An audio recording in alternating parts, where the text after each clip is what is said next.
Senators will be in their seats. Clerk will call the roll.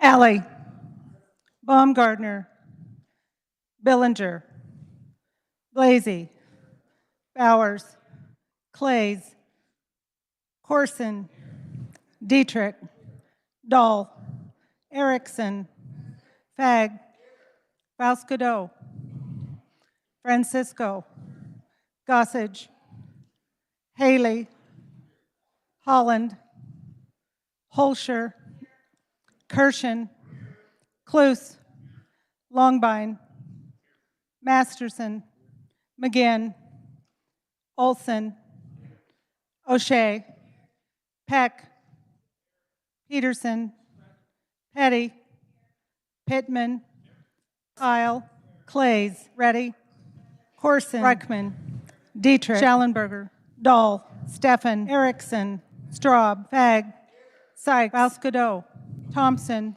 Francisco, Tyson, Gossage, Ware, Haley, Warren, Holland, Wilborn, Holscher, Kirshen, Senators and guests, please rise Cluse, and give prayerful attention to our Longbine, guest chaplain, Doug Hinkle. Masterson, McGinn, Olson, O'Shea, Peck, Please join me in prayer. Peterson, Petty, Father God, Pittman, I thank you this morning Kyle, for your tremendous Reddy, love for us. Reichman. Thank you for all you do for us. Thank you for the blessing it is to be able to confidently find peace in you, even as perspectives regarding the issues before this body differ greatly and are passionately debated. In your word, you guide us saying, trust in the Lord with all your heart and lean not on your own understanding. In all your ways submit to him and he will make your path straight. Lord, we tend to trust ourselves rather than you, to rely on our own abilities and good intentions instead of your sovereign goodness and loving care. Jesus, make our paths straight and true. As turnaround approaches, give us peace, Father. Give us a sense of inner peace, peace with you, peace with ourselves, and peace with one another, despite differing views and approaches to the legislation at hand. Grant us a sense of priority. Give us the ability to separate the important from the unimportant, the critical from the trivial, the vital from the insignificant, the eternal from the temporary. Give us vision. Show us what can be and ought to be done and how to achieve it. I lift up to you President Masterson, Vice President Wilburn, Majority Leader Alley, and Minority Leader Sykes. Bless them with your clear direction as they navigate this chamber through the legislative process.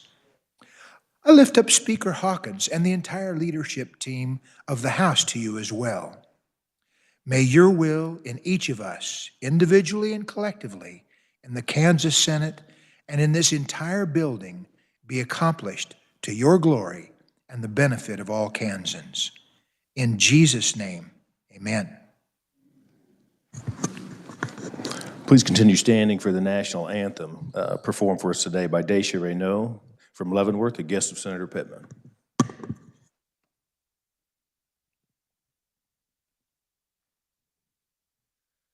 Oh, say, can you see by the dawn's early light what so proudly we hailed at the twilight's last gleaming, whose broad stripes and bright stars through the perilous fight o'er the ramparts we watched were so gallantly streaming. And the rockets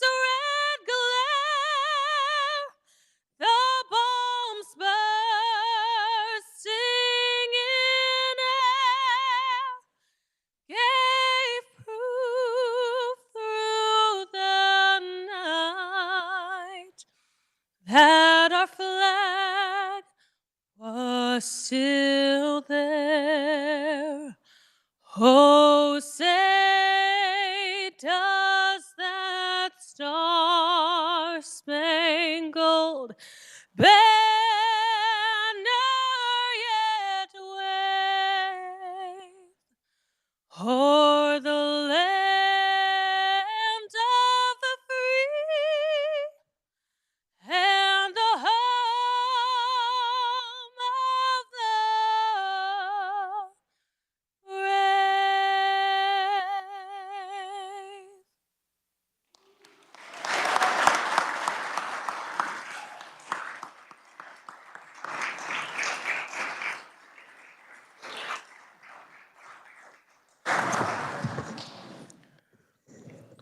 On a point of personal privilege, Chair recognizes the senator from Leavenworth, Senator Pittman. Thank you, Mr. President. I just want to take a brief moment and introduce, once again, Deja Renault. She is, if you can guess it, 17 years old from Leavenworth High. She actually has a cold. Did you detect it? I didn't. I did not. What an amazing voice. And you might have recognized her. She was actually on Team Gwen, made it quite deep into the competition on NBC's The Voice. So if we can, give her one more Senate round of applause. I'd really appreciate it. She's an amazing woman.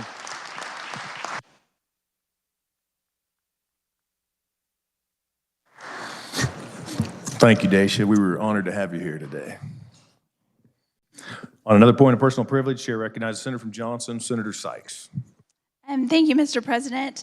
Today in the VIP booth, we have the members of the Kansas Volunteer Commission. This is a program of the Kansas State Department of Education, and it engages staff and the governor-appointed commissioners to achieve its vision of empowering all Kansans to meet community needs through service. The Kansas Volunteer Commission is celebrating its 30-year anniversary of service to our state. It began as part of the National and Community Service Trust Act of 1993, intended to mobilize citizens into service. So over the past 30 years, the Commission has granted tens of millions of dollars to advance AmeriCorps, national service, youth mentoring, civic engagement, and volunteer management in Kansas. It serves as a resource providing training, technical assistance, and funding opportunities to nonprofit organizations, local governments, educational systems, and our tribal communities. I invite you all to visit www.canserve.org to learn how these resources could be utilized in your district. And joining us today, if they will stand when I call their name, Amy Penger, who's a commission chair, Ben Jones, who's a commissioner, our very own Carolyn Campbell, who is a commissioner, Jessica Dorsey, who is executive director, and Amanda Knoll, fiscal specialist. Please join me in congratulating the Commission on 30 years of helping Kansas tap the power of its citizens to solve problems and strengthen our community.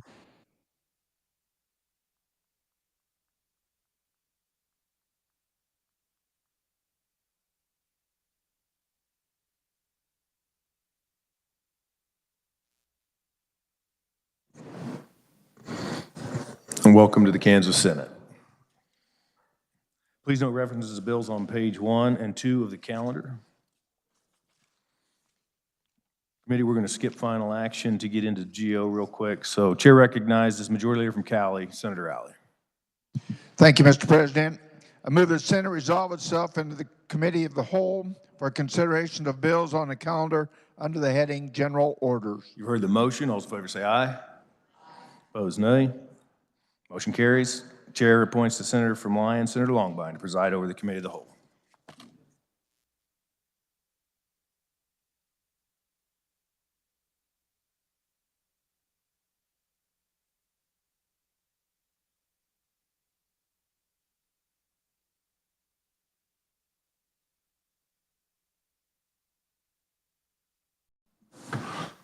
The Senate, having resolved itself into the Committee of the Whole, will now consider those items on the calendar under the heading of General Orders. We will now turn our attention to Senate Bill 3. The Chair recognizes the Senator from Cloud, Senator Bowers, to explain the bill. Thank you, Mr. Chairman. Senate Bill 3 has been a long time coming. You could stay from prehistoric days to the last 3 years, for that matter. It was heard in Fed and State Affairs on January 18th. Testimony was provided by myself, Both Joel Condrey, a sixth grade teacher, and Craig Ryan, principal of the Challenger Intermediate School in Goddard. And students from the sixth grade class. This is important. They were selected or voted by their classmates to speak, to give testimony. And the one rule was you could not vote for yourself. All 40-plus kids from the sixth grade class also came to the committee hearing and will be back for the House hearing after we pass this over to them. So we're having this hearing today, this week, so school kids across the state of Kansas can watch us during the day and not when school is just getting out. And so there's kids across the state watching us on YouTube right now, and they're learning how we discuss and debate a bill on the Senate floor. And a big thank you to Education Commissioner Randy Watson for sending out the email blast to superintendents, principals, and teachers for today's Senate action. I'd also like to say hello to Mr. Condrey in Goddard and his students and administration who we know are watching us today. And we also have JAG students in the gallery following our action too. And Goddard is in Senator Dan Kirshen's district, and he'll have a few words for you too. So Joel Condrey is a sixth grade teacher at Challenger Intermediate School in Goddard. He contacted me a few years ago as a senator for Ottawa County, my home county, by the way, in Senate District 36, with the idea of naming this fossil found outside of Minneapolis. I first became aware of this land fossil, and I'm going to try to say this name right, Sylvosaurus condrei, from Jetty Condrey, Joel's father. He was a curator of the Ottawa County Historical Museum in Minneapolis. It was his father, Warren, who discovered the fossil in a pasture after a rainstorm uncovered it on his land in 1955. It was recognized as a new species in 1960. The fossil is located today at the KU Natural Museum of History in Lawrence. Joel asked his students a few years ago if they'd like to learn how the legislative process worked and how an idea becomes a bill and then becomes a law. Sadly, COVID slowed down the process. We put it on hold, and then we renewed it this summer. We pre-filed the bill in order to get a jump start through both House and the Senate and for the governor to sign before school is out in May. So about this dinosaur. It's been described as an armadillo on steroids. I placed a picture of the creature on your desk so you could see what I mean. It was an armored dinosaur with a body covering of spikes and plates. Sylvosaurus means woodland lizard and lived more than 100 million years ago. It lived on plants and weighed about 2,000 pounds, or 1 ton, as the students told us in committee during testimony, and it was about 13 feet long. Dr. David Burnham, a paleontologist, who, by the way, can show us the fossil whenever we visit the Natural History Museum, testified how rare fossil specimens are, and even more rare to find as complete as one as we are talking about today. Sylvosaurus represented the only known dinosaur from the Dakota Foundation in Kansas. The skull and much of the skeleton were recovered, making it one of the most unique and significant fossils of its kind. It's been studied by scientists from around the world and opened up a window into the past, highlighting a previously unknown dinosaur. I would also like you to know Kansas has fossils already. We have a marine fossil, which you can see downstairs in the visitor center, and we also have a flying fossil, both enacted in 2014. This bill is a one-page bill, 9 lines. There were no opponents and no amendments in committee. I believe I've laid the basis here. I am expecting questions, so I am ready for questions, Mr. Chairman. Are there questions for the senator from Cloud? Senator from Leavenworth, Senator Pittman. Thank you, Chair. I want to congratulate all those kids for working on this process. There can be nothing more rewarding than working on this type of project, and I really congratulate my colleague for doing that. I did have an amendment, but I've been talked out of it by the reviser. Apparently, Centauros wilbornis is not an actual dinosaur. That's supposed to be a joke. I'm sorry. I really appreciate you bringing this, and congratulations to all the kids out there for bringing this and making it successful. Additional comments or questions on Senate Bill 3? Senator from Sedgwick, Senator Peterson. Thank you, Mr. Chair. Mr. Chair, I was wondering if the good senator from Cloud would know how many toes this dinosaur had. He has become an expert. Senator from Cloud, Senator Bowers. As a matter of fact, Mr. Chairman, I do. And this comes directly from our dinosaur scientist in Lawrence, Dr. David. Yes, dinosaurs had toes and toenails. The last toe bears a nail, claw, or hoof, depending on what the animal did for a living. Birds and dinosaurs had toes and claws. Plant eaters like Silversaurus had hoofs and toenails. So now we know he probably had 5 toes, or she, but on this specimen, there were no toes located. So we would guess there are 5 toes on each foot. Senator from Sedgwick, Senator Peterson. Thank you, Mr. Chair. I appreciate that answer. I asked that because I was wondering if the image of the dinosaur footprint behind the Sergeant at Arms may have been created by a Silversaurus. Thank you. Additional comments or questions for the Senator from Cloud? Senator from Sedgwick, Senator McGinn. Thank you, Mr. Chairman. I was just kind of curious why we picked a land fossil and not the bird or, some other kind of reptile. Senator from Cloud, Senator Bowers. Didn't have reptiles back then, but. Well, thank you, Mr. Chairman.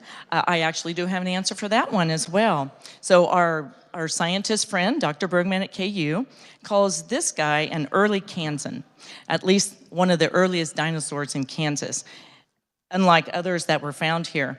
The others represent carcasses that were swept into the seaway, and we don't know where they lived. Other dinosaurs have been found in Kansas, but they were discovered in the seaway, so they likely died and fell in and floated out to the middle of the seaway where they were discovered.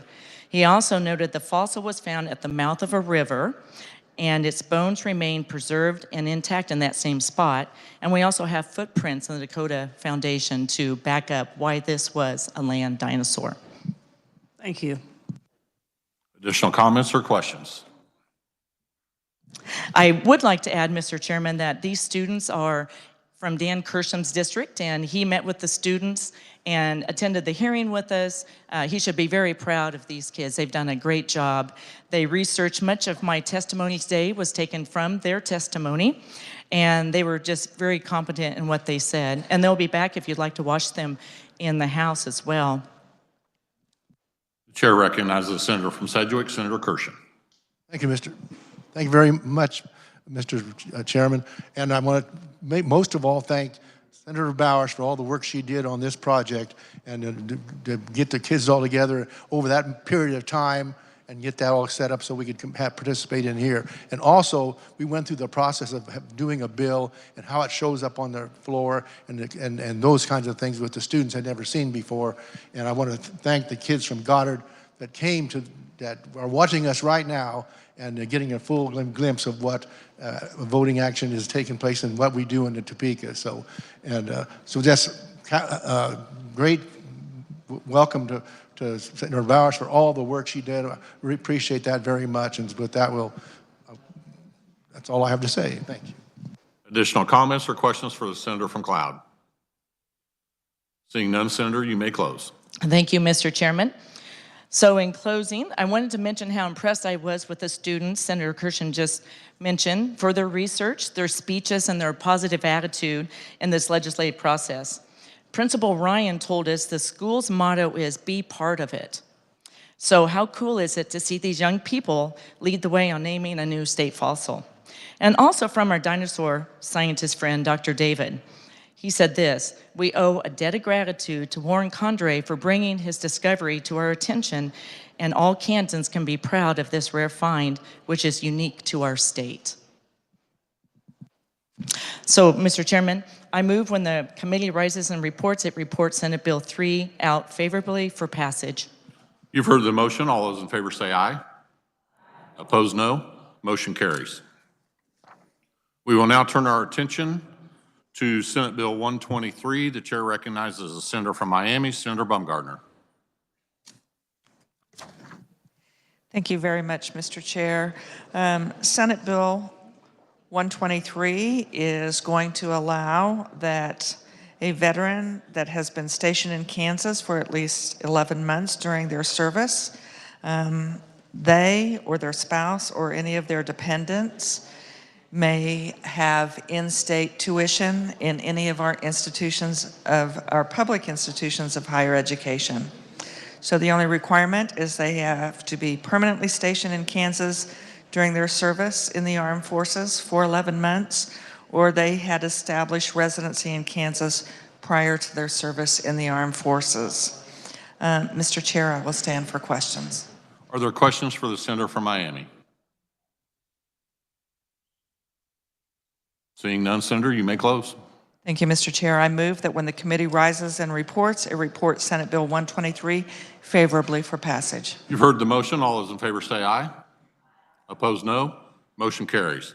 We will now turn our attention to Senate Bill 27. The chair recognizes the senator from Butler, Senator Fagg. Thank you, Mr. Chairman. Senate Bill 27 would amend provisions in the Uniform Insurance Agents Licensure Act and the Public Adjusters Licensure Act to allow the Commissioner of Insurance to set fees in the amount lower than the maximum amount of fees established in law. This bill would also amend fingerprinting criteria for resident agents. So as you look at an applicant for resident, for non-resident, and for public adjuster, they range from $3 to $50 to $100. So that would be set at the maximum, and then the commissioner could work from there to reduce those fees. So this bill will require the commissioner no later than December 1st to annually set and publish the application fee for each of the licensees for the next calendar year in the Kansas Register. This bill was introduced by the Kansas Insurance Department. The fiscal effect would depend on the amount of fees reduced by the commissioner. There was no other proponents, opponents, or neutrals, written or oral, and unanimous recommendation of the F&I committee. I stand for questions. Questions for the senator from Butler? Seeing none, Senator, you may close. Thank you, Mr. Chairman. I move that the committee rises and reports. It reports Senate Bill 27 favorably for passage. You've heard the motion. All those in favor signify by saying aye. Those opposed, motion carries. We'll now turn our attention to Senate Bill 28. Chair recognizes Senator from Lyon, Senator Longbine, to explain the bill. Thank you, Mr. Chairman. Senate Bill 28 would establish the Group-Funded Pools Refund Fund and amend the law to eliminate assessments paid by municipal group-funded liability pools and group-funded workers' compensation pools in order to refund the existing balances in these two funds. The bill calls for the establishment of the fund on 7/1 of 23, and it calls for paying the refunds pro rata on 7/1 of 24. There's $153,000 total in the fund. It's been idle since 2015. There are 17 operating pools. The commissioner has determined that the assessments are no longer needed, and this is a way to disperse the $153,000 back to those funds. With that, I will stand for questions. Are there questions from Senator from Lyon, Senator from Leavenworth? Just briefly, thank you, Mr. Chair. I just want to briefly say it does mention workers' comp. This is nothing to do with workers' comp per se. It is simply a fee that's there in case it's needed for financial analysis by the commissioner. And if there were such an event, the insurance commissioner would bill these groups if they needed to do that financial analysis. So this is a good bill and we stand in support. Thank you, Mr. Chair. Further questions for Senator from Lyon? Senator from Johnson, are you seeking recognition? Seeing none, Senator, you may close. Thank you, Mr. Chairman. I move that when the committee rises and reports, it reports Senate Bill 28 favorably for passage. You've heard the motion. All those in favor signify by saying aye. Those opposed, motion carried. We'll now turn our attention to Senate Bill 229. Chair recognizes Senator from Shawnee, Senator Cluse.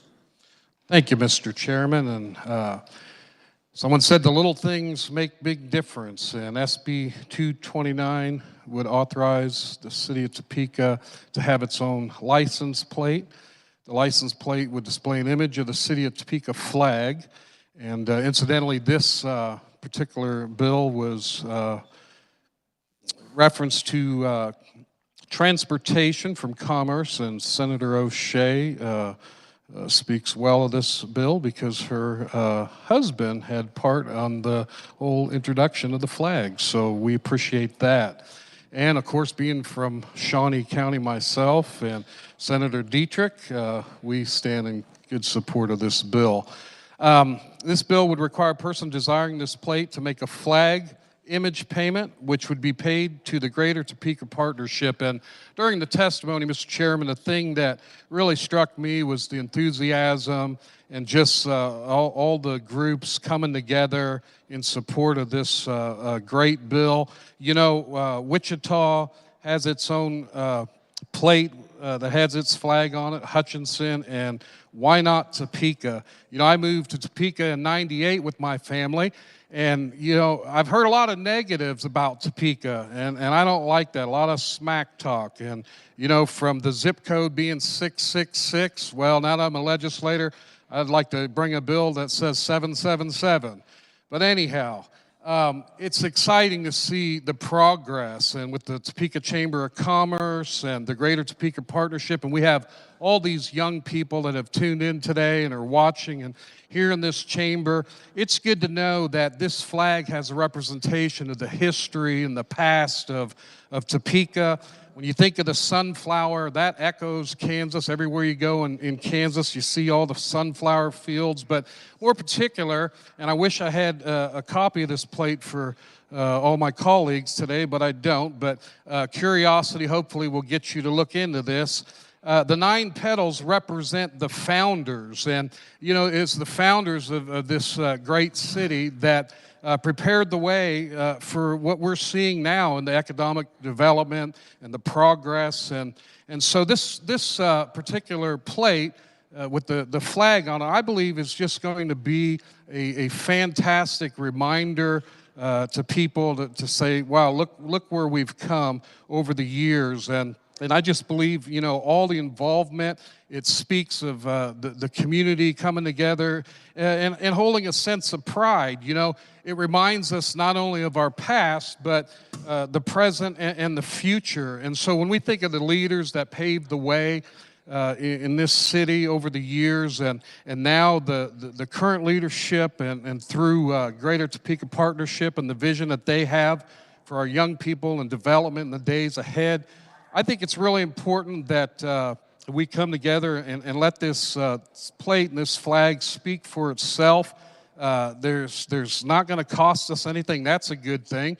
It's not going to decrease revenue, but actually increase revenue. And so that ought to be positive for everyone. But the significance behind this, I just feel like it's a great symbolism. And I just want to see us move forward and ask my colleagues to stand with me for this good bill. And with that, I'll stand for questions. Are there questions for the senator from Shawnee, Senator Cluse? I see none, Senator. You may close. Thank you, Mr. Chairman. With that, I move that when the committee rises and reports, it reports SB 29 favorably for passage. You've heard the motion. All those in favor say aye. Opposed, no. Motion carries. We will now turn our attention to Senate Bill 208. The chair recognizes the senator from Johnson, Senator Thompson, to explain the bill and adopt the committee report. Thank you, Mr. Chairman. There were committee amendments on this bill, and I move we adopt the committee report. You've heard the motion. All those in favor say aye. Opposed, no. Motion carries. You may proceed, Senator. Thank you, Mr. Chairman. Senate Bill 208 regarding remote ballot drop boxes. This would designate or define a remote ballot lock box as any form of a locked ballot box designated by the county election officers available for depositing advanced voting ballots. It would also state that a county election office could only designate and not use more than one drop box, and it has to be located within the election office. Under the bill, it would also have to be continuously monitored by 2 persons, each affiliated with different recognized political parties. The bill would be, or the box would be accessible when the election office is open, When the election office is closed, the box would be locked and inaccessible, and it would also be open until 7 p.m. or the end of the day on Election Day, and any voter wanting to deposit a vote in that box, if they are in line at 7 p.m. on Election Day, would be available to do so. It also requires signage posted clearly about the number of, about the advanced voting ballot requirements and the statutory limits on the advanced ballots that can be collected by any one person, which is 10. And the bill requires that signage be in compliance with the rules and regulations made by the Secretary of State. The bill also requires the Secretary of State to adopt the rules and regs necessary to implement and enforce the provisions of the bill. With that, Mr. Chair, I would stand for questions. Are there questions for the senator from Johnson? Chair, I recognize Senator from Lynn. Thank you, Mr. Chairman. I would ask that we pass over the bill. There's an amendment on the way. Without objection, we will pass over Senate Bill 208, waiting on an amendment. We will now turn our attention to Senate Bill 209. The chair recognizes the senator from Johnson, Senator Thompson, to explain the bill. Thank you, Mr. Chairman. I move let's see. There is no committee report. There is no committee report on that. Proceed with the explanation. Okay, I will stand for question. Or no, I will explain the bill. Sorry, getting ahead of myself, Mr. Chair. Too many bills, too little time. Senate Bill 209 basically is Election Day is Election Day. It would close the polls at 7 p.m. As we normally do, and that would be the deadline for the receipt by mail of advanced voting ballots by the Office of the County Election Officer at 7 p.m. So any advanced ballots or any mail-in ballots would have to be postmarked prior to 7 p.m. And any receipt of ballots after 7 p.m. would not be allowed. With that, I will stand for questions. Are there questions for the senator from Johnson on Senate Bill 209? Chair recognizes Senator from Johnson, Senator Sykes. Hi, thank you. If the carrier would stand for questions. Standing. Thank you. Do you believe, so there are provisional ballots that are counted after the fact. How would that be affected with this? Senator from Johnson. That would not be affected. Any provisional ballots could still be adjudicated after the fact. They just have to be received on time prior to 7 p.m. Senator from Johnson, Senator Sykes. So I understand that, but kind of the framing of Election Day is Election Day, and then making sure the canvass, which happens a week later, there is still some things that could happen if it's a close race. And I'm just thinking back to my primary in 2016. My opponent did not call to concede the election until after the canvass, because he was saying that Election Day, while it's Election Day, we have to wait for all the votes to be counted. And so when 2.5% of provisional counted are at the county canvas, so 97% of those ballots are given on Election Day and counted. That's reported on election night. But I think we're just sowing some doubt with voters, because Kansas elections are very safe and secure. And by passing this, we're putting more concern that our elections are not valid, and that there is concern. So I think just that language of Election Day is Election Day, when we know that's 97% of ballots. So I will be opposing this. Senator from Johnson, Senator Thompson, would you like to comment? Thank you, Mr. Chair. I appreciate that. I appreciate the comments by the minority leader. There were elections in Georgia, Arizona, Wisconsin, Pennsylvania, and Michigan, where late arriving ballots threatened the fast and accurate count. It undermined the confidence in the elections. I think by drawing a line and saying this is the end where we accept these ballots, it actually increases the confidence that we have election integrity in the state of Kansas. There are a number of people who are concerned because as election days drag out, more ballots arrive, more ballots are counted, it actually undermines that confidence. People wonder what's going on. We saw that in Georgia. Also, this is, it just lends credence to the whole process. We draw the line, say, you get it in by that certain amount of time. We give people plenty of time to get this voting done. And so I think this is just one effort to try to ensure people of Kansas that we're doing everything we can to shore up the election process. Thank you, Mr. Chair. Chair recognizes Senator from Lynn, Senator Tyson. Thank you, Mr. Chairman. I ask that we pass over the bill. I have an amendment on the way. Without objection, we'll pass over the bill. There is an objection raised.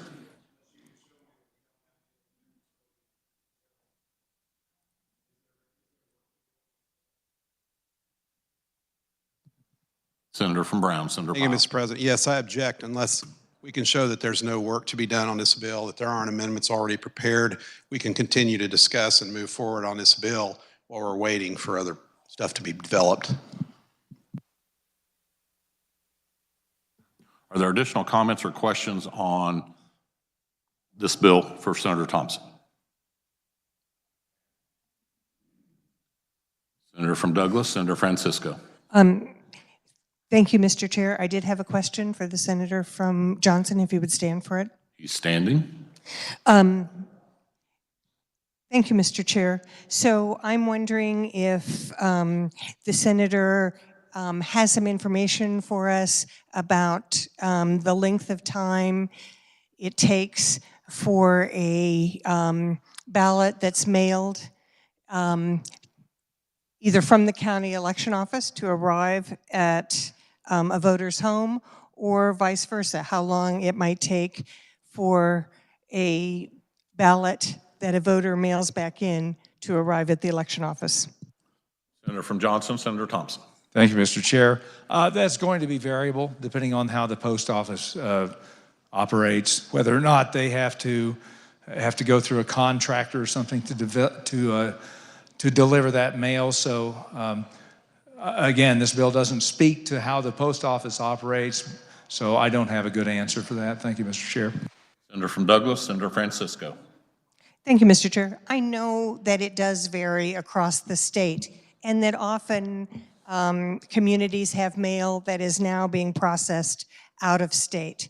So I'm particularly concerned about changing this date if this body takes any action on limiting ballot boxes where individuals can just drop off their ballot. So we did pass over Senate Bill 208, but not knowing that situation, the two bills combined would create a very difficult situation for voters to return their ballots. Thank you. Senator from Johnson, Senator Thompson, you wish to comment? Yes, thank you, Mr. Chair. I appreciate that. We didn't extend the deadline until 2017. In fact, Keith Esau, who was the House Chair of Elections at that time, said in his testimony, written testimony, HB 2158 was an attempt to give more time for delivery of ballots, and we were ensured there was a way to check postmarks, barcodes on the returned ballots to verify they were sent before the elections. Unfortunately, that's turned out not to be true in a majority of cases. Today, people are much more aware that the Postal Service is slow and in many cases unreliable, so much so that many people simply avoid the post office and take their ballots to the drop box, which will still be available, and no matter whether 208 passes or not, and or they can vote on something called Election Day, which voting is a privilege. If it were an inalienable right, we would hand out ballots to newborn infants or felons or anybody else. So you have a duty, if you want to vote, to get your ballot in on time. And the post office cannot be a consideration. There's no way for us to write legislation that compensates for their ability or inability to deliver on time. Thank you, Mr. Chair. Senator from Douglas, Senator Francisco. Thank you, Mr. Chair. The senator from Johnson commented that there was an alternative in terms of a drop box. Again, I see proposals from this body that would very much limit that opportunity to just the hours when an election office is open.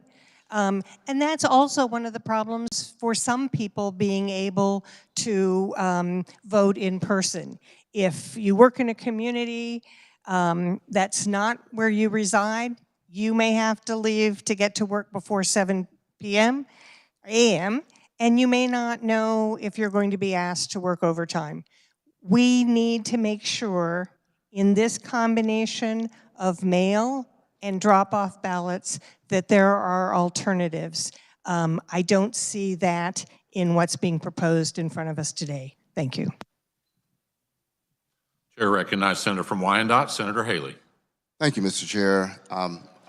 Full disclosure, I didn't even know this was coming. I didn't even see this or get a chance until we visited in caucus about these dynamics. A lot of moving parts, as you know, Mr. Chair, and a lot of issues in the session. I am concerned for some of the reasons that have been expressed, and I would hope that the senator from Johnson, the carrier of the bill, could help clarify some of my initial concern. And if you would, Mr. Chair, I'd like to ask him, so the requirement, and I remember working on the bill in 2017, or that brought this into play, and at first blush, I was concerned about the carryover beyond Election Day for 3 days, or until that following Friday. There was much discussion, as the chair will remember, in this chamber as to whether or not it should be implemented, but it came out fully supported almost. There was a little angst, but by and large, because of the postmark. So my question, Mr. Chair, is if we still have a postmark that is recorded on that Tuesday, Election Day, would this affect those who timely that cast their ballot prior to Election Day with that 3-day? If the postmark, doesn't the postmark, shouldn't it suffice, Mr. Chair? Senator from Johnson, Senator Thompson. If the postmark is prior to 7 p.m. on Election Day, it will be accepted. Mr. Chair. Senator from Wyandotte, Senator Haley. Okay. So if they postmark it on Tuesday, Tuesdays are election days, then it takes a day. It's not going to be there that day, but it has to be received the next day or the day after, or maybe even the third day, depending on, isn't that what we still intended and what we want to have done, Mr. Chair? Senator from Johnson, Senator Thompson. Yes, let me back up on the previous question that was asked. It does need to be postmarked on or before 7 p.m. on Election Day. It does have to be received by 7 p.m. And I was clarifying that answer, so I didn't hear the second question. So if the good senator would repeat that, I'd appreciate it, Mr. Chair. Senator from Wyandotte. Okay, I'm sorry if I wasn't clear.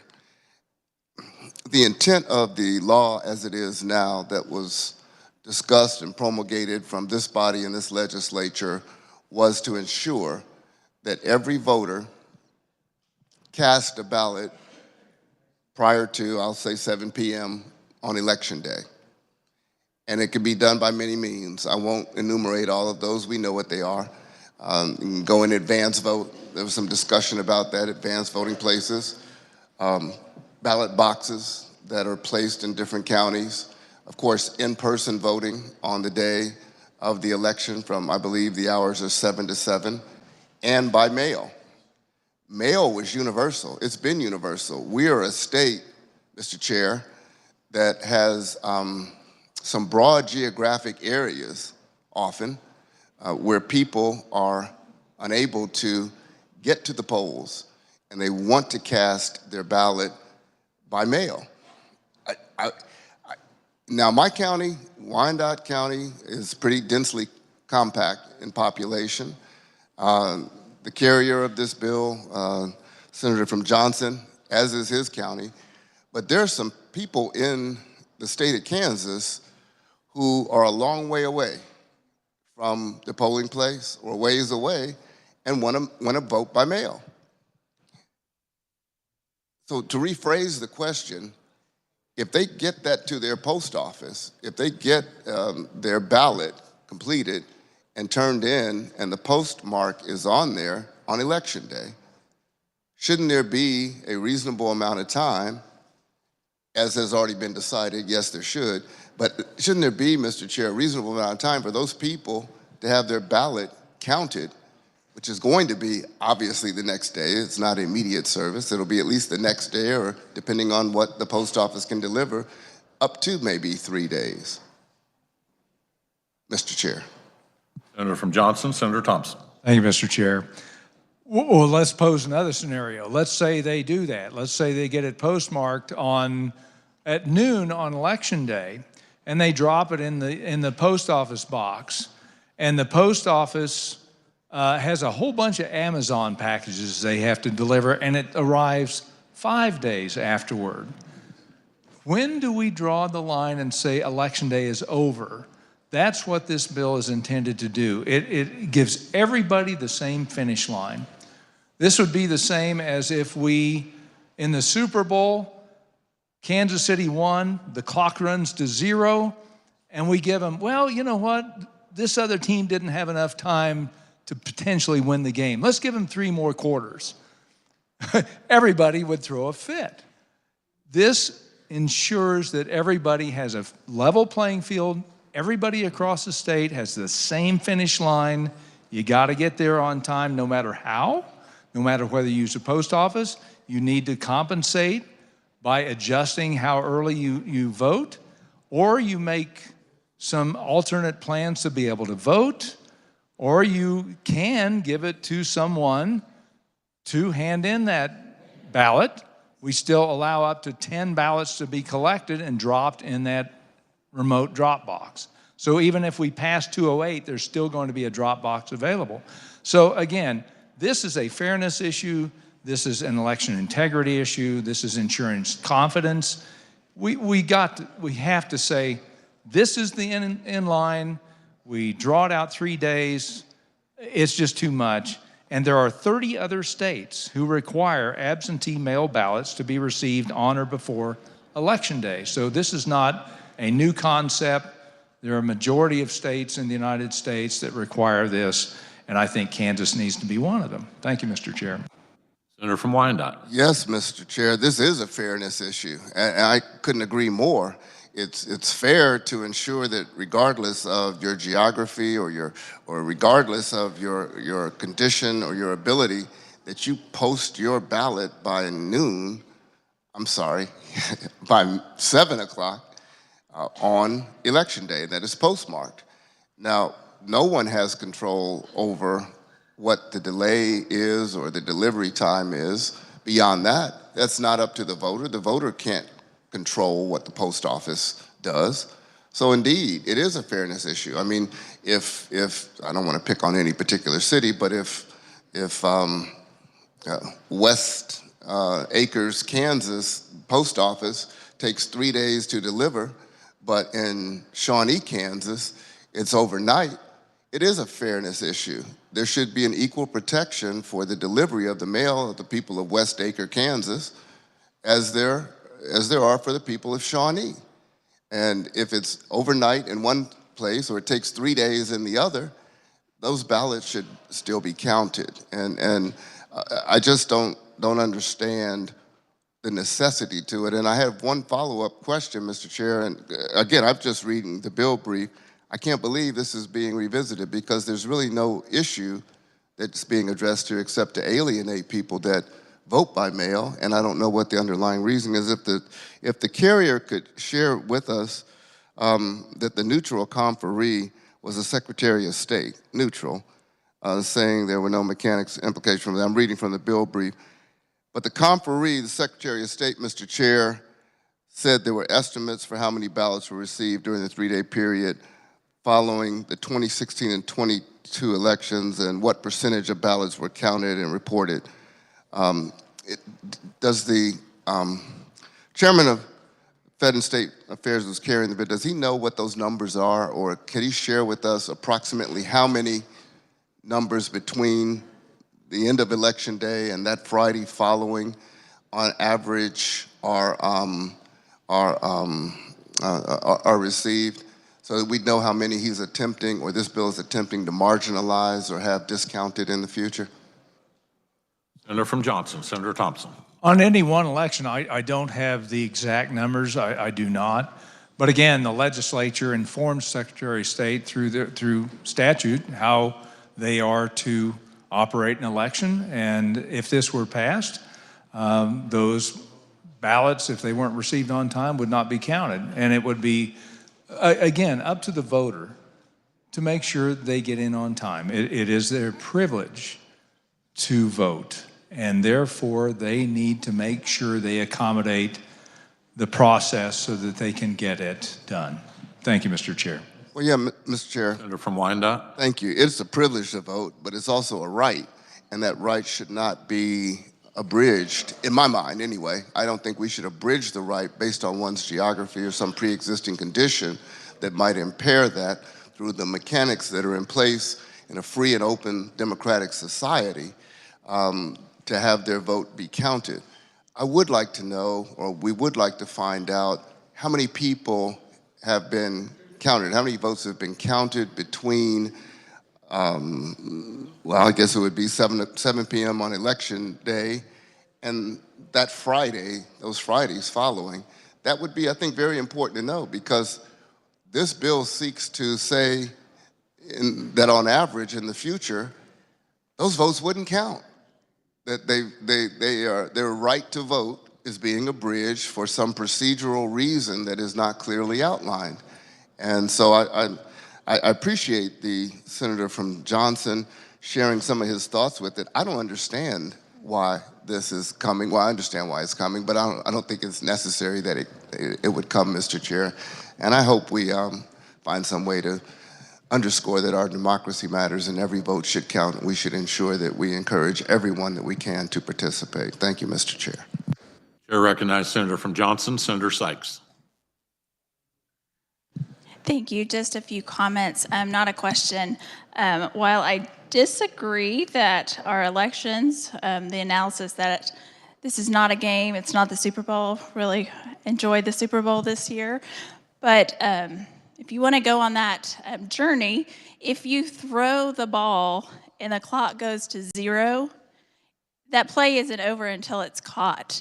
So this body, wow, there are still members in this body, but the legislature passed this saying that we count that catch until 3 days after if it is postmarked by 7 o'clock on election day. And so voting is a constitutional right. And by passing this, which when we passed this in 2017, it passed out of this body 40-0 and the House 123-1. We are disenfranchising our military and our college students. My son is in college outside of Kansas.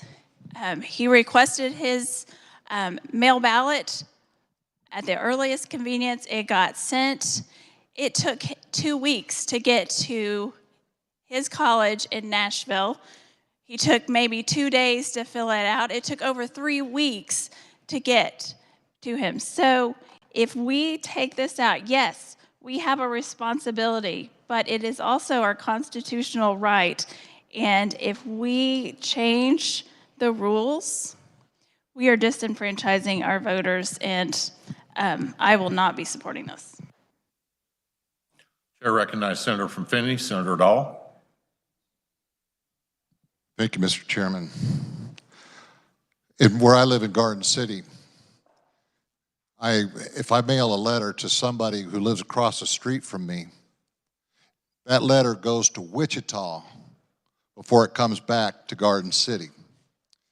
One of my towns in Elkhart, if it goes from Elkhart, it goes to Amarillo before it comes back to Elkhart if you're writing a letter to somebody across the street. In Tribune, Greeley County, it goes to Denver before it comes back to Tribune. So I have a question for the carrier of the bill, well, if he stands for the question. You will.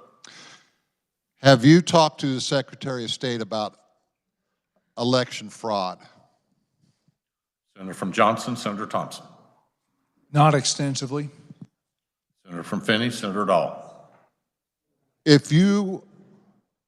Are you aware of any election fraud that we have had in Kansas the last election? Senator from Johnson, Senator Thompson. I would have to ask the Secretary of State or even the AG on that because they're the ones who enforce that. Right now, I'm not aware. Does not mean that it did not happen. Senator from Finney, Senator Dahl. In this world today, it would seem to me that if we had election fraud, that it would be all over the newspapers because it was all over because of the election that we have carried out, the last presidential election. I can recall an election a number of years ago, our Secretary of State said there was voter fraud in Kansas, and he did a wide sweep of trying to find people who had voter fraud. I believe he came up with 4. And that is, as far as I know, the only voter fraud that I have seen in Kansas.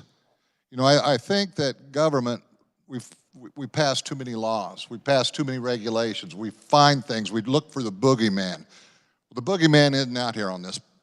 I think this bill is unnecessary. It's another just a backslap to people who Tribune that they have to mail their ballot in by the week before, and other places. I can't go more on this bill. It's just crazy. Thank you. Senator from Johnson, Senator Thompson, you wish to comment? If I wanted to deliver a letter to somebody across the street, I think I'd walk across the street and not rely on the post office these days. Thank you, Mr. Chair. Chair recognizes Senator from Johnson, Senator Holscher. Yes, thank you, Mr. Chair. I do have a question. He's standing. Yes, could the chair of Fed and State that's carrying the bill tell us who were the proponents for this particular bill? Senator from Johnson, Senator Thompson. Give me a second here and I'll look at it.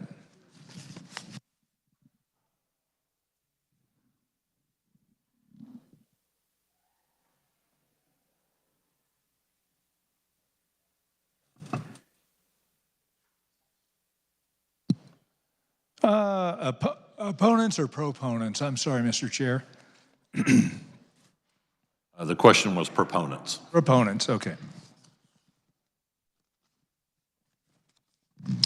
Proponent of this bill, in-person oral proponent, Madeline Melissa, visiting fellow Opportunity Solutions, Carol Donis, who's a private citizen, Chris Kobach, Brett Anderson. There's about well over a dozen of them on this bill. If you want me to read every one, I will, Mr. Chair. Senator from Johnson, Senator Holscher. No, but thank you. Yes, Opportunity Solutions Project and a private citizen were the main proponents of the bill that testified. When they were asked as far as their experience with elections, the individual from Opportunity Solutions Project indicated she has never partaken in any elections in Kansas, nor has she even visited any of our election sites. So we have someone from out of state who has no idea of the processes used here. Additionally, the citizen that provided testimony indicates she had just become involved this past year. So we have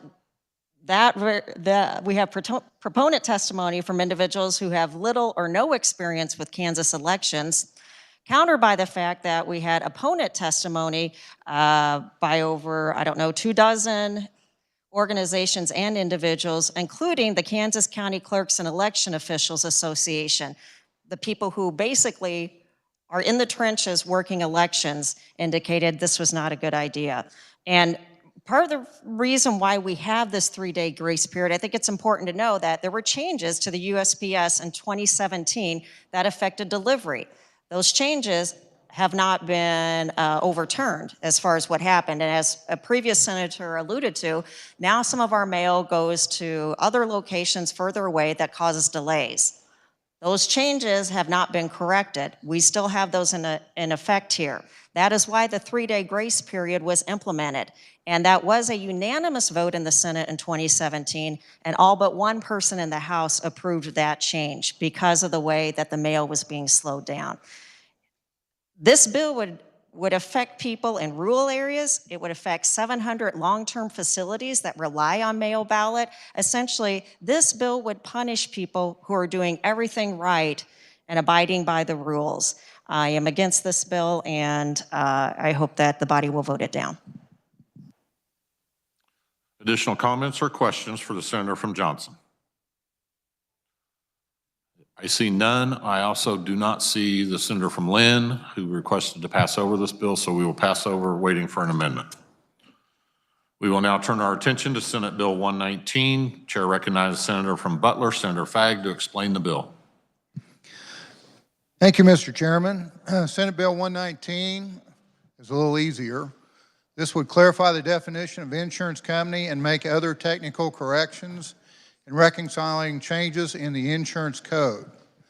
The bill provides for a statutory cleanup to Chapter 40 of the Kansas statutes annotated and will correct references to certain statute numbers and subsections that have either been removed or repealed over recent years. This bill would reconcile those differences and references. This was introduced by the Kansas Insurance Department. The fiscal effect has determined there would be no fiscal effect. No other proponents, opponents, or neutrals written or oral. A unanimous recommendation of the FI&I Committee. I stand for questions. Are there questions for the senator from Butler on Senate Bill 119? I see none. Senator, you may close. Thank you, Mr. Chairman. I move that when the committee rises and reports, it reports Senate Bill 119 favorably for passage. You've heard the motion. All those in favor say aye. Opposed, no. Motion carries. We will now turn our attention to Senate Bill 210. The chair recognizes the senator from Johnson, Senator Thompson, to explain the bill. Thank you, Mr. Chair. Senate Bill 210, let me get my papers in order here. Basically, a candidate for any office other than a national, state, county, or township office may elect to have such candidate's political party or political designation added to such candidate's name. Any ordinance, resolution, regulation adopted by a city, county, township, school district, or any other political subdivision of the state, including but not limited to any ordinance, resolution, or regulation adopted on or before July 1st, 2023, that is in direct conflict with the provisions of this subsection shall be null and void. We did have some questions in caucus about whether or not this would add the requirement for the candidate's affidavit to be, well, let's see. No, that was on a different one. So I'm sorry about that. With that, I will stand for questions, Mr. Chair. Are there questions for the senator from Johnson? Chair recognizes Senator from Leavenworth, Senator Pittman. Thank you, Mr. Chair. I simply stand opposed to this particular notion that we're going to go down to the local elections and allow a candidate to make an election partisan by putting their party affiliation on the ballot, whether the other candidate chooses to or not. And the reason I do stand opposed to this, there's many different reasons, but particularly in my community in the Leavenworth-Fort Leavenworth area, we have some fantastic people that are either retired military or current federal government workers who fill some important roles, whether it be on school board, whether it be on the water board, or other kinds of local elections, even city commission, and they are prohibited from participating in what would become, once somebody puts their affiliation on that ballot, it becomes a partisan election. Mr. Chair, I feel like these people contribute. These are unpaid positions largely, or paid a minimal amount just for expenses. And I feel like they contribute to our community in public service, and this would disenfranchise a lot of folks in my community where they make up a lot of the population that are involved. So, Mr. Chair, I do stand opposed for that very reason. Thank you, Mr. Chair. Senator from Johnson, Senator Thompson, do you wish to comment? Getting clarification on.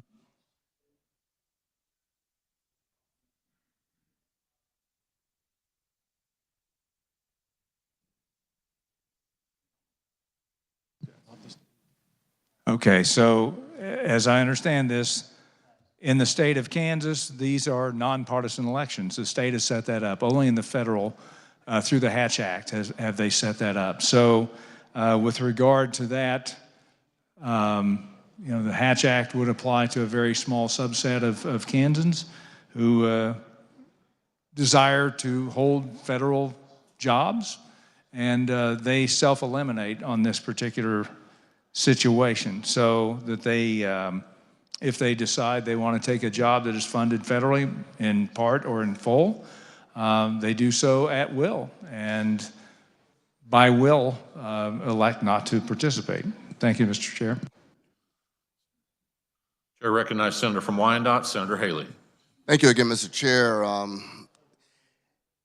Sometimes I look around, I know you were here, Mr. Chair, at the time here in the Senate and the Legislature, and there are a few members that were here. Remember, we had this discussion related to partisan local elections and keeping our state elections as they are. It was a vigorous debate. I don't know if the chair remembers or others, but we were changing when elections were going to be held, and that was at the time we used to have spring elections. The spring elections were held for local elections, and that was the big discussion as to whether or not we would go from spring elections to having every election, whether it is for state or national office or for local office, everything be held in a fall primary and in the August primary, and then the November general. And there was consensus, Mr. Chair, during the course of that discussion that local elections, local offices should remain nonpartisan. And I don't know what happens or what erodes over time or where this comes back. I don't know how many of us were here then, because it took a little bit to move the election date now, which now become pretty commonplace. We have these local elections now, you file in June or so, or by June, and then the primary is in August, and the general is in November. I was one of the supporters of that. As a Democrat, I was supportive because I wanted to get the regularity in place so everybody would know that every year it was time to vote for something somewhere. You're either going to be voting for the state level in the even-numbered years, state or national, and you were going to be voting in local levels in the odd-numbered years. And I got some criticism for that, but the discussion that went back and forth is the compromise that was struck was there would be nonpartisan one year, that being in the local election, because it obfuscates clearly some of the issues that pertain to local by putting a party affiliation on it. People get confused.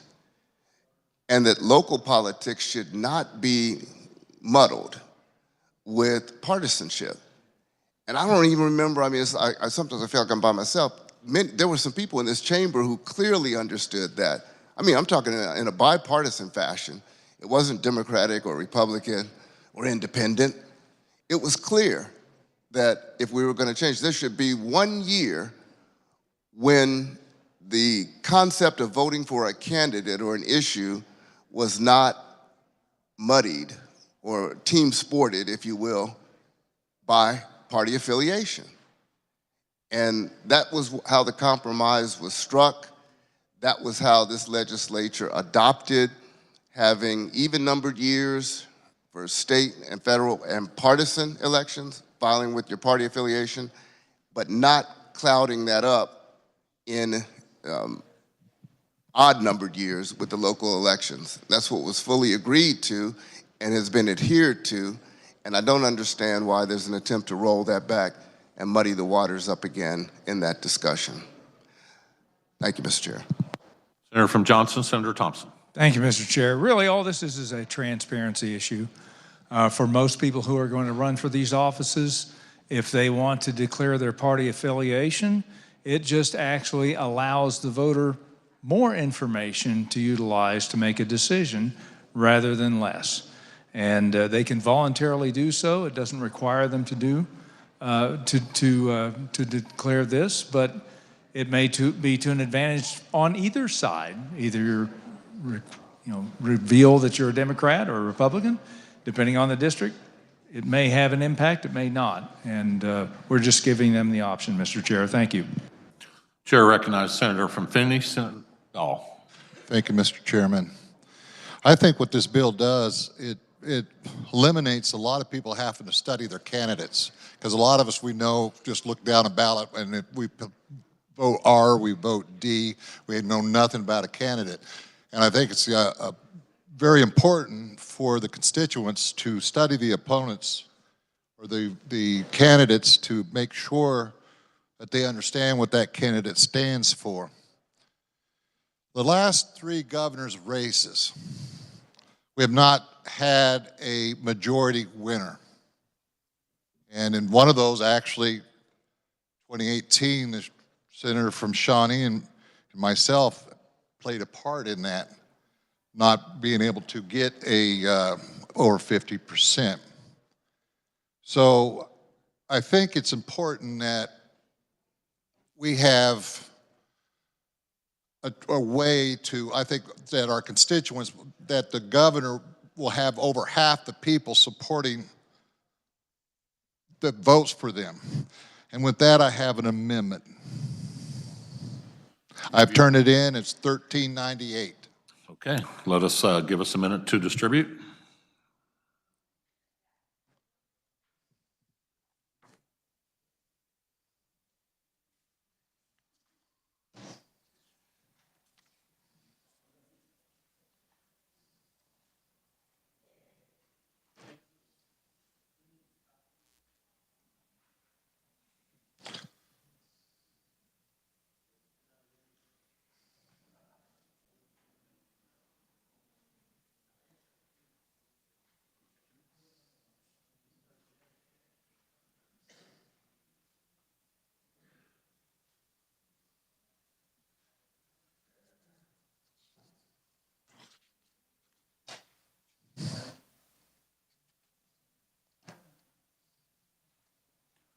Senator from Finney, would you like to have your amendment read or would you like to explain it? I would like to explain it. First, I would like to apologize for the length of this amendment. You know, when certain of us, it doesn't seem like we can get a hearing in a committee. And so I had 3 bills, couldn't get a hearing. So if you can't get a hearing in a committee, you got to pull whatever types of methods that you can in order to try to get something passed that you feel like is important. So I do apologize for the length. In a nutshell, what this is ranked choice voting. They have that in several states. I got a lot of my information from Minnesota, Maine, Utah, Alaska. What it does is that when a person goes in a ranked choice method, they go in and they vote, let's say there's 4 candidates. And what you would do is you'd vote for your top candidate, your second choice, your third choice, and your fourth choice. If a candidate on the very first, right at the beginning, if they get over 50% at any time during this process, they get over 50%, the election's over, the winner wins because they got the majority, they got 50%. Let's say that they got 48% and there's 4 people. The one with the lowest amount of votes is taken out and his votes or her votes are tabulated. Their second choice comes to the first choice. Their second choice or third choice comes as second, so on and so forth. If we still don't have 50%, it just moves on over. the same method is used until you have 50%. And if you go all the way through that, and you go all the way through that method, and there's no one that gets 50% of the vote, the winner is one that has the most votes, this 48%, 46 or whatever. You know, I'm not going to make you guys endure going through this whole thing. You can read it right there.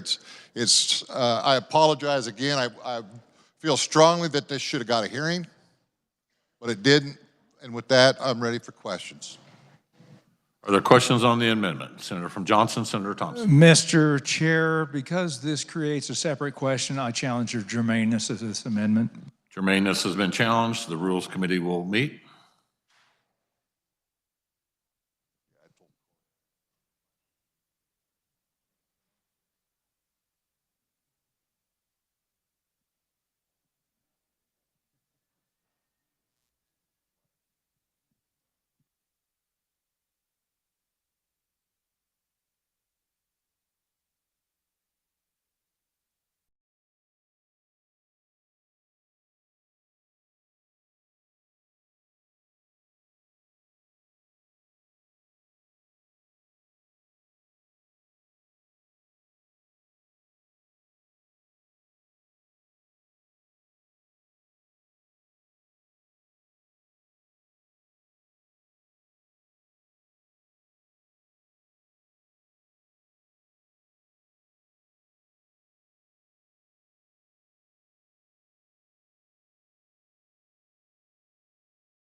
The chair recognizes Senator from McPherson, Senator Wilborn. Thank you, Mr. Chair. The committee in no way recognizes the importance and the merit of this amendment. However, it introduces a separate question. It's a new subject, and we therefore rule the amendment non-germane. Thank you. The amendment has been ruled non-germane. We are back on the bill. Additional questions? Senator from Finney, Senator Dahl. Yeah, I just, to me, if I was a betting man, which I do up to $1, signed dollar bill, that's as high as I go, I would have bet that it would have been non-germane, just like if anybody to my right over here has an amendment, it's non-germane. So I think that we need to sometime look at this thing, because if we're talking about being straight on or corrupt or whatever, this method of voting needs to come to pass. Thank you. Chair recognizes Senator from Riley, Senator Reddy. Thank you, Mr. Chair. As in regards to Senate Bill 210, I have a few reasons why I will not be supporting this bill. Being a local official myself, I'm currently on the Manhattan City Commission in my 3rd term, and then I was appointed to Senator Tom Hawk's position as senator. During that time, there was plenty of editorials in our newspaper how I should remove myself from a local elected office because now I'm a partisan elected official, and that might be in conflict with my local office. Although that was not the general consensus of the community, that's what was being printed in the paper. Therefore, we had to come up with a different resolution and all types of ordinances in our own community. The state statute right now allows a state elected official to be on a city council or on a board of education, but not on the county commission. I'm thinking that's because it's a partisan race in the county elections and not in a city or the board of education. That could be one reason. The other thing, a few other problems I have with this, local communities already have the benefit of putting it on a ballot if they want to make it a partisan race. Should it be a partisan race, and if that's the direction the community wants to go, and there are no longer at-large commissioners or council members, your community would have to be separated into districts. So you have a Democrat or a Republican, independent, all of those, and that I'm assuming, just from the knowledge I have from from the election process. That's necessary. You can't just have one person say their political affiliation and not the other. You have tons of problems, such as, would there be a primary? How would a primary look? Would there be 10 Democrats in a primary and 10 Republicans in a primary? Right now in my community, you just need 10 people running for a city commission or a board of education to have a primary, but it's nonpartisan.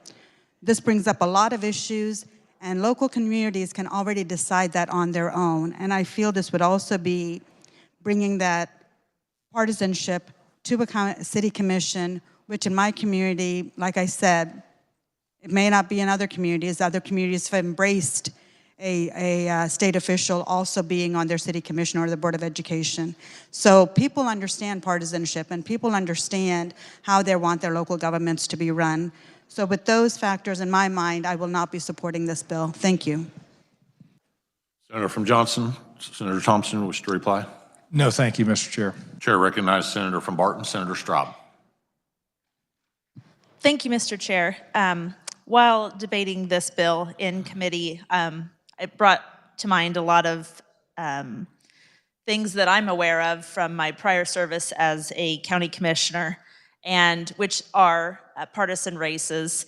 And just because you put someone's party affiliation next to their name on the ballot doesn't make it a partisan race. For example, with a city council, if there is someone serving on the city council and they had to vacate office for some reason, the party, even though they may be affiliated with a certain political party, the party does not fill that vacancy. The remaining board members generally do.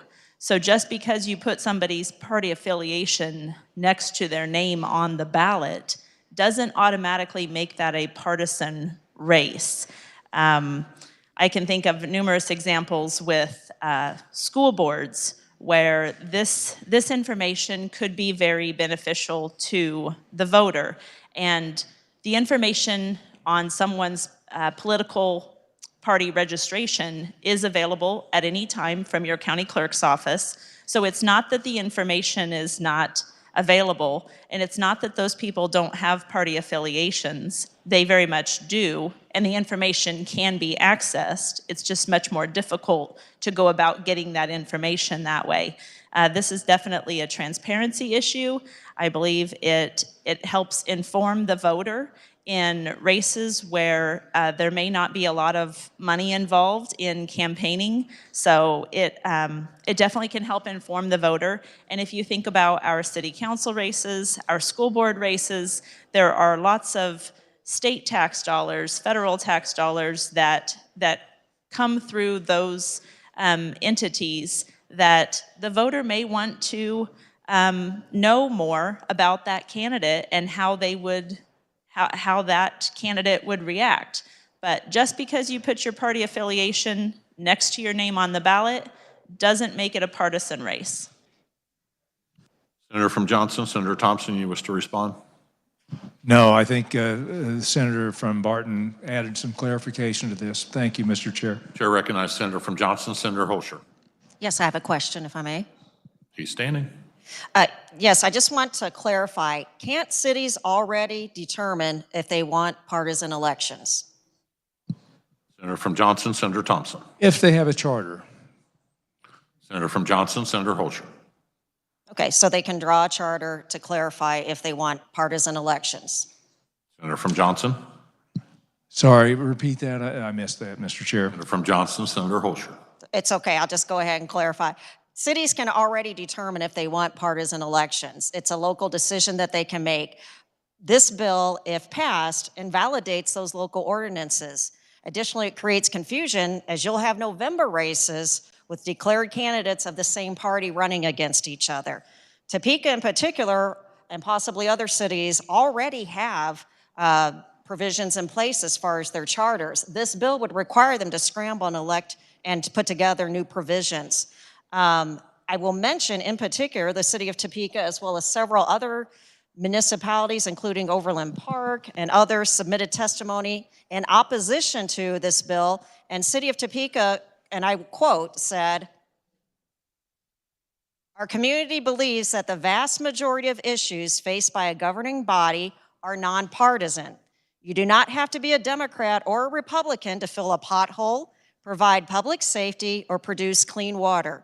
As national politics get nastier every year, nonpartisan elections become even more important at the local level. Additionally, this stifles participation of potential candidates. I do have one final question for the carrier of the bill. Can you tell us what was the vote count in committee when the bill was worked the other day? Senator from Johnson, Senator Thompson. Well, we were just checking the statutes here, Mr. Chair, and the cities can determine whether it should be partisan or nonpartisan. All we're doing is allowing the candidate not to create a partisan situation, but just to reveal their party affiliation on a voluntary basis. So it would not violate the statutes. It would just clarify to the voter and provide them more transparency about the candidate themselves. Thank you, Mr. Chair. Senator from Johnson, the latest question was, what was the vote in committee? Vote in committee was 5-4. Chair recognizes Senator from Johnson, Senator Holscher. Yes, just to clarify, thank you for that information.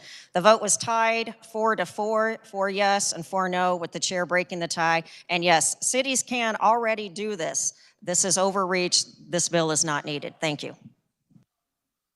At this point, the chair is going to suspend debate on Senate Bill 210. We will return to that debate. At this time, I recognize the Majority Leader from Cali, Senator Alley. Thank you, Mr. Chairman. I move the committee rise and report progress.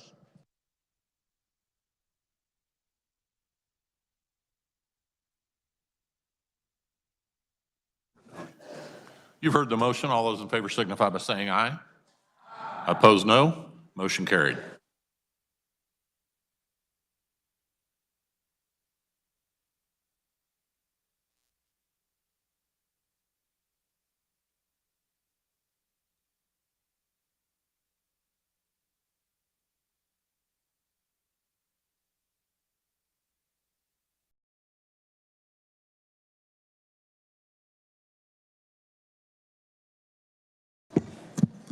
Before recessing, are there announcements?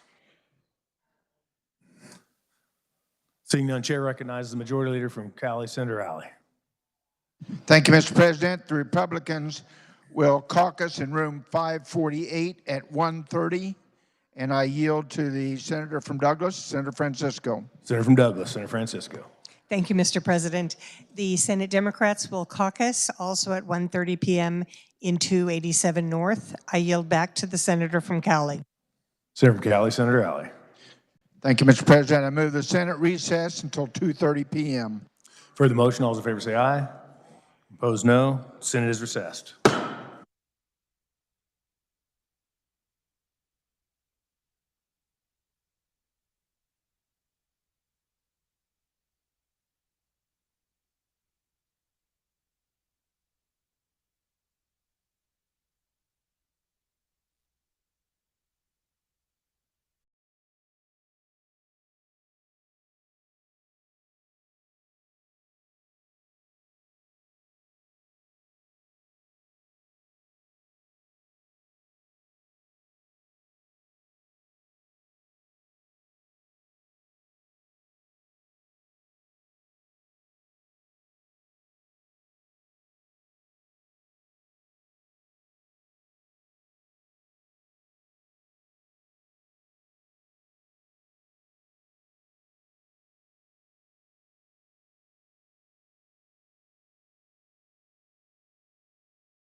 Senate will come to order.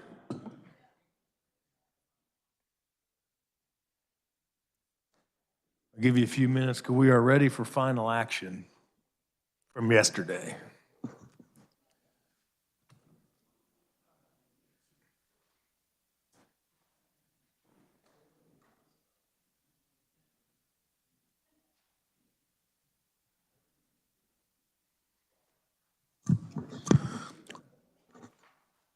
Looks like we might have a few we'll have to come back and get votes from. But we are now ready for final action. On this roll call, we'll take the following. The consent calendar bill on page 3, SB 195. The bills on page 3 and 4, SB 66, 85, 115, 132, 144, and 189. The clerk will read the titles. Senate Bill 195, an act concerning the Children's Cabinet. Senate Bill 66, an act concerning education. Senate Bill 85, an act concerning travel insurance. Senate Bill 115, an act concerning adoption. Senate Bill 132, an act concerning motor vehicles. Senate Bill 144, an act concerning Video Competition Act. And Senate Bill 189, an act concerning law enforcement. Clerk will call the roll. Alley.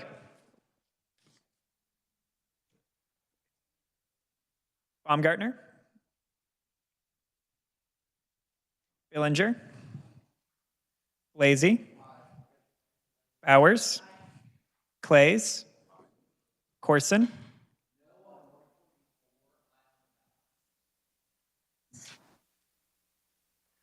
Dietrich.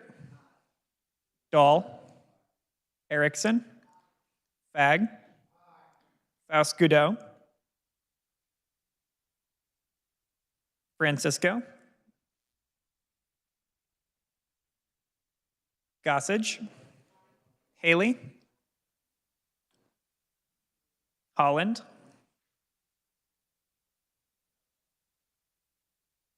Holscher.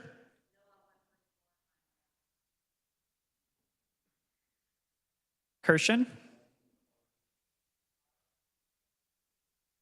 Cluse. Longbine. Masterson. McGinn. Olson. O'Shea. Peck. Peterson. Petty.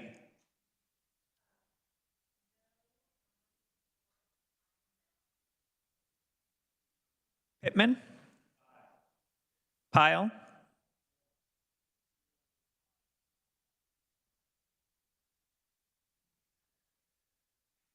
Ready?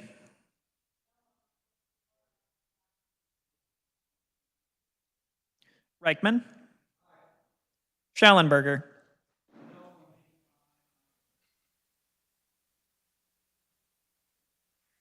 Steffen.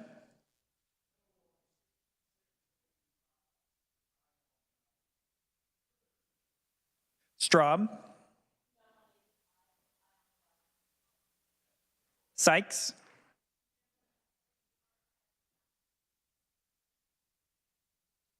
Thompson.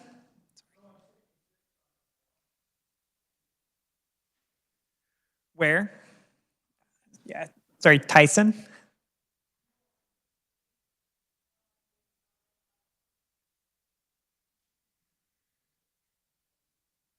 Where? Warren. Wilborn. Has every senator had an opportunity to vote? Senator from Douglas, Senator Holland. Thank you, Mr. President. I vote no on 144 and aye on the remainder. Senator from Cali, Senator Alley. I vote aye. Senator from Montgomery, Senator Peck. Thank you, Mr. President. I go from pass to aye on all. Senator from Wyandotte, Senator Haley. I vote aye, Mr. President. Thank you. Senator from Miami, Senator Baumgartner. Thank you, Mr. President. I vote aye. I have a few members that they say they're chasing. Well, one right there. Any member while we're waiting want to explain the vote? Any member wants to change a vote? Circling back to, has every opportunity had a chance to vote? Senator from Douglas, Senator Francisco. Thank you, Mr. President. I would like to pass on Senate Bill 144. Aye on the remainder. Thank you. Minority Leader Sykes, do you have, are these two going to be here, or do we need to? One is on her way, and the other we will not wait for. Okay, we will pause for just another few minutes.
I would remind the body we're not at ease. The roll is simply held open. So. All right, Senator from Sedgwick, Senator Faust-Guidot.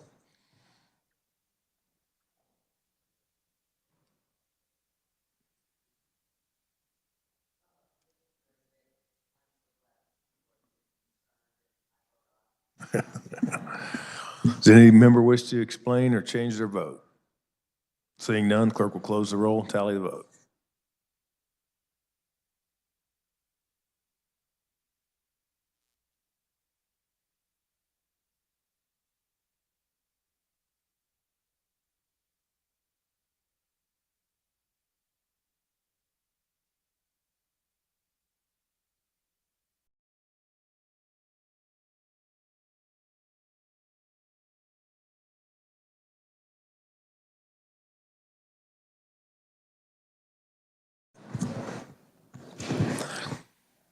34 having voted in favor and 4 opposed to Senate Bill 66, 33 in favor and 5 opposed to Senate Bill 85, 38 in favor and none opposed to 115, 132, 189, and 195. 32 in favor and 6 opposed to Senate Bill 144. These measures, having reached their constitutional majority, are hereby declared passed. Messages from the House. The clerk will read.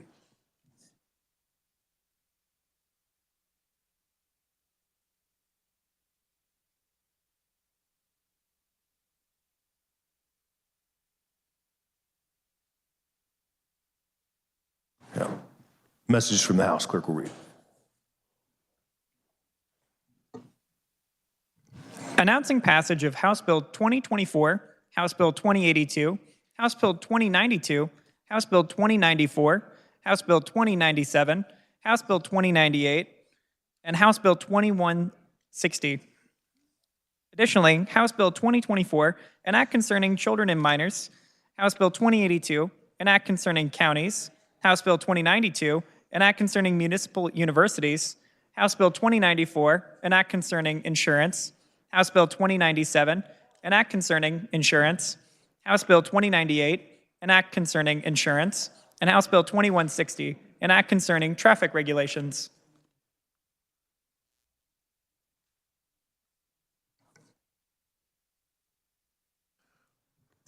Hold for a second. We think we have a correction on the vote count, so give me a minute so we can make the correction.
There was a correction on 7 of the 8 bills. So it's 35 in favor and 4 opposed to 66, 34 in favor and 5 opposed to 85, 39 in favor and none opposed to 115, 132, 189, and 195.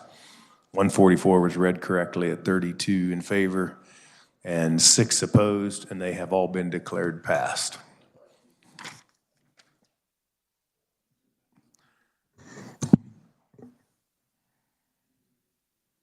I think we did the messages. This constitutes introduction of bills previously read. We will now return to the committee of the whole with Senator Longbine in the chair.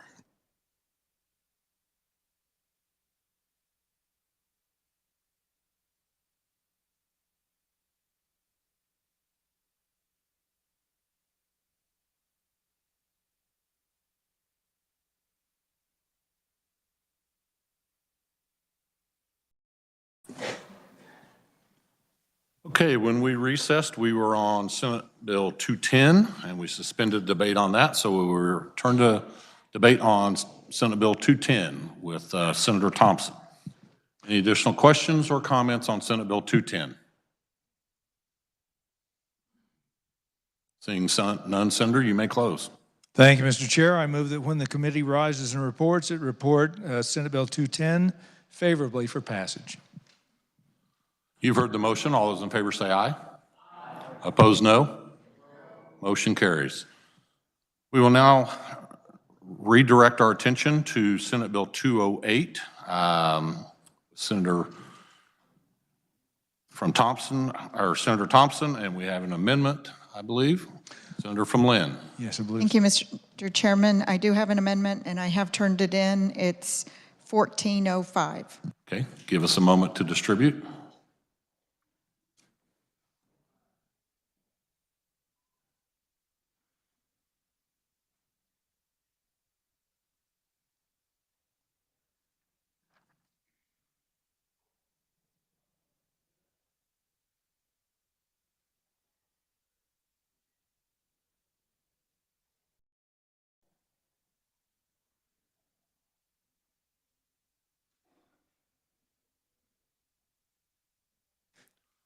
Senator from Lynn, Senator Tyson, would you like to have your amendment read or would you like to explain it?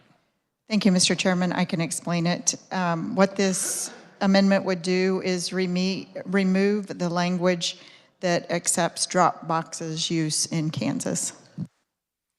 Are there questions on the amendment? Senator from Sedgwick, Senator Falscado. Thank you, Mr. Chairman. If the gentlelady from Lynn would stand for a question for clarification. She's standing. Yes. So is this amendment explaining it further? Is it saying eliminate them completely throughout the state of Kansas, the drop boxes? Senator Lynn, or Senator from Lynn, Senator Tyson. Thank you, Mr. Chairman. I will read specifically. No county election office shall use any remote ballot box for the purposes of the return of advance voting ballots. Senator from Sedgwick, Senator Falscado. Mr. Chairman, so then that would be a yes, that we are saying that would eliminate drop boxes for people to drop off their advance ballots to vote. Would that be correct, Mr. Chairman? Senator from Lynn, Senator Tyson. Thank you, Mr. Chairman. They would be able to drop them in a mailbox, a U.S. mailbox, or at the county clerk's office, but drop boxes in Kansas would not be allowed. Senator from Sedgwick. Mr. Chairman, so I've served on the election committee in the House of Representatives. I serve currently on the Transparent Ethics and Transparency Committee. I serve on the Senate Federal and State Affairs Committee, to whereas we heard Senate Bill 208, and so just again, I know for a fact that the United States Postal Service, sometimes the mail does not run on time. I do know that even when I have newsletters mailed from this state, this capital, this city of Topeka, Kansas, that the mail goes to Kansas City and then kind of reroutes back to Wichita. So sometimes we can't always rely on that mail delivery, even though I know they come through rain, sleet, and snow to get our mail to us. However, I have heard during these testimonies, Mr. Chairman, that those lock boxes are really one of the safest way to cast your vote. There are cameras that monitor those boxes. Mr. Chairman, we have tax day coming up to file our taxes. And I do know that there are boxes to whereas if you are running late, you can use that drop-off box to file your tax return. I do know that some people in my district still don't own a vehicle. And it's hard for them just to get out and sometimes get a stamp and mail the advance ballot back on those due dates that we have within the law. It's hard for them to get to the voting locations to cast their vote. And so also a lot of people that I know, Mr. Chairman, they are essential workers. And they work some of those jobs to whereas those locations that the senator from Lynn described as they could drop off at the county clerk or they could go to the post office and all of those things. Those are nice, Mr. Chairman, but it's not practical for some of the constituents that I am speaking of. And I know for a fact that you know, we say when we've not always used these drop boxes. Well, heck, Mr. Chairman, we didn't always have COVID either. But we had to make allowances to accommodate the voting rights.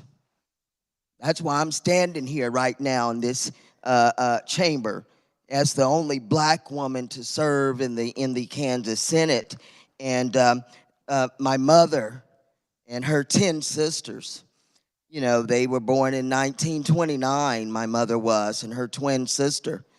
And they fought for the right to vote. And so I want to make it easier for people, especially those senior citizens in my district. And this is serious to me. Whoever might be giggling, or Mr. Chairman, I received threats recently. Racial threats have come to me recently on Facebook, my home. I still have a landline at home, my emails, my cell phone. I haven't even used my phone all day because I didn't want to see any more messages. And just because I stand up and speak out against Senate Bill 208 or Senate Bill 209 or any other piece of legislation that is going to make it harder to vote, I've been getting threats, Mr. Chairman. That's why I wasn't here this morning. Everybody knows I love everybody, and you know, my father's a white Frenchman, and my mother's black and German. That's where you get the false Godot, Mr. Chairman. And I am, you know, every time these issues come up, I've actually had all 4 of my car doors kicked in because of me standing up to speak up for the rights of some of the people in my district. And Senate Bill 208 would make it harder for some of my constituents to cast their right, which is a constitutional right in this United States of America. And for that, I will certainly oppose Senate Bill 208. Thank you for the time, Mr. Chairman. Senator from Lynn, do you wish to comment? I'll wait till my closing, Senator. Thank you. Chair recognizes Senator from Douglas, Senator Francisco. Thank you, Mr. Chair. I do have a question for the senator from Lynn, if she would stand for it. She's standing. So my question is, if you're offering this amendment to insert that no county election office shall use any remote ballot box for the purposes of the return of advanced voting ballots, why do you keep in lines 34 to 36 the statement that, as used in this section, remote ballot box means any form of a locked ballot box designated by the county election officer is available for use for depositing advanced voting ballots? Senator from Lynn, Senator Tyson. Thank you, Mr. Chairman. So the insert is not any use of remote ballot boxes, and then the definition of remote ballot boxes would remain so that they would understand what is not allowed. Senator from Douglas. Thank you, Mr. Chair. I think the way that's done may be appropriate, but confusing. I agree with the comments made previously that these ballot boxes are and have been of a great help to our constituents. So the fact that we would not use or allow them is taking away opportunities for individuals who have a disability and may not be able to enter a county office, for individuals who have a work schedule that does not permit them to go to the county election office between 8 and 5, Monday through Friday, making it harder for them. I would prefer, I know people can give their ballot to someone else to take it down to the courthouse. I would prefer that they had the opportunity to cast that ballot on their own. Thank you. Senator from Lynn, Senator Tyson. Thank you, Mr. Chairman. I understand that some people, that the lock boxes, drop boxes were put in place for COVID. COVID no longer is an issue for us, allowing for different means of casting a ballot. However, I have many constituents, and there's individuals across the state of Kansas that have grave concern over these drop boxes. And what I would ask the body to consider is it's not just mail and not just the clerk's office. Many clerks have remote offices set up now. And as the good senator stated, individuals can take it to the mailbox or a clerk's location in order to make sure that a ballot is secure. I rise in strong support of voter integrity. I want to know that every vote counts and that every vote is worth its weight, that there are not artificial votes being put in. Drop boxes allow for the possibility of foul play. I would like to remove that and protect the integrity of our elections. Senator from Douglas. Thank you, Mr. Chair. My belief is that drop boxes were used in Douglas County prior to COVID, but I understand that the use may have been increased during that pandemic. But counties were using drop boxes before that pandemic.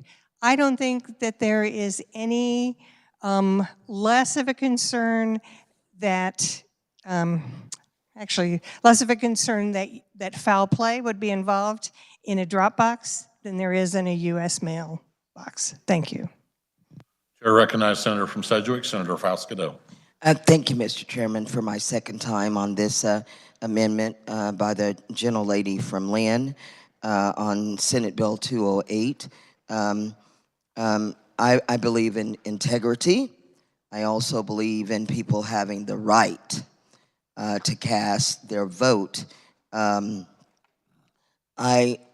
a proud member of the class, of the best class ever of Leadership Kansas, of the class of 209, and I've traveled throughout the state of Kansas, and I've tried to get a better understanding of the rural areas in this state of Kansas with the 105 counties.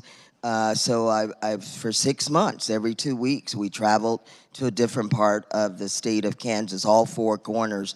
I don't think a lot of people, though, have really, in this chamber, not everyone has come to my district in inner city, city of Wichita, although I do represent a large number of individuals who it's really easy to just, you know, some of them can vote online. Some of my constituents don't have a computer in their home at all, don't even know how to work one, Mr. Chairman. Some people can just get that advance ballot in the mail, and they just go open up their desk drawer and they pull out a roll of stamps and they mail it back. Mr. Chairman, some of my constituents, they'll actually leave $20 under their doormat for me, senior citizens and people that don't drive and don't have those other things that I described. And I will go and buy them a book of stamps, and then I'll take it back. I do these things for real.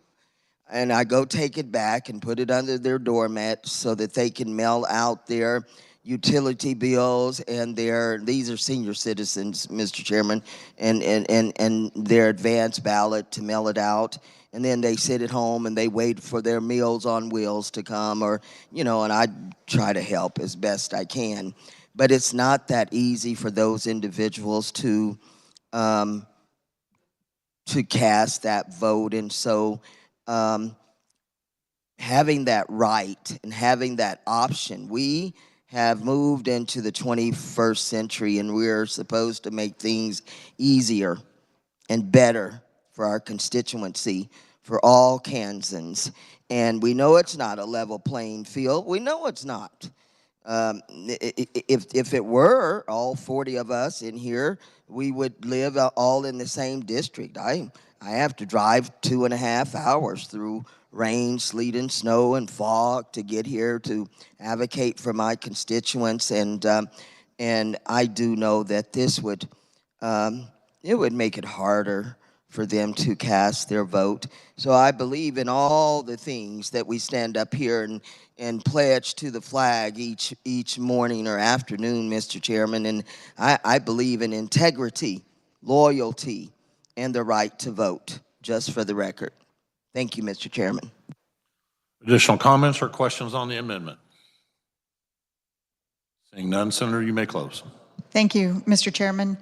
I appreciate the debate. I really do. The drop boxes Senator have been from an Lynn. issue. I have someone wishing to ask a question, but I did offer you the ability to close. It's your determination. Mr. Chairman, I will leave that up to your discretion. Chair recognizes Senator from Wyandotte, Senator Haley. Let me Thank you. remind the body that if you do wish to speak, you need to be standing so that you can be recognized. Senator from Wyandotte. I was standing, and I thank you, Mr. Chair. I guess a lot of people don't look over to this corner very often, I understand. And I appreciate the forbearance of the Senator from Lynn. I'll be brief. I just wanted to point out that, 40% of our last election was held through advanced voting, that the ballots that were cast, about 40%, 4 out of 10 Kansans that voted in 2022 chose to vote that way. And I think access is important. It does bear repeating from what has been said. And I just don't understand why we would want to make it more difficult or less accessible, if that's not an oxymoron, for what has ended up being a very secure means of voting. The Secretary of State's office has said that voting by, with the remote ballot boxes is a secure means. Some have argued it's even more secure, Mr. Chair, than mail, than mailing them in. You've got the box right there. It doesn't go through many channels. It's right there near or by the election office. So I just don't understand why we want to make an accessible means that many Kansans are using to cast their ballot already, less accessible, and to go to potentially a less secure means for those who are already participating. And I thank you again. Senator from Lynn, anyway, I thank her for her forbearance. And thank you, Mr. Chair. The chair recognizes the Senator from Lynn for close on the amendment. Thank you, Mr. Chairman. I appreciate the debate. I would bring to the body's attention a couple of items. In 2021, we passed legislation restricting ballot harvesting. It's 10 ballots per person can be submitted. With these drop boxes, there is no way to enforce that. You have no idea if one person comes back with 10 ballots, with 100 ballots, or more. I ask that the body support this amendment and stand for integrity and make sure that it's one person, one vote. With that, Mr. Chairman, I move my amendment. You've heard the motion. All those in favor say aye. Seeing 5 hands, roll call is in order. The clerk will call the roll.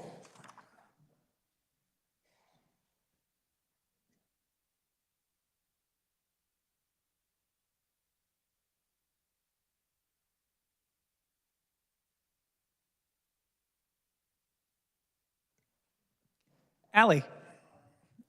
Baumgartner. Billinger. Lazy.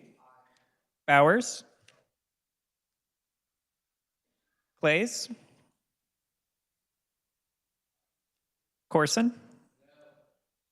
Dietrich. Dahl. Erickson. Fag. Faust-Goudot. Francisco. Gossage. Haley. Holland. Holscher. Kirshen. Cluse. Longbine. Masterson. McGinn. Olson. O'Shea. Peck. Peterson. Petty. Pittman. Pyle. Reddy. Reichman. Schallenberger. Steffen. Straub. Sykes. Thompson. Tyson. Ware. Warren. Wilborn. Has every senator had an opportunity to vote? Chair recognizes Senator from Cloud, Senator Bowers. Does any senator wish to explain their vote? Chair recognizes Senator from Johnson, Senator Sykes. Thank you. I just want to explain my no vote. And to quote our Secretary of State, Scott Schwab, drop boxes are a more reliable and secure way for delivering ballots than the U.S. Post Office. He said, I don't understand the angst with drop boxes. If I owed you $1,000, do you want me to put the cash in the mail it to you, or would you rather me drop it off? Senator from Johnson, would you like your remarks on the journal? Any additional explanations of vote? Senator from Douglas, Senator Francisco. Thank you, Mr. Chair. With her permission, I'd like to join the explanation of vote from the Senator from Johnson. So ordered. Senator from Wyandotte, Senator Haley. Thank you, Mr. Chair. It's always a pleasure to get a chance to quote our Secretary of State, Scott Schwab, when he's correct on these matters. So I too would like to join the remarks of the Senator from Johnson on explanation of vote. So ordered. Senator from Holland, or Senator from Douglas, Senator Holland. Mr. Chairman, I would, with your permission, like to join the Senator from Johnson's remarks. Thank you. Ordered. Senator from Sedgwick, Senator Falscadeau. Senator from Wyandotte, Senator Petty. Thank you, Mr. Chairman. I'd like to join the Senator from Johnson on her remarks. Any additional explanation or remarks? Senator from Brown, Senator Pyle. Can we get a preliminary, please? Before I do that, Senator from Brown, would you repeat your vote? No, I'd rather get a preliminary. Just put me for pass, right? It was I put pass. I want to change it to pass, okay, for now, and get a preliminary. 21 in favor, 15 opposed. And I'm passing. Thank you. Any senator wish to change their vote? Clerk will close the roll and tally the vote.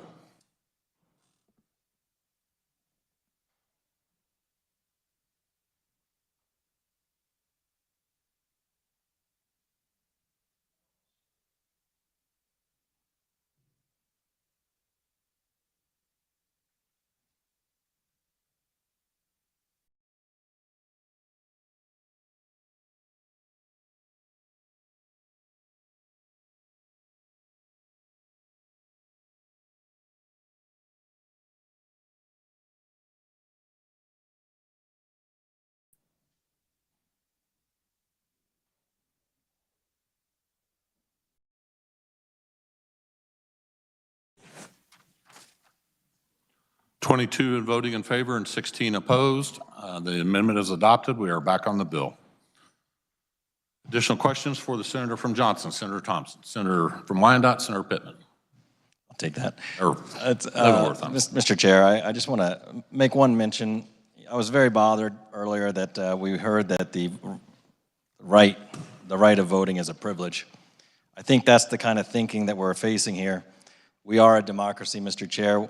In our Constitution, it was defined. We had the Civil Rights Act back in '64, defended by Bush and other presidents over the years. And I think when we hear arguments that, it is a privilege, it means that we start thinking about how we can curtail that privilege on occasion and control that privilege as a state. And I think that's a slippery slope that we're sliding down, Mr. Chair. I will be opposing this. Thank you.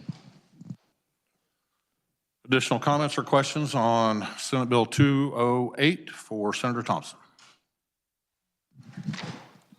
I see none. Senator, you may close. Thank you, Mr. Chair. If the voting process can be viewed as ensuring a legitimate and verifiable chain of custody from the voter's hands to the counting of the ballot, then the weakest link is the ballot drop box. I very much appreciate the Senator from Lynn bringing this amendment. I believe this makes the election process far more secure in the state of Kansas, and it prioritizes integrity over convenience. With that, I move that when the committee rises and reports, it report Senate Bill 208 as amended favorably for passage. You've heard the motion. All those in favor say aye. Opposed, no? Motion carries. We will now turn our attention back to Senate Bill 209.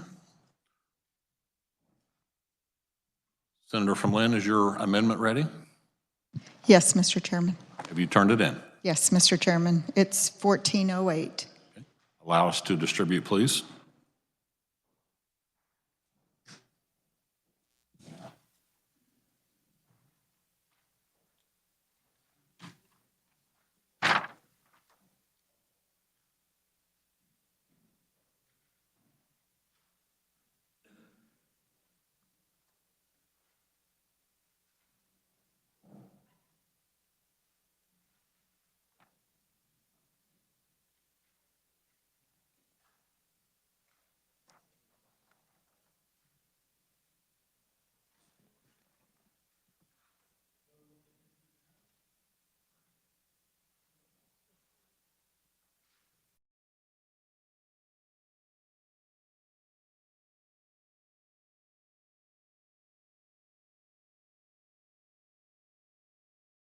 Senator from Lynn, Senator Tyson, do you want your amendment read or would you like to explain?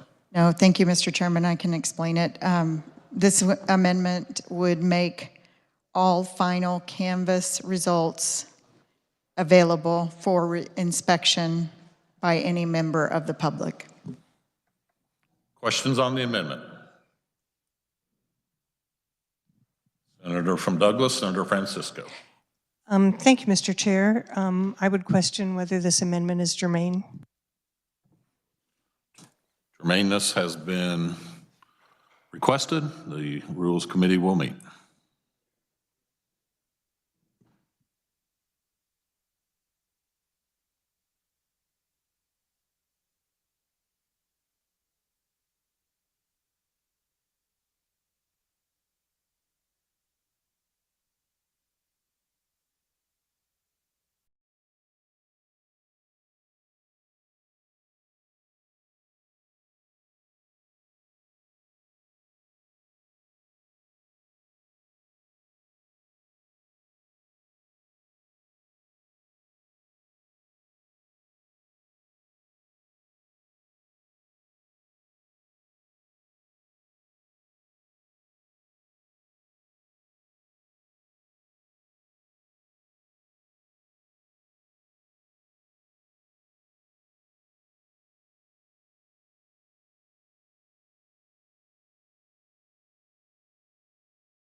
Chair recognizes the rule chair, Senator from McPherson, Senator Wilborn. Thank you, Mr. Chair. This amendment does introduce an additional subject matter. It also references a different section. We therefore find this amendment non-germane. Ruling is that the amendment is non-germane. We are back on the bill. Any additional questions for the senator from Johnson? Senator from Lynn, Senator Tyson. Thank you, Mr. Chairman. Quite disappointing, and a new standard being set. We were looking for public inspection of the ballots, or not the ballots, but the final count, and I do have another amendment. And I have turned it in. It's 1407. Okay. Allow us a minute to distribute, please.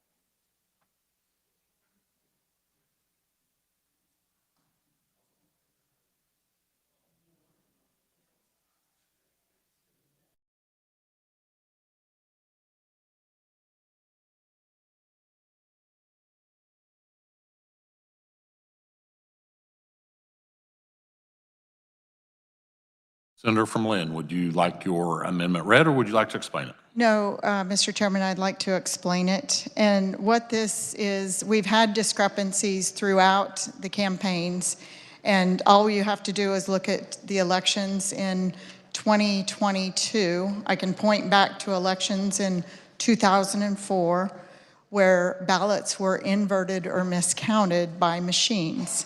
So this doesn't say that you cannot count by a machine, but the final tally before canvassing will be a hand count of the ballots cast. Thank you, Mr. Chairman. Questions on the amendment? Senator from Douglas, Senator Francisco. Thank you, Mr. Chair. Understanding that the previous amendment was ruled non-germane, I would like a ruling on this amendment as well. So, Germaneness has been challenged. The Rules Committee will meet. Mr. Chairman, is a question in order? Sir. Thank you, Mr. Chairman. So my question is, when did the standard of the Rules Committee come to be that if another section is brought into a bill that is ruled not germane? So I would like to understand why that parameter has changed for this body. Thank you, Mr. Chairman.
Mr. Chairman, question?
Chair recognizes the rule chair, Senator Wilborn. Thank you, Mr. Chair. The amendment unduly introduces an independent question that expands the title. One has to do with advanced voting. The other has to do with all voting. It's therefore I rule this non-germane. The amendment has been ruled non-germane. We are back on the bill. Additional questions or comments for the senator from Johnson? Senator from Douglas, Senator Francisco. Thank you, Mr. Chair. Previously, during the discussion of this bill, there was talk about, how many days it may take to transfer the mail. I'm particularly concerned because this body has now indicated that we don't want to allow for drop boxes as an alternative for someone who's simply not able to come at the hours of the election office or during the election itself. And I think it's even more important to keep this grace period with the elimination of drop boxes and the understanding regarding our mail system. I have gotten communication that our county clerk in Douglas County does keep track of the timing for mail. I don't have the specific information about that. But again, I'm sure that the situation is different throughout the state, but I believe it is important, especially if this body votes to eliminate drop boxes, that we do not adopt this provision. Thank you. Senator from Johnson, Senator Thompson, you wish to respond? No, thank you, Mr. Chair. Chair recognizes Senator from Sedgwick, Senator Frascado. Thank you, Mr. Chairman. If the gentleman from Johnson, the chairman of the Senate Federal and State Affairs Committee, would stand for a question. He's standing. Thank you so much. Hearing the debate in the committee, I had a concern of current law, of how it would or would not affect a process within the law, Mr. Chairman, that says if you mail, you go through all the proper procedures and you get your vote, your ballot in by 7 p.m. on election day. Current law says that there is an opportunity in there to, whereas if the poll workers who are counting the ballots, if they cannot identify or approve or verify that signature of that valid voter, that then the election commission, the law says they shall try to contact that voter to give them a chance to clarify their signature to whereas their vote is counted. So my understanding, because Mr. Chairman, I'll be honest with you, I keep getting different responses. So I know what the law says, I read it, but when I talk to different individuals over at the Secretary of State's office or whichever representative might be in the hearing that day, I get different responses to this question of, again, so not really talking about the 3-day piece in it. I'm asking, so how would current law, if we change the 3-day, eliminate that 3-day, how do we give the opportunity and the chance for the election commissioners that says they shall contact that voter to verify their signature? How do we give them time to do that? So then do we therefore still count the ballots after 7 p.m., on election day? And just clarifying, you're saying this bill, Senate Bill 209, would say your advance, your vote, your ballot, whatever, maybe just a mark, because some people with disabilities and some people who are not literate, they still can, by law, you know, just write an X and then a notary approves, validates that. And so where is the time to honor or follow current law that says that that individual, that election commissioner, must contact that voter to provide their signature? So do we need to tweak the law again to allow, you know, them to correct their signature and then get it back to the office? Because I'll be honest, Mr. Chairman, I introduced that piece of legislation, and so where it worked really well when I would talk to election commissioners, especially in my area in Cedric County in Wichita at different times, they used that kind of 3-day window to help with that verification of their signature so that everybody's vote counted. And so whether we go with 3 days before, after, or no days, I don't know, Mr. Chairman, anymore. It's just keeps changing. But where do we follow the current law? Thank you, Mr. Chairman. Senator from Johnson, Senator Thompson. Thank you, Mr. Chair, and thanks to good Senator from Sedgwick for asking the question and allowing us to clarify this. That part of the adjudication process will not be affected at all. That is a separate section of law. So all we're talking about is drawing the line, creating the finish line at 7 p.m. All the additional adjudication and canvassing of those will not be affected. They will still attempt to verify those signatures and do their best to make sure those votes are counted. Thank you, Mr. Chair. Senator from Sedgwick, Senator Frascado. Mr. Chairman, the chairman of the committee is just kind of awesome. I accept that response. Thank you. Chair recognizes Senator from Johnson, Senator Holscher. Thank you, Mr. Chair. You know, the fact of the matter is we have election integrity here in Kansas. All the examples during the committee work on this bill were problems from other states, not Kansas.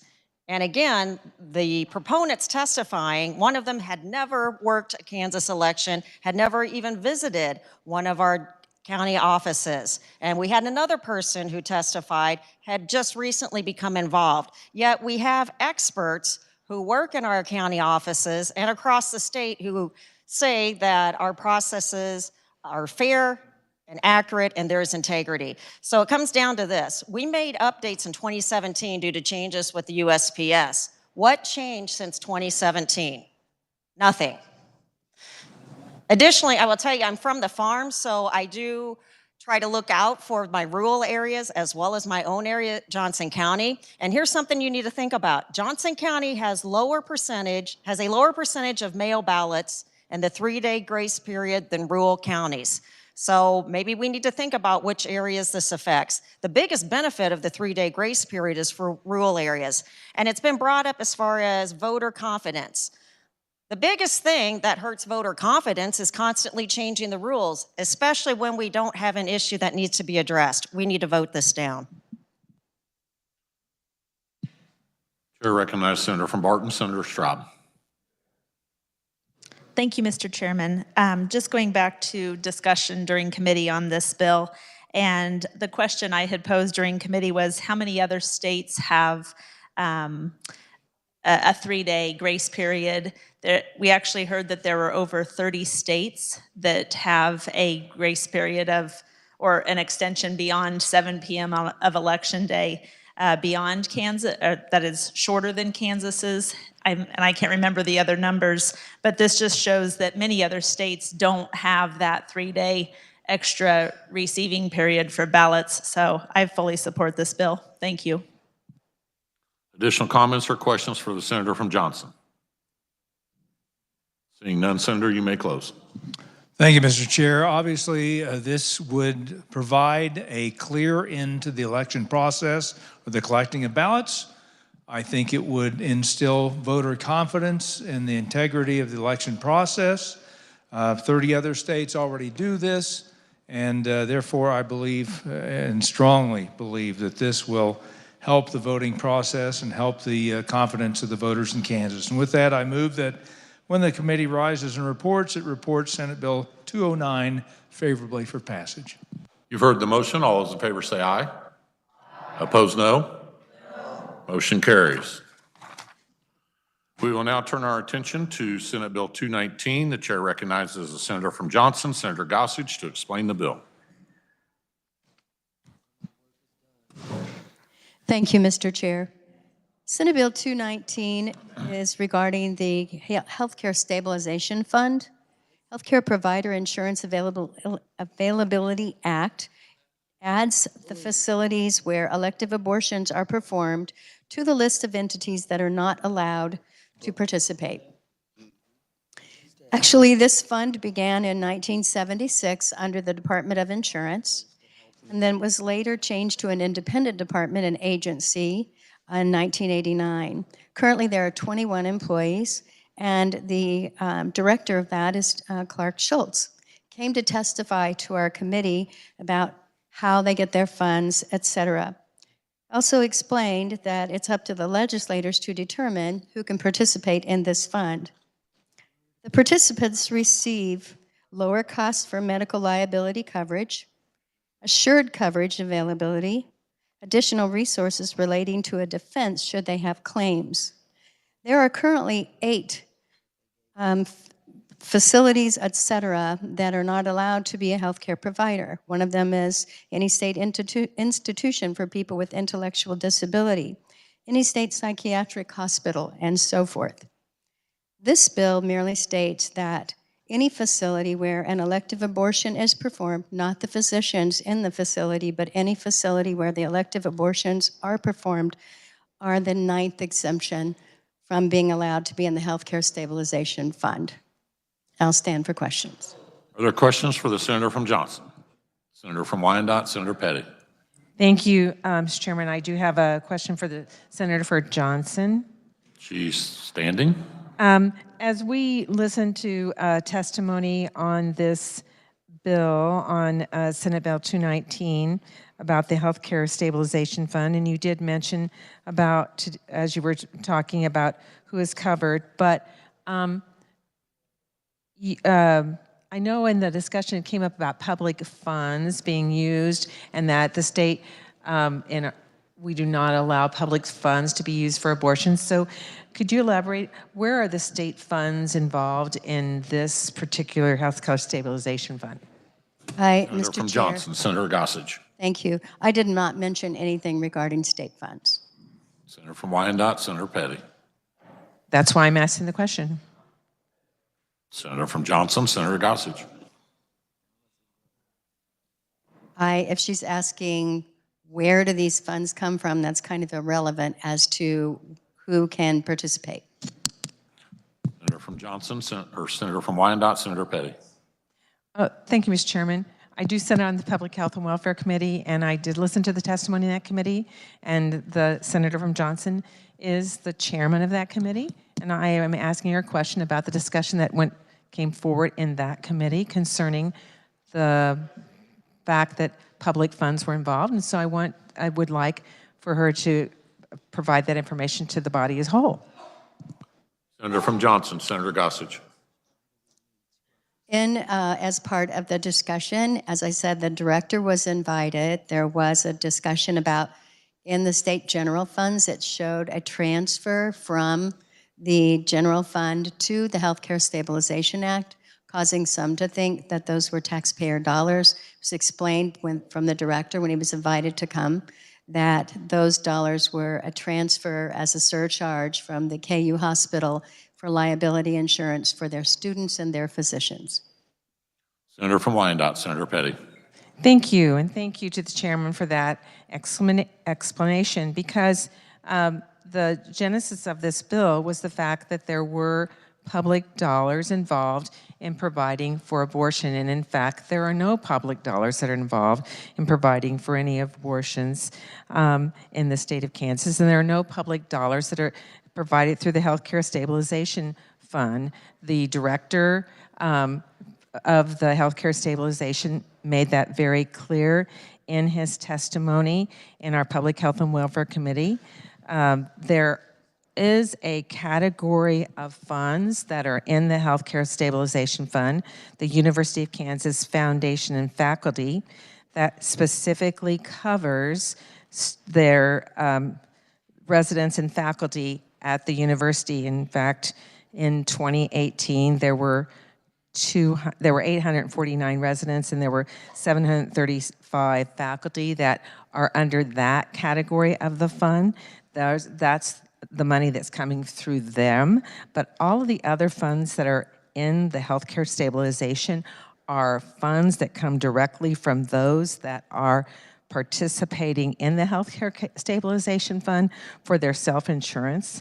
And as the chairman said, this was set up in 1977, and it was established in 1977 when the healthcare providers in Kansas were confronted with medical professional liability problems, and it has been in place ever since. But there are no public funds that are being used for abortions. So I think it really begs the question about why this piece of legislation is needed at all. Senator from Johnson, Senator Gossage. Thank you, Mr. Chair. As I stated, participants do receive a benefit from the state and the state agency, and therefore this benefit should not be forwarded to a facility that provides elective abortions. Senator from Wyandotte, Senator Petty. Thank you. So the funds for this, the healthcare stabilization, they're derived from insurance premiums that are paid by the participants in the healthcare stabilization fund. It's called a surcharge. And the only thing that's paid out on any kind of suits that might be brought would be over and above what the public, what their private insurance pays for. So this, again, there are no public funds that are being used at all to pay for any elective abortions in the state of Kansas. Senator from Johnson, do you wish to comment? No, I do not. Senator from Wyandotte, Senator Petty. All I will say that if a covered healthcare provider or a facility is sued in a medical malpractice action and that claim results in a judgment or a settlement against the provider or the facility, then the Healthcare Stabilization Fund pays the portion of the award of the settlement that is not covered by the private insurance carrier. Again, those funds that are in the Healthcare Stabilization Funds are not state dollars. They are private dollars that are paid by the providers that are that go into the fund. There are no state dollars except those from the University of Kansas Foundation and Faculty that only cover the University of Kansas Foundation and Faculty. So no public dollars are being used for elective abortions in Kansas. That makes this piece of legislation actually, it says that it's for that very purpose, but there's no purpose involved because that's not happening. Senator from Johnson, do you wish to respond? I do not. Senator from Wyandotte? I'm just, no, I have nothing to say. Do you have additional comments? I do not. Okay. Chair recognizes Senator from Butler, Senator Masterson. Thank you, Mr. Chairman. I think we got a little off far afield there. And it might have been my fault as a conferee on this bill because I mentioned as a state policy, we don't allow taxpayer funding of abortion. So that might be where that got disconnected and all about funds.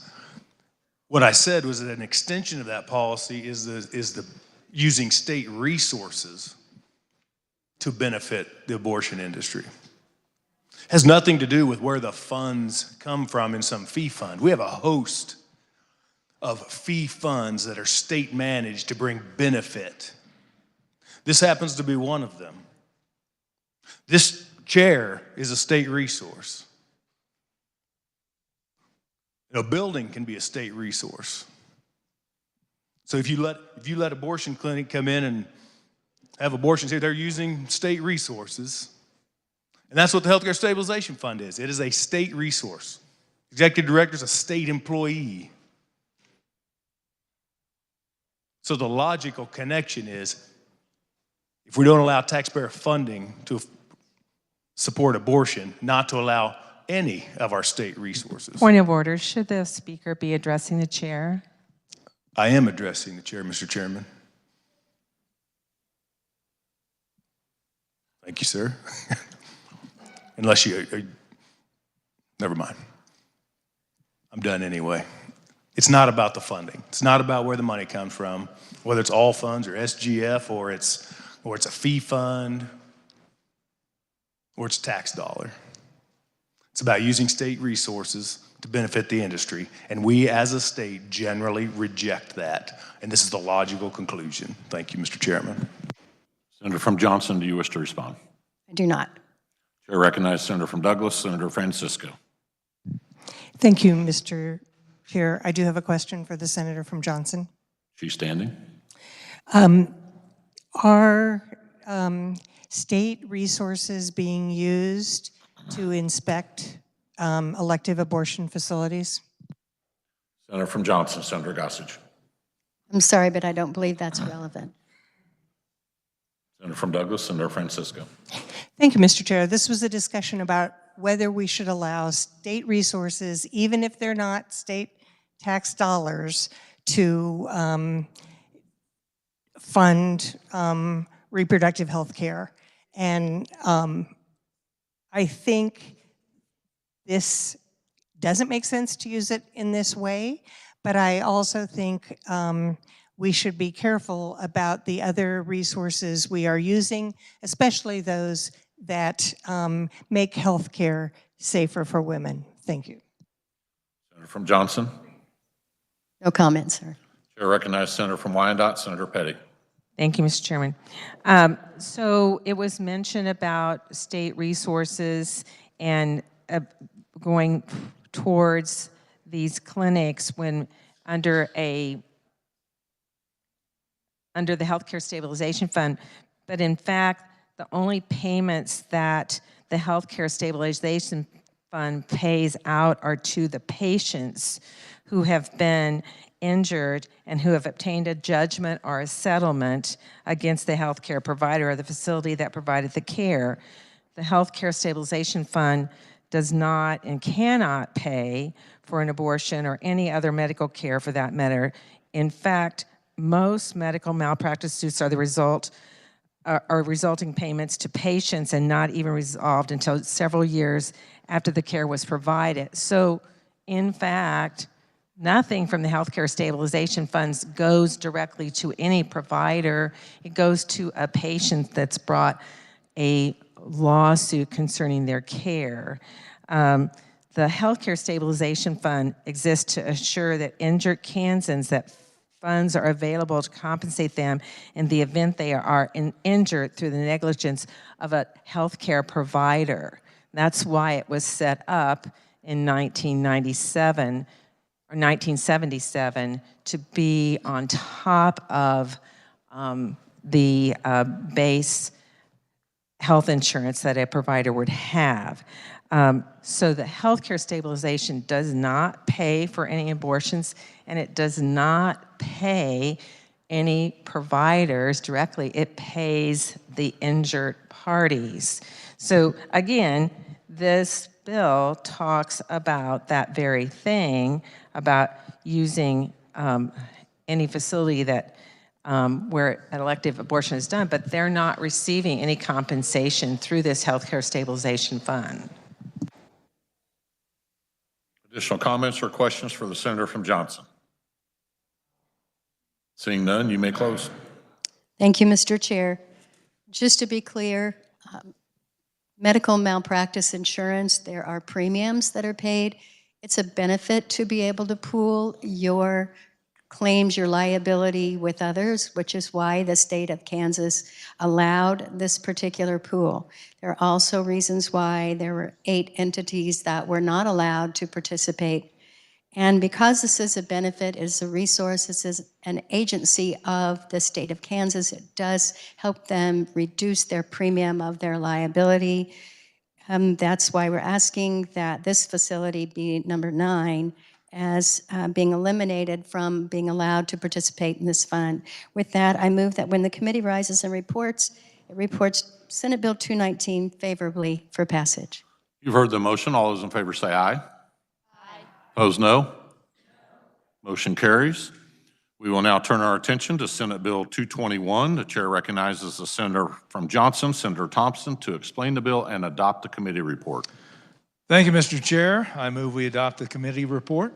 You've heard the motion. All those in favor say aye. Opposed, no. Motion carries. You may proceed. Thank you, Mr. Chair. This bill enjoyed the support of the Secretary of State and unanimous support of the entire committee. This is a fairly simple bill. It would just expand the provision to require an affidavit for write-in candidacy to be filed with the Secretary for individuals wishing to run as a write-in candidate for the State House of Representatives, State Senate, or the State Board of Education. And the candidacy, the write-in affidavit would have to be submitted no earlier than 30 days before and no later than 21 days before the election at which the write-in candidate seeks nomination. Also expands that to the district judge, district magistrate judge, district attorney, and any county office or any city officer of a city of the first class would also be required to file the affidavit. This, by the way, would not affect township elections. We were asked that question in caucus. Wanted to clarify that those elections, precinct elections, will not be affected. So write-in candidates there, where it's difficult to get candidates, would not be affected by this. The bill would remove a provision in the statute that states failure to make a cross or check mark in the square to the left of the write-in candidate would not invalidate the portion of the ballot unless it's impossible to determine the voter's intention. The removal of this provision would require voters to mark the square by the write-in vote in order for the vote to be counted. And for the Board of Canvassers, the bill would specify that the Board of Canvassers would not count write-in votes for a candidate for the State House, the House of Representatives, Senate, State Board of Education, the district judges, magistrate judges, or any of those listed, unless the candidate has filed an affidavit of candidacy. Bottom line, this is a bill to make the life of our election officials and the Secretary of State much easier during elections. They get a lot of people who will write in everything from Fred Flintstone to Superman to, heaven forbid, Mike Thompson. All we need is another one of those around. And just makes it much cleaner for them to do the processing. And with that, I will stand for questions. Are there questions for the senator from Johnson? Senator from Sedgwick, Senator Falscadeau. Thank you, Mr. Chairman. So the senator from Johnson, if he'll answer a question. He will. Thank you, Mr. Chairman. So he knows the weather and he's funny too. I like that. As far as that write-in candidate and their affidavit, so they follow the same procedure that the candidate who's filed would follow, Mr. Chairman?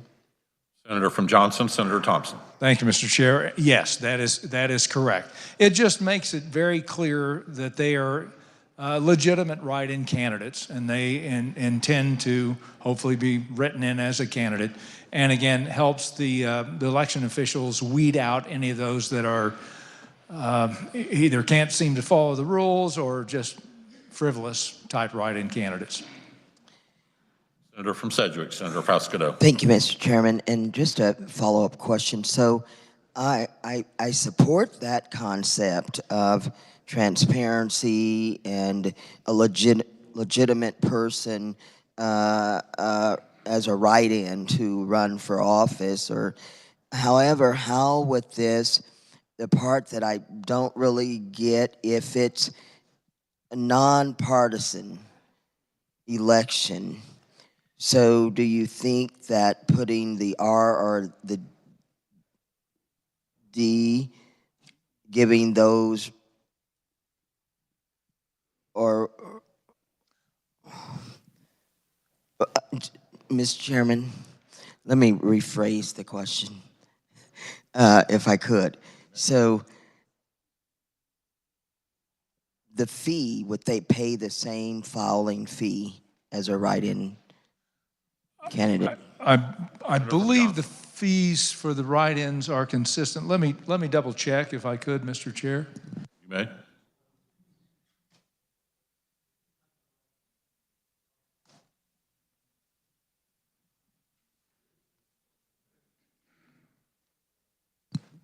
Yes, we're pretty sure the fees would be the same as all other write-in candidates. Thank you, Mr. Chair.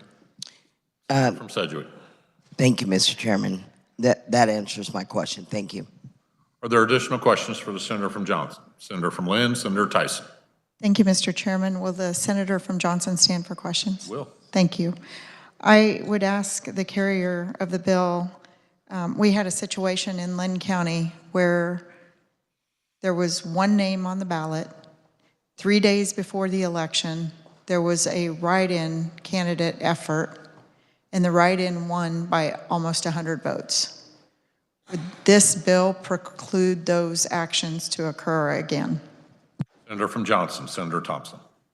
I believe that is correct, Mr. Chair. They would have to follow the rules of the other write-in candidates, make sure they got the affidavit signed and turned in within the prescribed time period. Senator from Lynn. Thank you, Mr. Chairman. I appreciate the senator and the committee's good work. I will not be able to support this because of the actions that happened in my home county. Thank you, Mr. Chairman. Additional comments or questions for the senator from Johnson? Seeing none, you may close. Thank you, Mr. Chair. I move that when the committee rises and reports, it report Senate Bill 221 favorably for passage. You've heard the motion. All those in favor say aye. Opposed, no. Motion carries.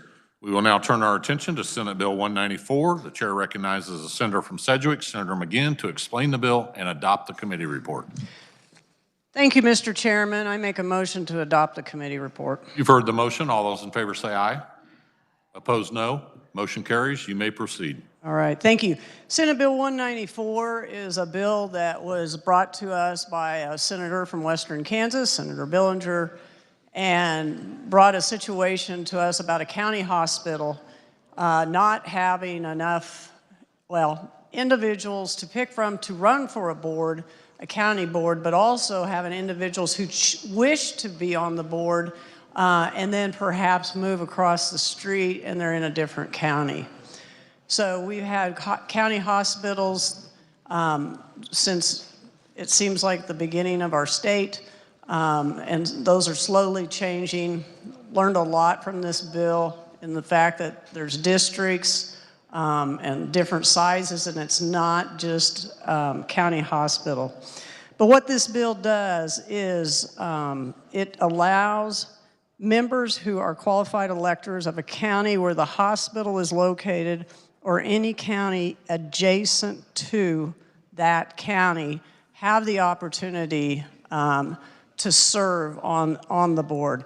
And as we know, when we get more rural Kansas, we have very small counties with low population. They want to keep their county hospital going, but perhaps they don't have enough people out there that want to serve on that board. So this just makes a small adjustment. We used adjacent counties because they're a community in common. And with that, Mr. Chairman, I'll stand for questions. Chair recognizes Senator from Sherman, Senator Billinger. Thank you, Mr. Chairman. I really don't have a question, just want to add a little bit to the conversation. This particular county has a city that borders 2 counties, including the one they're in, and you can basically stand at the high school and throw a rock across to the next county. So that's how close it is. And there was some discussion as to these appointees being on the board and possibly having taxing authority, that this might not be good for the local community. So with that, I have an amendment. Have you turned it in? I have. And the number? The number is SB 194S 1412. Okay. Allow us a moment to distribute.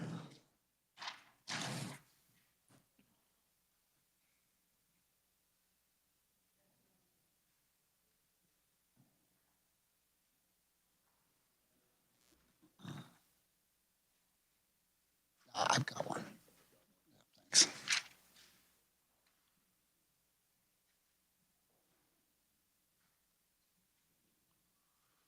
Senator from Sherman, would you like to have your amendment read, or would you like to explain it? I think it's pretty simple. I can explain it. Please proceed.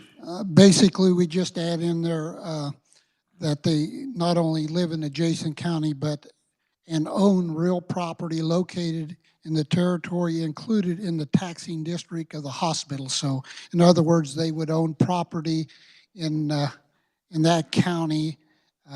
So if they did raise taxes, they'd be raising their own also.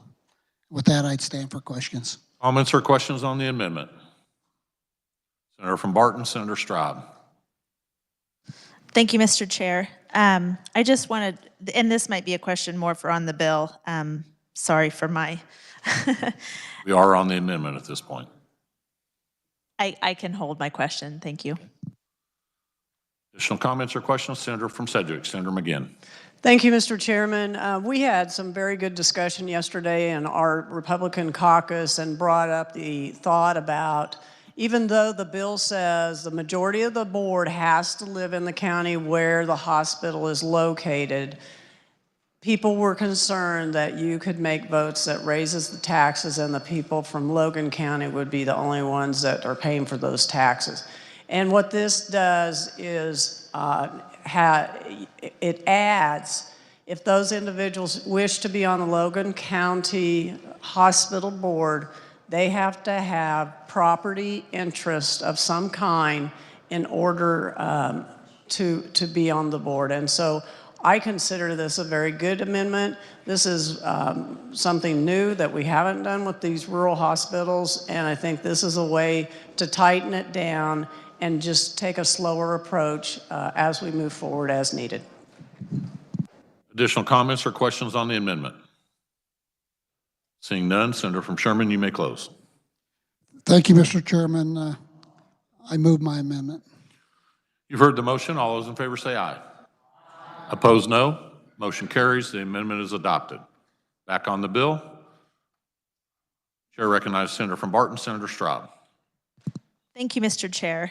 And we have discussed this question previously, but I just, for the record, want to clarify and make sure that this would not affect the election of Board of Trustees for hospital districts that don't encompass an entire county, for hospital districts such as the one that I reside in, which is the Ellenwood Hospital District. It does not include all of Barton County. There are numerous county hospitals in my district also, Stafford County, Rice County, which I don't believe it encompasses the whole county, but just a portion of the county. So I just want to clarify for the record and make sure that this will not affect the election of members of those hospital boards as they exist. Senator from Sedgwick, Senator McGinn. I'm trying to understand the question. So it won't affect members of the hospital board for another district? I need some more clarification from the senator from Barton. Senator from Barton. Thank you, Mr. Chair. For example, the Ellenwood District Hospital. The hospital district is within Barton County, but it is not a county hospital. The board is not appointed by the Board of County Commissioners. The board is elected, and according to that board's rules and bylaws, you must reside in that hospital district. I'm just wanting to clarify that this change of statute does not affect the Ellenwood Hospital District Board and how those members are elected. Senator from Sedgwick. This bill does not impact those individuals from that district. Senator from Barton. Thank you, Mr. Chair. I just needed that clarification. Additional comments or questions for the senator from Sedgwick?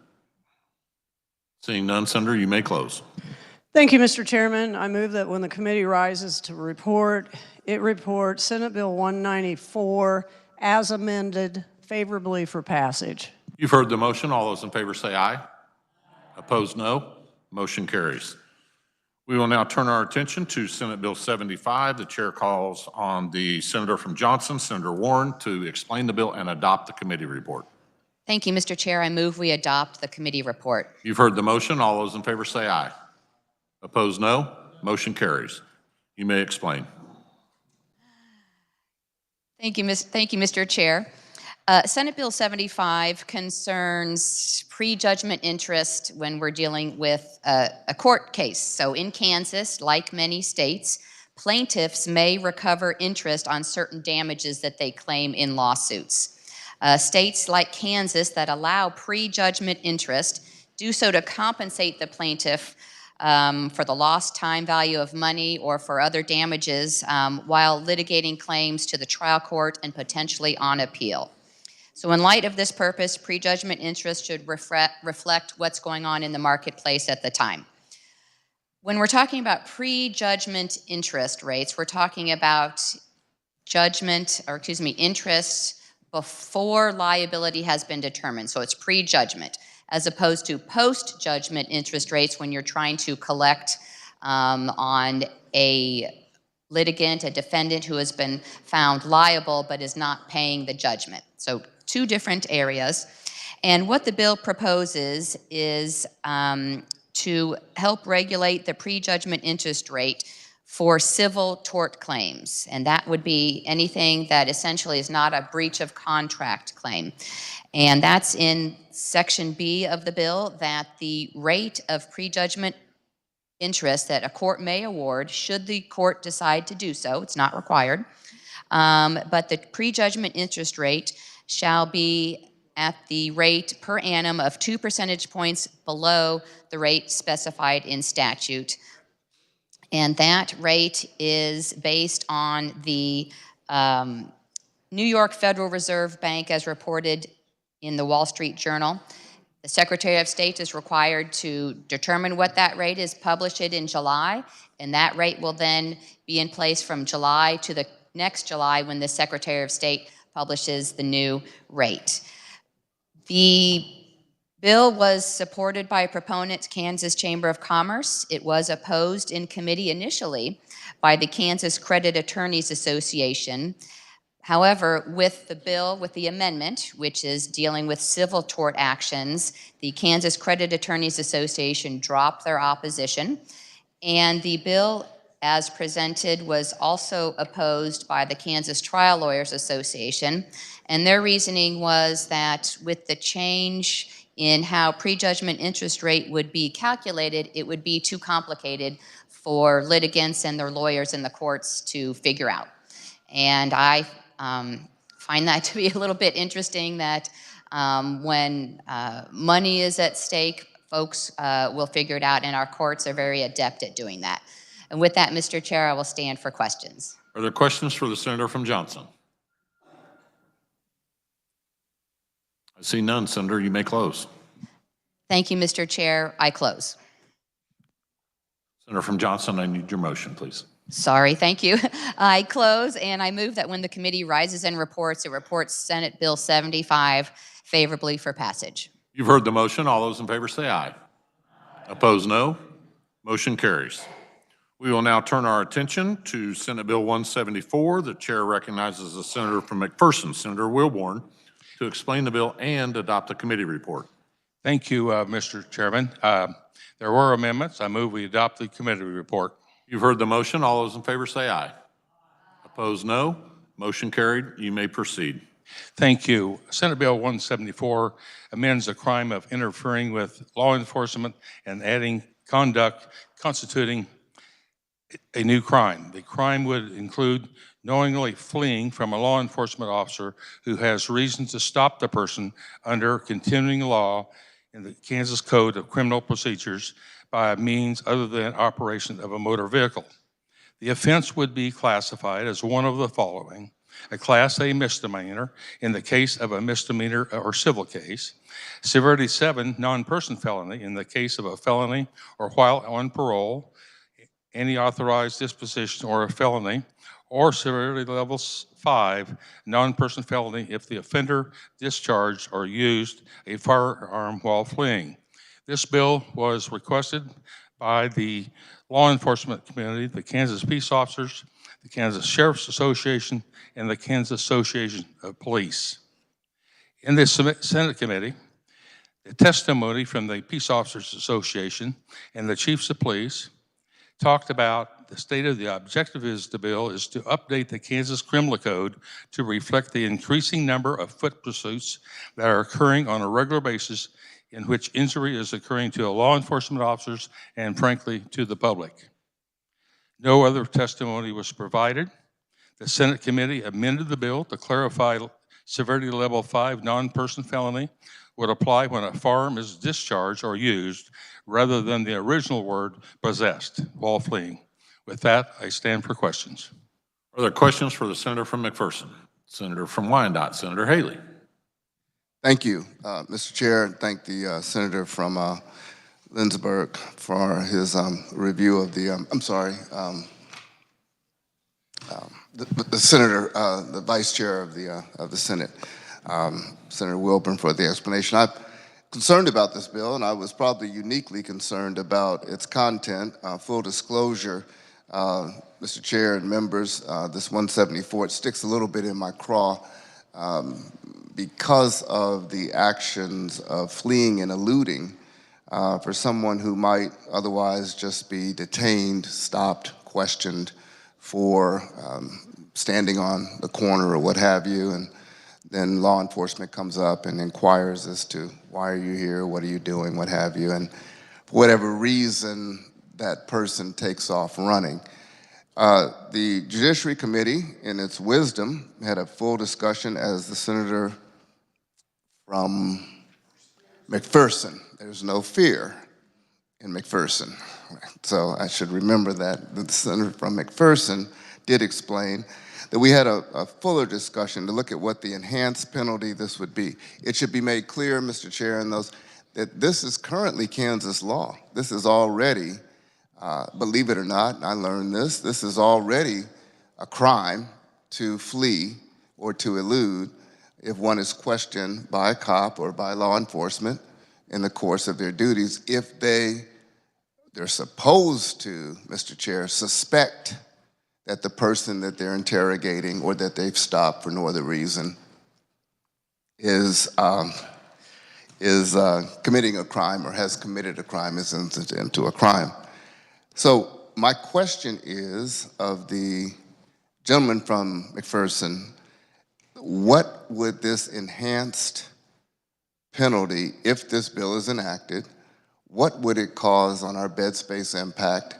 What are the additional, how much more is this going to cost Kansans in terms of prison bed space impact to enhance this penalty from these who flee and elude police officers in the course of their duties of questioning otherwise potentially innocent people while they're standing around?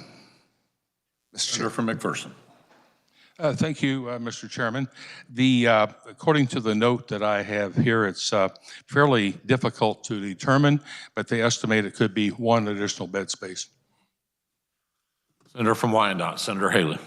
Well, thank you. I saw different numbers for that. I saw that it would be as many as 3 to begin with, and then, as the gentleman did say, it would be difficult to determine after that. I don't think that people who are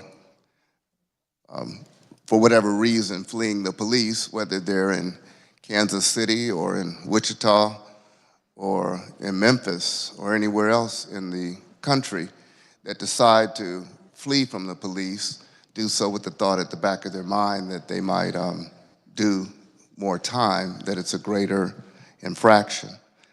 The other question that I have for the Senator, Mr. Chair, is to clear up what we did do in committee, and I was sitting right there, and I'm not really clear. We were talking about the various uses of someone who's lawfully in possession of a firearm. And you know, I don't want to go through scenarios, how people are standing around or what may be, and they lawfully own a firearm. And I've been a big supporter, Mr. Chair, of the right to carry in our state. And we have even concealed carry. And I have been a very big supporter of that. But if someone is legally in possession of a firearm and they're standing there, usually minding their business, and suddenly set upon by police officers with these questions, what are you doing here? And they take off running, but they have a firearm on them. How does this enhancement, how do we work that out in committee if Senator from McPherson could clear up? I know we talked about what using a firearm is, or showing a firearm, brandishing, and we know is when it's waving around. Certainly we all know what discharging a firearm is. How do we distinguish that so that that penalty, which is de minimis, supposedly for 1 to 3 bed space, how do we distinguish that, the use of a firearm in the committee, Mr. Chair? Senator from McPherson. Mr. Chair, if I understand this question correctly, if the individual is prohibited from owning a firearm, is a prior felon or whatever, these penalties go into effect. If they are legally carrying the firearm, that part of the penalty does not count. Senator from Wyandotte. Well, that was not my understanding, because we did talk about possessing or using. So if they legally own or in legal possession of it, we didn't clarify, I don't recall that we did clarify what use would be, or how use would be inferred. If this apprehending officer saw the weapon, is that using it? And what if the weapon is right? I think that the bill brief is a little bit dispositive, and I don't know about the clarity of what that is. I appreciate being pointed to it, because I've not been able to draw that distinction. Again, full disclosure, I have some real difficulty. Well, I thank the gentleman, my seatmate, for the clarity on that. At page 24 of the bill brief, which does say, and thank you again, thank the gentleman again. I knew I'd heard or read about it somewhere, but couldn't articulate it. In the case of resulting, and I quote, Mr. Chair, resulting from and a severity level 5 non-person felony if the offender possessed a firearm while fleeing, close quote. And I just, I didn't think there'd been a distinction drawn, and so I just want to make sure that we draw that distinction however we might. Not that it's going to make the bill any better. Don't get me wrong. The bill still is insane that we're adding bed space where we have so many already, that we're doing this, or that you're doing this, Mr. Chair, or that maybe they are, not you, sir, but whomever votes for this. I do want to make that clarity so you don't pile on unnecessarily bed space when we need to have really dangerous people actually incarcerated, and not people who are standing around minding their own business but decide they don't want to be set upon by the police while they're just standing there minding their business and want to be interrogated. Mr. Chair. Senator from McPherson. Thank you, Mr. Chairman. I would argue that this would be a good use of bed space. Senator from Wyandotte. That's an argument he's going to have on his own, Mr. Chair, because the mechanics of this bill defy logic in our society, and the enhancement only piles on to further defy logic. It is an unnecessary use. These are people, not that have committed any crime, but who are being accused and interrogated of committing a crime and who decide to run. They're running. They're getting away from what could be a very dangerous situation. And there have been those examples where I know many of us prescribe that law enforcement is angelic, but sometimes they're malfeasance. And I won't go through any examples. You can Google them and find them for yourself. But there may be some reasons that somebody doesn't want to go through an interrogation, and to put them or to enhance the bed space that we can ill afford for those who have not been convicted of a crime because they choose to flee is a misuse of our state resources, and it's an aberration of our law. So again, I have some trouble with this. There is no clear definition. Again, there is no clear definition for, as we talked about, the firearm use or owning or possessing. There's an enhancement on here, which again is probably unnecessary and will increase greater bed space, and is just in and of itself is a bill that I was saddened to see come through the process because it is wholly unnecessary. I thank the gentleman from McPherson for helping to go through this, this explanation, weak though it was, but for attempting to try to justify this bill's existence. Thank you. Additional comments or questions for the senator from McPherson? I see none. Senator, you may close. I move that when the committee rises and report Senate Bill 174 favorable for passage. You've heard the motion. All those in favor say aye. Opposed, no. Motion carries. We will now turn our attention to Senate Bill 5. The chair recognizes the senator from Johnson, Senator Gossage, to explain the bill.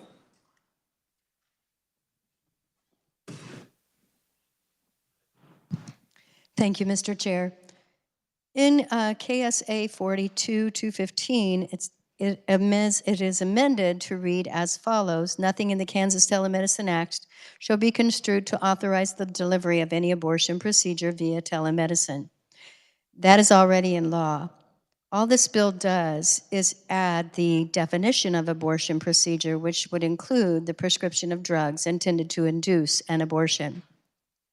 It also adds the statement that shall not be altered or suspended, this provision, during any disaster emergency. We have found by talking to medical experts and reading about the abortion pill, there are actually 2 abortion pills, that young women in general, who take these are usually under the care of a doctor that they can see. A doctor who can determine if the pregnancy is ectopic or tubal, to where that does not work on that pregnancy. The woman could think that she has expelled the child, or that she has completed the abortion, but it did not. And so the tube could actually explode and kill her. So that's very important that a doctor do the procedure or do an exam, and that cannot be done by telemedicine to make sure the pregnancy is not a tubal or ectopic pregnancy. Also, we know these pills seem to work best if done within 49 days. Oftentimes that's based on the woman's last menstrual period. Again, it's better to have that determined by the doctor to determine if these pills will actually work or be effective. Sometimes, of course, after this procedure, there can be fetal tissue that is left that can cause infection. So these women need to be able to see a doctor in present, not through telemedicine. So it just adds the definition to include prescribing drugs intended to induce abortion under no abortion being allowed under telemedicine. Comments or questions for the senator from Johnson? Senator from Wyandotte, Senator Petty. Thank you. I only have comments. First of all, medication abortion is extremely safe, including safer than other common medical procedures like wisdom teeth removal and colonoscopies. Serious complications requiring hospitalization occur in less than 0.03% of patients. So we really are not talking about this. What we are talking about in this bill, is that on August the 2nd, there was a decisive vote in Kansas where nearly 70% of Kansans said they do not want to ban access to female bodily autonomy. We're wasting valuable legislative time because the citizens support our Constitution.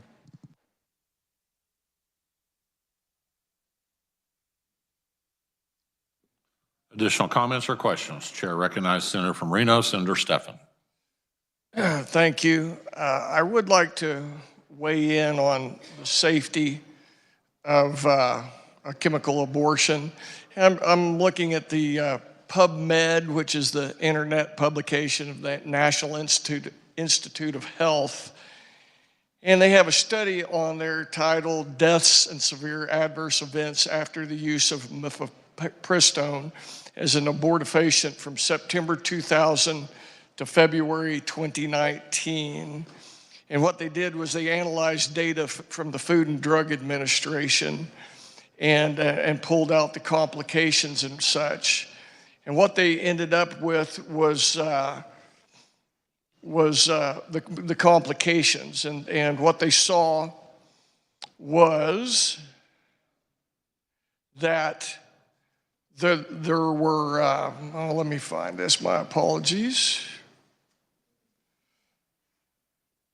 is that there were multiple deaths, like 20 deaths associated with mifepristone throughout this time period. There was lots of bleeding issues that resulted in nearly 900 surgeries to take care of that, of which under 40% were performed by the abortion providers. So these were emergencies that then spread to the nearby hospitals. Many of these were ectopic pregnancies and such. And ultimately, this study recommends that a pre-abortion ultrasound should be required to rule out ectopic pregnancy and confirm gestational age. And the whole point being is that deaths do result. Severe bleeding does result.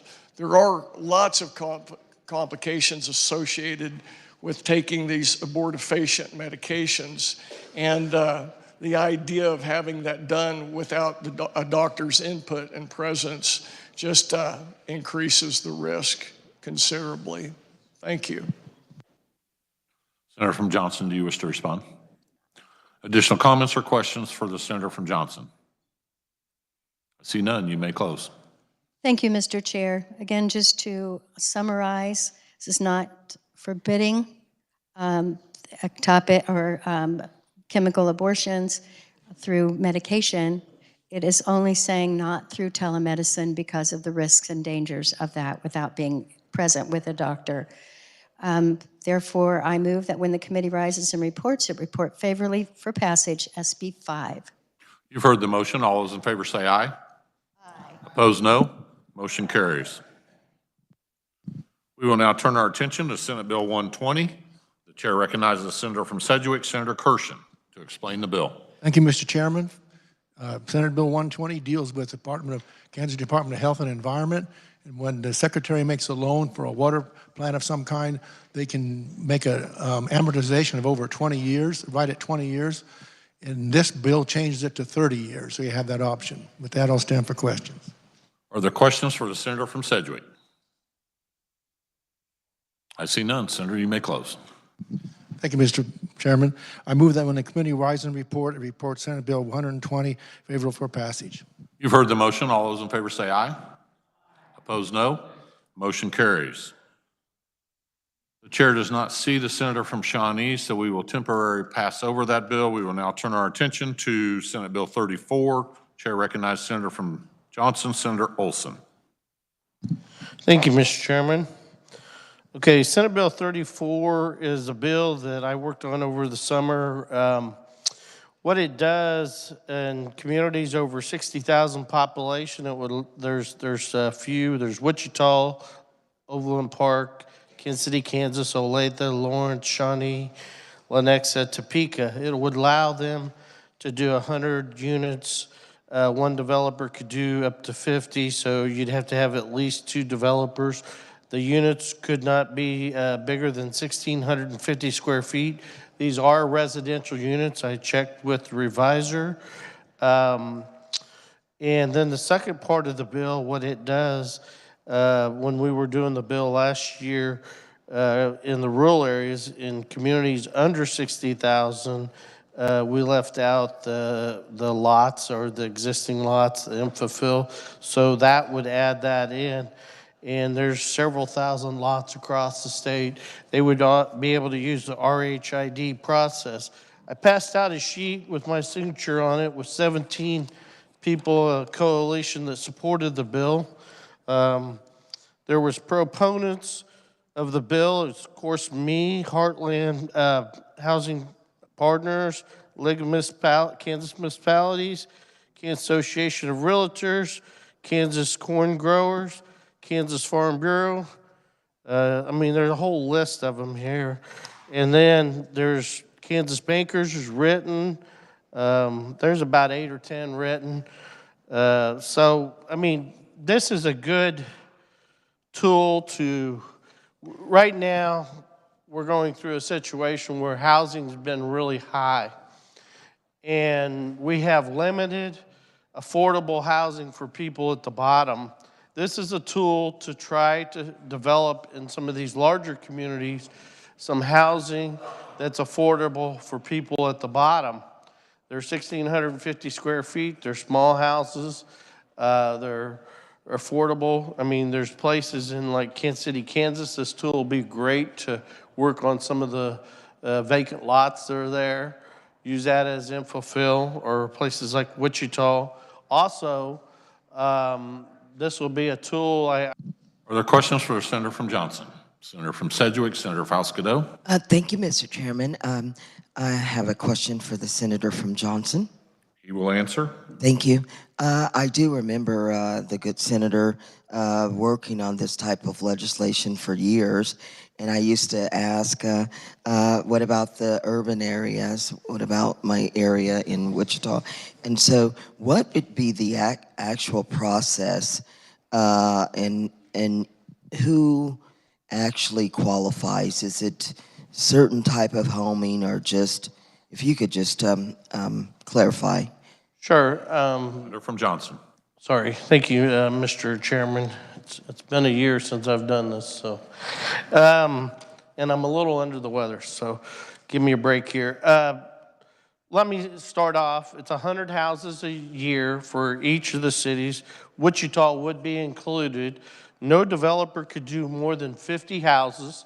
A developer is going to bring this project to the county and the city, and they have to sign off on this. It's a spatial obligation bond that's issued. It'll be for infrastructure, and it's laid out. This is a process that we've used about 40 times right now, 35, 40 times across the state.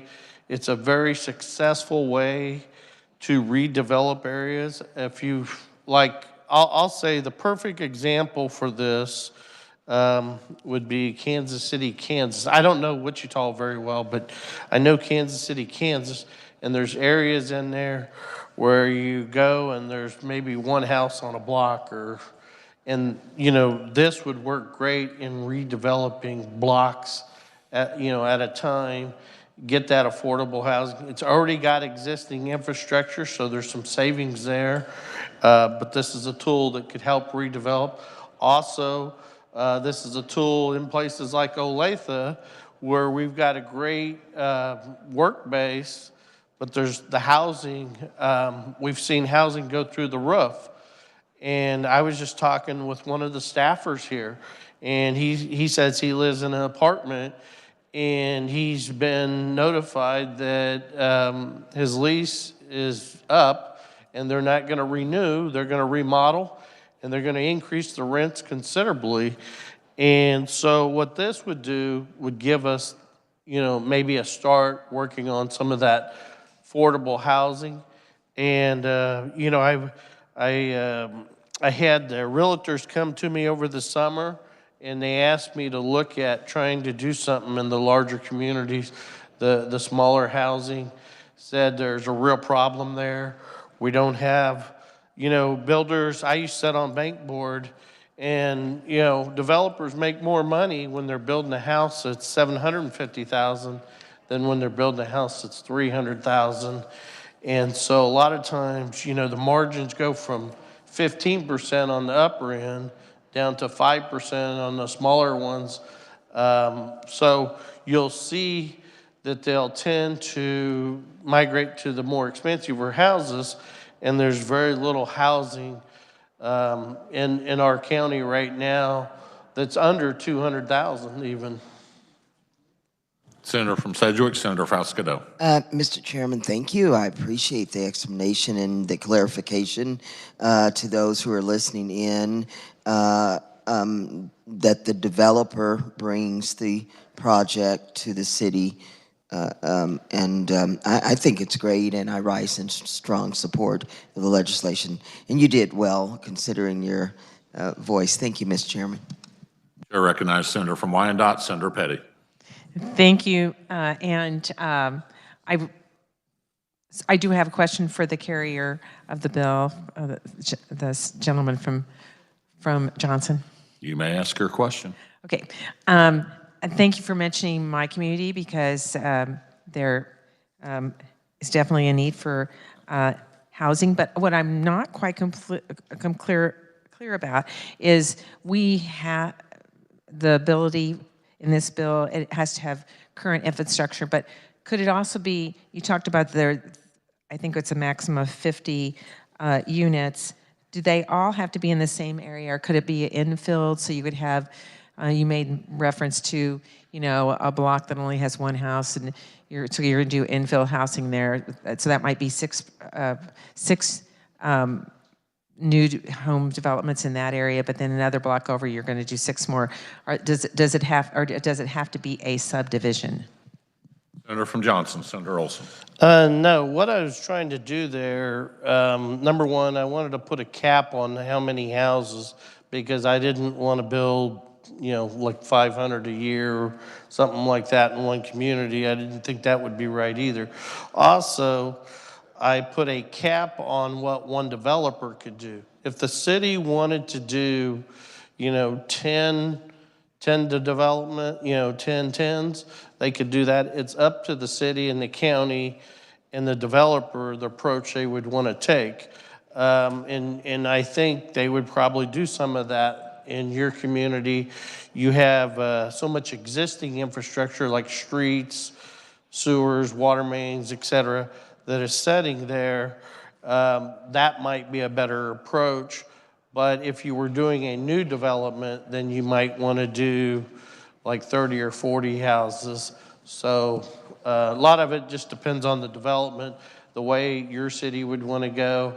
But my guess is, and I've talked with your city, Mike Taylor, and different representatives from your city.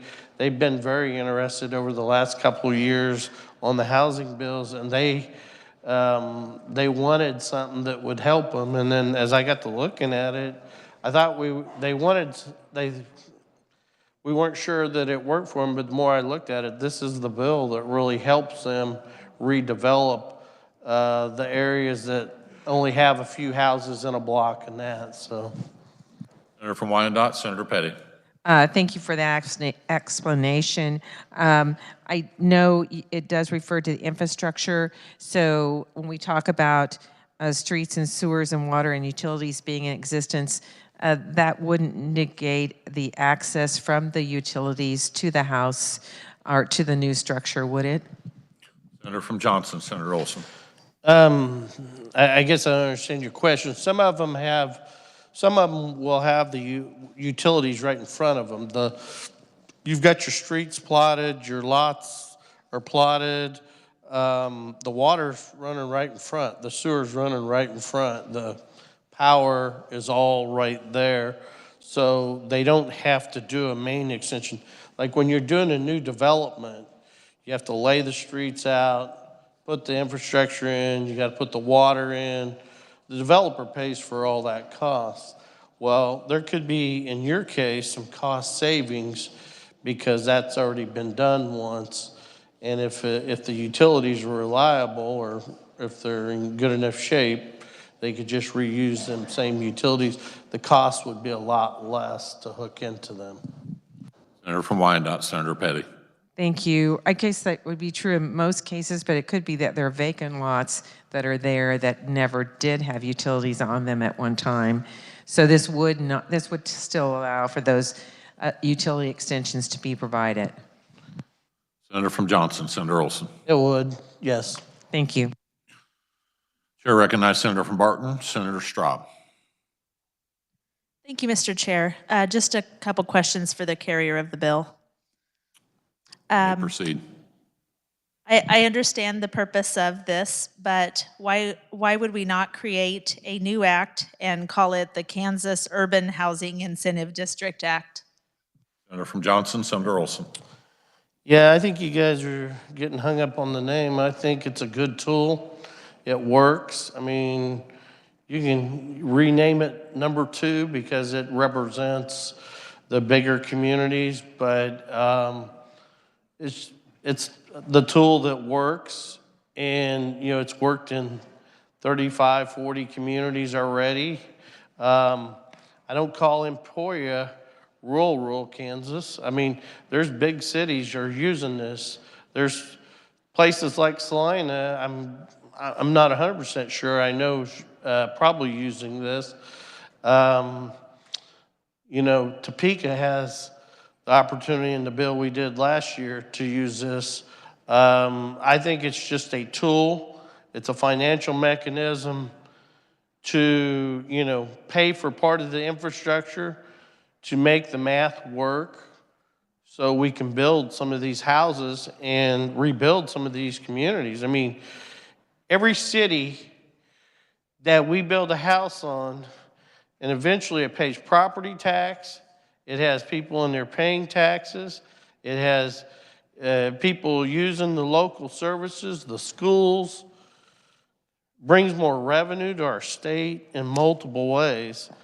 And I mean, to me, I don't have a problem using the tool that's worked real good in the rural areas in Johnson County. I think it's a little different. We put a cap on it. We didn't put a cap on that in the rural areas.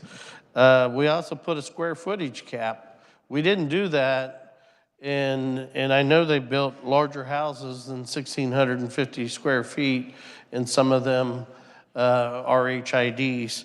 So, I mean, we're trying to target smaller houses. We're trying to target people that are starting out, families that are starting out. So I don't know if that answers your question. Senator from Barton. Thank you, Mr. Chair. No, it really doesn't, and I'm not negating the fact that there is a housing need in larger cities. I just don't want to mislead the Kansas taxpayer in providing urban housing incentives under the auspice of an act called the Rural Housing Incentive. I have one more question. Who receives the financial benefit or the majority of the financial benefit of this act? Is it the developer or is it the tenant or resident of the property? Senator from Johnson. Well, in any situation, the math that makes it work when they sell the property, it's going to be the tenant. The tenant has a place to live that's affordable to live. Senator from Barton. Thank you, Mr. Chair.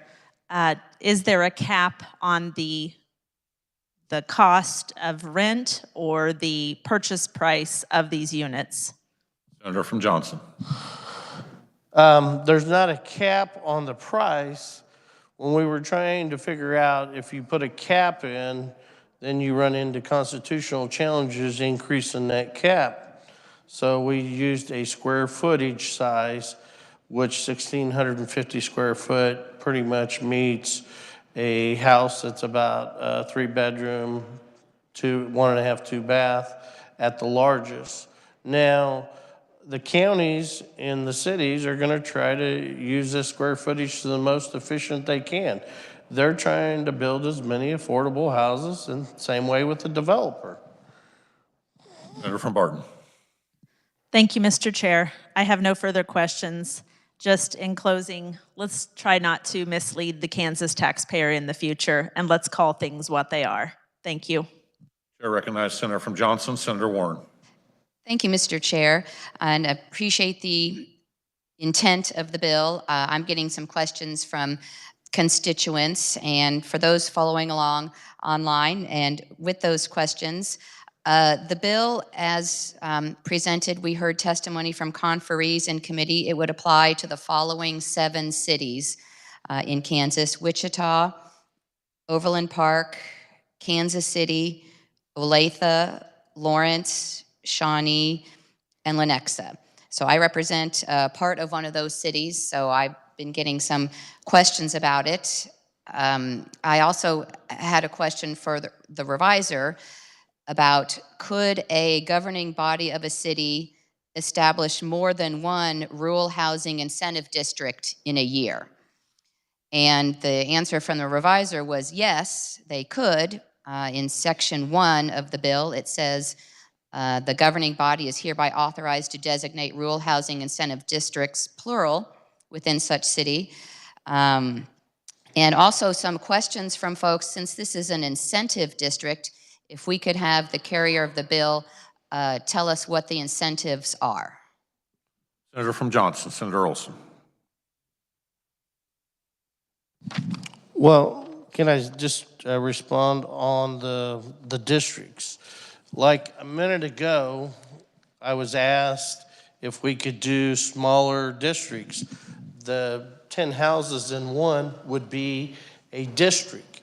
So that county would be able to do 10 separate districts of 10. It could do no more than 100. I had the here just now. Give me a second. I gotta look for where how it works.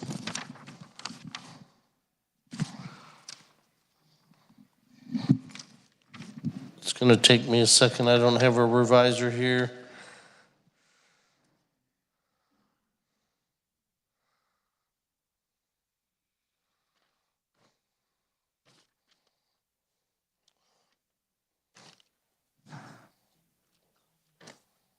Yeah, could you?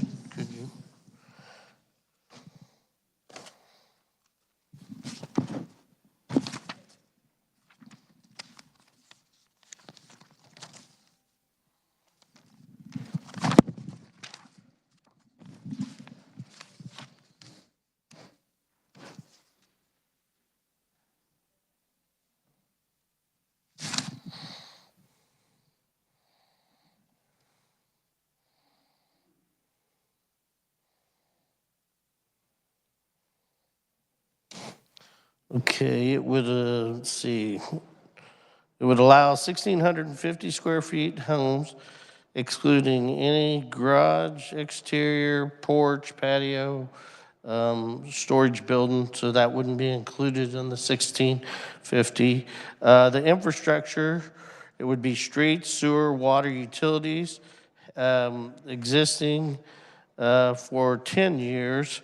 The lots, the residential units where they're located in the taxing district. Senator from Johnson, Senator Warren. Thank you, Mr. Chair. I'm thinking incentives are some tax abatements or tax credits or something of that nature, but if those are the incentives, those sound to me like the restrictions on what each unit would have to look like. So I'm still not clear on what the incentives would be. And there was a question, do the incentives inure to the developer? Do they inure to the owner who buys the lot for sale? And I think the question was answered. If I could have an answer to that question again, that'd be helpful. Senator from Johnson, Senator Olson. The incentives go into the project to lower the cost, to make the math work.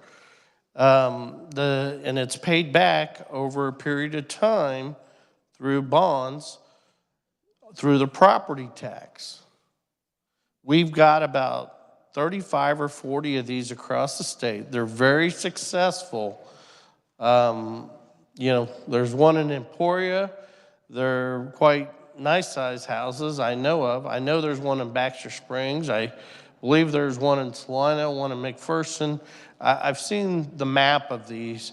I haven't seen it in the last couple years, but I was just in a meeting today and heard a city talk about how they did their first district. So.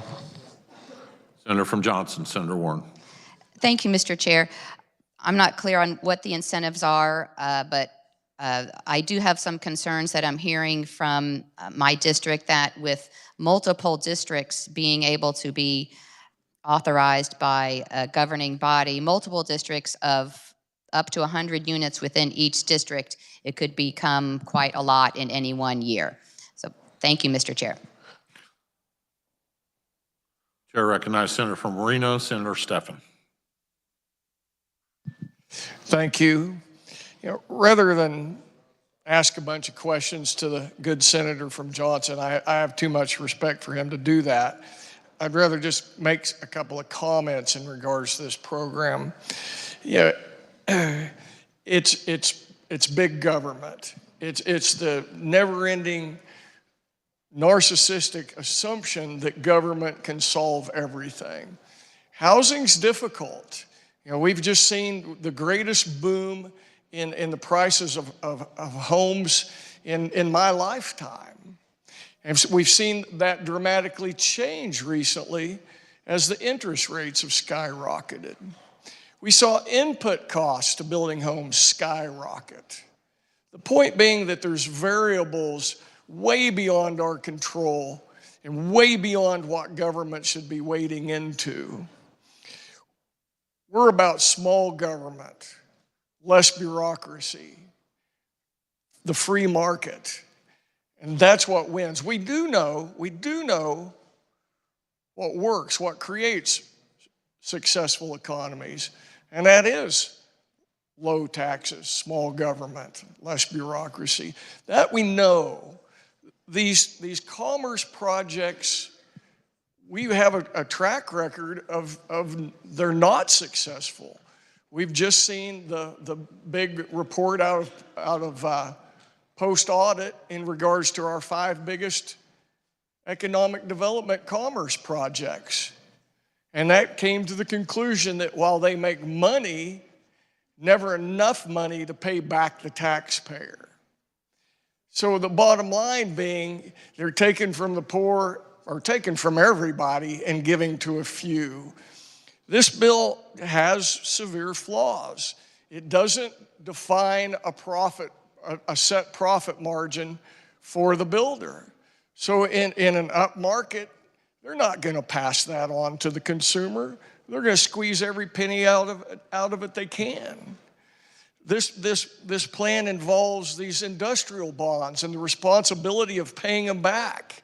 That's paid back through taxes, through property taxes. So there's no tax-based benefit to these, not for a long time. And I don't know about you all, but I had the pleasure of living through the HUD bust back in the 80s. And I see how quick, how in the blink of an eye, these nice little starter homes become rubble when the owners get upside down in them and they start tearing them up. This is another well-intended project that has so many intangible variables to it. The chances of it being worthwhile over the long term are next to zero. It would be luck. What we do know is what we stand for here on the right side of this building, and that's low taxes, a small government, less bureaucracy. Let's get back to our core values and let them work for us, not taking shots in the dark. You know, saying it works, I appreciate that. Saying it works repetitively, I appreciate that. but we don't have any hard data to that effect. We do have a long track record of failures. A wise man, I was told, recently said in this vicinity that we're going to have to quit trying to buy our way to economic prosperity. Thank you. Senator from Johnson, do you wish to respond? Chair recognizes the senator from Butler, Senator Fagg. Thank you, Mr. Chairman. To start with, I would like to say that I have spent a lot of time driving around Wichita, so I don't know the other areas, but I can talk for Wichita. You have areas in town that has sat for years and years and years, and one house on it, like the good Senator Olson talked about, and nothing has happened. So with nothing happening, that's going to take us forward of when is this going to change and why? So what we're trying to do with this kind of bill, which I stand in support of, this bill helps the local people to move their county or community forward, and this is one more financial tool in their toolbox. Remember that this obligation does not affect the rural areas. This doesn't affect the obligation of the state of Kansas. This is a local issue that we're giving them a tool to work with, and every community is going to work a little different with this, or they don't have to do anything at all. So I stand in strong support of it. I'm not going to go over all the other little details that went into this, but this is a good tool, and I'm in support. Thank you. Senator from Shawnee, Senator Cluse. Thank you, Mr. Chairman. If the carrier of the bill would have a question, take a question. Will. Okay. I was just noticing the units, if they were not sold within 6 months after certificate of occupancy, be eligible to be redesigned for rent units on other projects as such. Has that been the course? I'm just not familiar enough to know. Senator from Johnson, Senator Olson.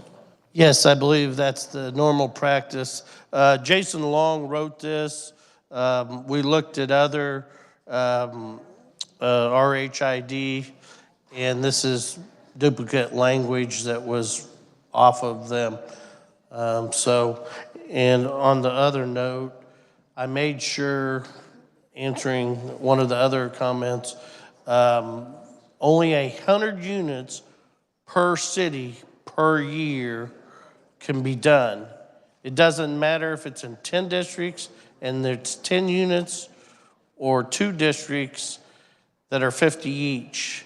I think I trust Jason Long when he tells me he wrote it. Senator from Shawnee, Senator Cluse. Thank you for that response. Has there been any, and it did not come up in committee, but some of the questions have stirred more questions. Have there been any studies as far as, because it seems like in real estate, I have a real estate background, that we get a lot of rentals, and it seems like the purpose of this has been to give families opportunity to get into homes in these districts then, or the rentals outweighing the homeowners who bought the homes in good faith, affecting the appraisals of these homes. And has there been any studies along that line, or could you speak to that? Well, I didn't use any studies off of that. You know, the county's going to know what they need in the city. There's only a handful of cities that this would allow outside of the cities under 60,000 could use it, and they're using it, trust me. It's a great tool. It's been used repeatedly, and I think it's a tool that my city and cities like Wichita and Kansas City, Kansas would like to use too, to, you know, there's blighted areas.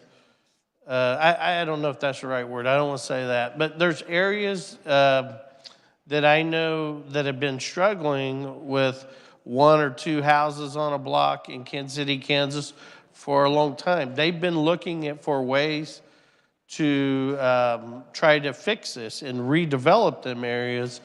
And, you know, they've slowly been taking that property back as it goes back for back taxes. I know Wichita's had some of the same problems. I've sat up here on bills on blighted property, and they've done, they've ran legislation several times talking about it and showing us how many blighted areas. And I think this is a tool.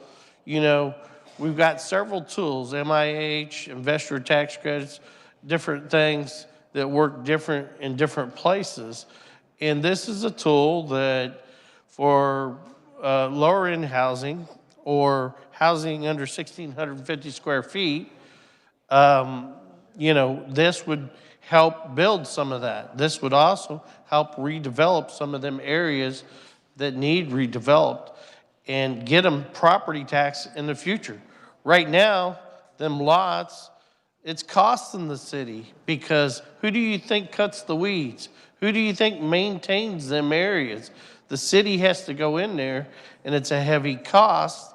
Nobody's paying property taxes. They just keep going for back taxes, them lots. And so if you could redevelop them with some tools like this, in the future, you could get them properties back on the tax roll. And they, you know, every house you put back on the tax roll, you know, once the bonds are paid off, it'll help that city. It'll help that school district. So I think this is a great tool. You know, there's going to be, I bet you in 2007, there was a lot of foreclosures, and then people bought houses for rentals. I bet you a lot of them houses sold in the last 4 or 5 years to people, owner occupants. You know, and that's just the process it goes. Them houses, people were probably paying $600, $700, $800 or $1,000 a month. Now they probably couldn't get them places to live for $2,000 a month. And what has happened, I looked at this last night, the markets went like this. And yeah, we're at the edge of a cliff, there's no doubt. But the fact is, the price has went up so much in just since 2000. It's unbelievable what the values of properties I give. I probably shouldn't say this. Back in 10, I give $109,000 for a house. I sold last year for $320,000. And when I sell that house, that person can't rent that. You know, I had reasonable rent, and I think I was charging a person about $1,500. Most people would have probably been charging them about $2,200. And, you know, them opportunities, they're drying up. You go through Olathe, you go through all the cities. The houses have been gone through, bought up, redone, and so there's a little bit left on the market. Now, I don't know what the Topeka market's like, but I have a feeling, I know some people up here that bought rentals, they fixed them up, and they could sell them for a nice profit. And if they did, the people that probably live there would have to probably move out because the people would raise their rents considerably. I don't know if that answered your question. Senator from Shawnee, Senator Cluse. Just one follow-up question, and was looking to see if there was anything as far as developer. Is there any kind of a time period, or what holds them to this for what period of time of just kind of pawning it off, selling it off to someone else? Senator from Johnson, Senator Olson. Can you say that again? I'm sorry. Senator from Shawnee, as far as developer goes, is there any kind of a time period or something that would prevent the developer for just selling this off after it's been done, like maybe before even the 6-month period that we talked about?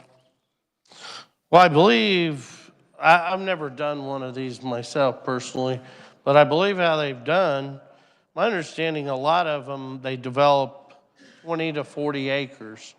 They go in, put the infrastructure in, they build the houses, just like any development. They build them as they got contracts on them. And once they get them up, I think there's a period of time, and then the property tax starts paying down the bonds.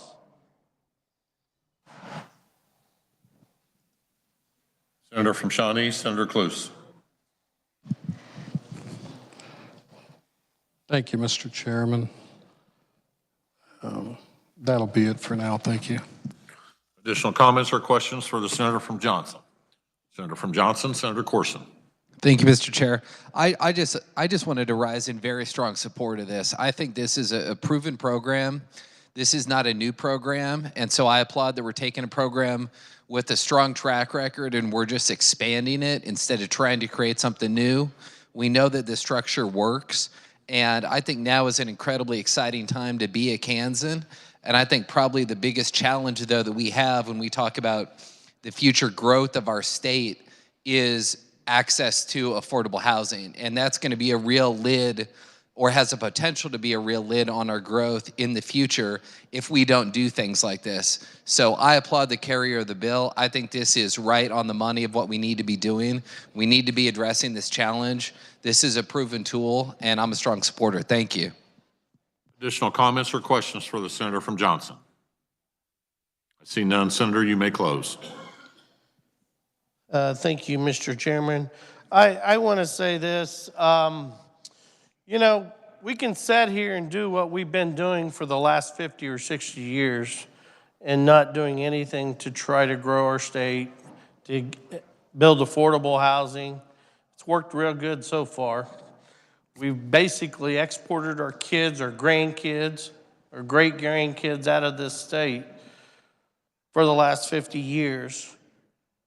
You got to go on YouTube once in a while. There's 271 ghost towns. Go on Wikipedia and look how many. We lost a county in this state. There used to be 106 counties. I mean, we've lost so many little towns across this state that once was. And, you know, this is a tool to try to grow some of that population back in the rural areas, try to grow some in the larger communities, try to fix some of these problems. I mean, this is the answer for Wyandotte County and Sedgwick County, and who knows, maybe even Topeka or other counties. I think this will help a lot of people that need housing. I think this will be a tool, and we can look at it down the road. If we don't need to use it, you know, if it didn't work, we can get rid of it. But I think this will help a lot of people. And Mr. Chairman, I move when the committee rises from reports, it reports Senate Bill 34 favorable for passage. You've heard the motion. All those in favor say aye. Opposed, no. Motion carries. We will now turn our attention to Senate Bill 113. The chair recognizes Senator from Shawnee, Senator O'Shea, to explain the bill. Thank you. Senate Bill 13 has to do with naturopathic doctors joining the Kansas Corporate Practice of Medicine Doctrine. Currently, naturopathic doctors are seen as a business entity, but not a healthcare provider. However, they are regulated under the Board of Healing Arts. They have malpractice insurance, and they can diagnose and treat. So what this does is helps protect patients from the private ownership of med offices by non-licensed individuals, and it allows them to work with or for other healthcare providers. So at a hospital, you could see your regular doctor as well as a naturopathic doctor. The bill had no opponents, and there's no fiscal note. Are there questions for the Senator from Shawnee?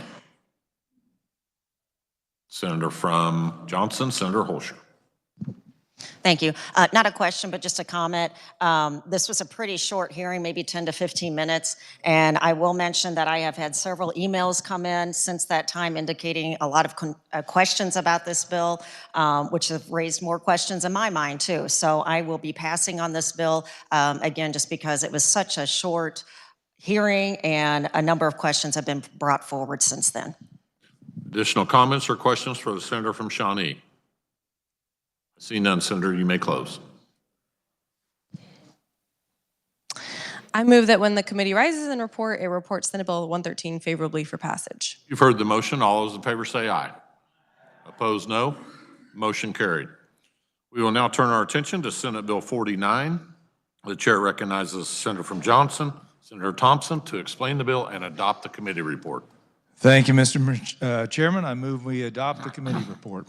You've heard the motion. All those in favor say aye. Opposed, no. Motion carries. You may proceed. Thank you, Mr. Chair. Senate Bill 49 is a response to a couple years of work trying to fix a situation with the wind turbine, the industrial wind turbine farms across Kansas. One of the annoyances for many Kansas rural residents is the flashing red lights that obscure their view of the night sky. And if you live around one of these things, it is a big annoyance. If you're just driving by on the highway, it may not seem like much, but try living next to one of these. So what we've done with Senate Bill 49 is find a way to require a light mitigation system on all new wind turbines going forward after July 1st, 2023. At that, if any new proposed turbines at that time would be required to apply to the Federal Aviation Agency an application for the installation of the light mitigating system. And if the FAA approves, then they will be required to put that system on the turbine within the 24-month time period. That's for the prospective, the ones that are going to be built.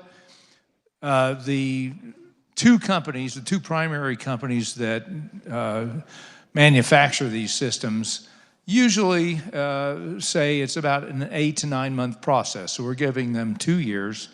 And for any of if they experience any delays, they report to the Kansas Department of Transportation Aviation Division to let them know, and the county know that there will be a delay. But these companies have an incentive to get it done so they can get paid. So that's for the new turbines going forward. For the existing turbines, and there's a little more than 4,000 of those across the state right now, on or after January 1st, 2026, any developer of wind turbines that began commercial operations in Kansas would be required to apply for the FAA for a light mitigating system upon the trigger is basically upon the negotiation of a new power purchase agreement. And so once they have to contract or they have a new agreement with a vendor or a generator that's going to take their energy, then within 6 months after they negotiate that power purchase agreement, then they are required to apply to the FAA for a light mitigating system. And again, it has to meet FAA approval before they do. And if the FAA approves, they can put those on the new turbines. Again, the vendor would be required to keep the FAA or the KDOT Aviation Division informed through a notice system. The cost of the responsibility of maintaining these will be falling solely on the operator and developer. The Board of County Commissioners was also authorized, this bill would also authorize the Board of County Commissioners to any county to enter into an agreement with a developer of wind turbines for the purpose of financing some or all of the costs. So we wanted to give the counties some way for the existing turbines. Some of these power purchase agreements, particularly on a couple of the wind farms up in northern Kansas, like Irish Creek and Soldier Creek, they have just signed new power purchase agreements that'll run 10 to 20 years. So we want to give those residents a little quicker relief, or at least the potential for quicker relief. And so we want to allow the counties to use their pilot funds and negotiate with the wind farms to give the counties the ability to purchase the light mitigating system, and then the developers would have to maintain it. I know that's clear as mud, but I think that's pretty much the entire bill, and with that, I would stand for questions. Are there questions for the Senator from Johnson? Senator from Douglas, Senator Francisco. Thank you, Mr. Chair. I certainly want to thank those who were involved in discussions last year about light mitigation, those on the special interim committee, and this year's work in the Senate Utilities Committee. I believe the compromise that has been reached is a good one. The senator from Cloud offered an amendment when the bill was worked in committee that addresses the concerns some neighbors have expressed that even with the requirements to apply light mitigation technologies when a new power purchase agreement is entered into, as the senator from Johnson mentioned, that may take 10, 15, or 20 years. I have an amendment that I'm hoping will simply clarify this language that was added to the bill. I've turned it in. It's number 1415. Okay. Give us a moment to distribute.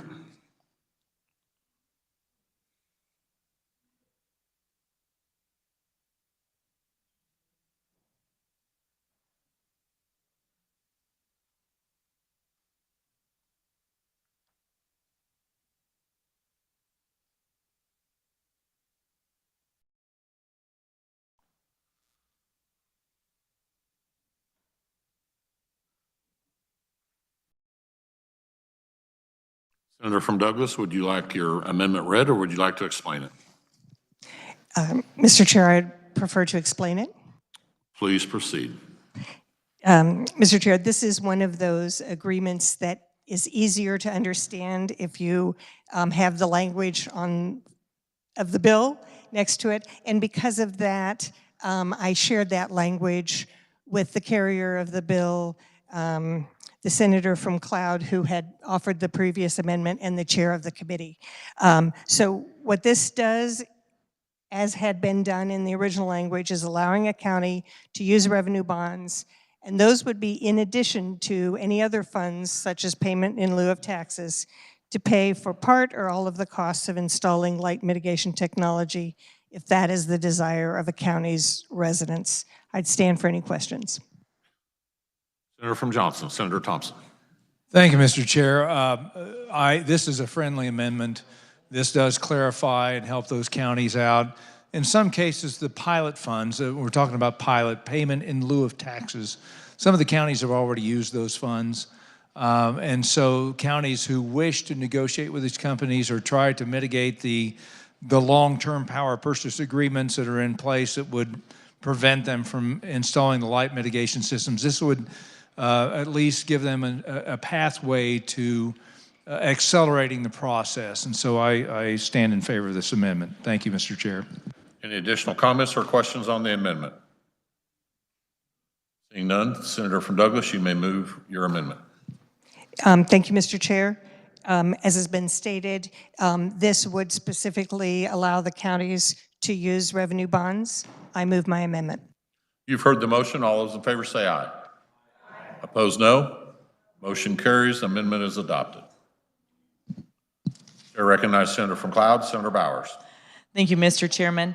I just want to say a few words of thanks to the Senator from Johnson for taking this through last year with a lot of public comment on wind turbines and these lights. We just called them the blinking lights. And thank you to the Senate President for setting up the select committee. We all worked really well in there as a team. And we did have two bills that came out of there, two bills that we worked together with the wind folks, but also amongst ourselves and our constituents, and came up with these two versions that we could merge together. We do realize, and I also might add this and then tell you what I thought too about the retro, but a lot of states have tried to, moving forward is the easy part, looking back is the hard part. So how do you find that balance? And the trigger, the power purchase agreement, seemed to be the answer. And I think what we've put together here, working with each other as a team to find this right answer and this balance, I think we have it. And I'm very happy to work with the Senator from Johnson, and I believe we've done good work. So thank you very much. Chair recognizes Senator from Sherman, Senator Billinger. Thank you, Mr. Chairman. I'd like to ask a question. You may. When you mentioned wind farm, is there a number that's involved in this to be called a wind farm? I mean, is it more than one, or what would the number be for a wind farm?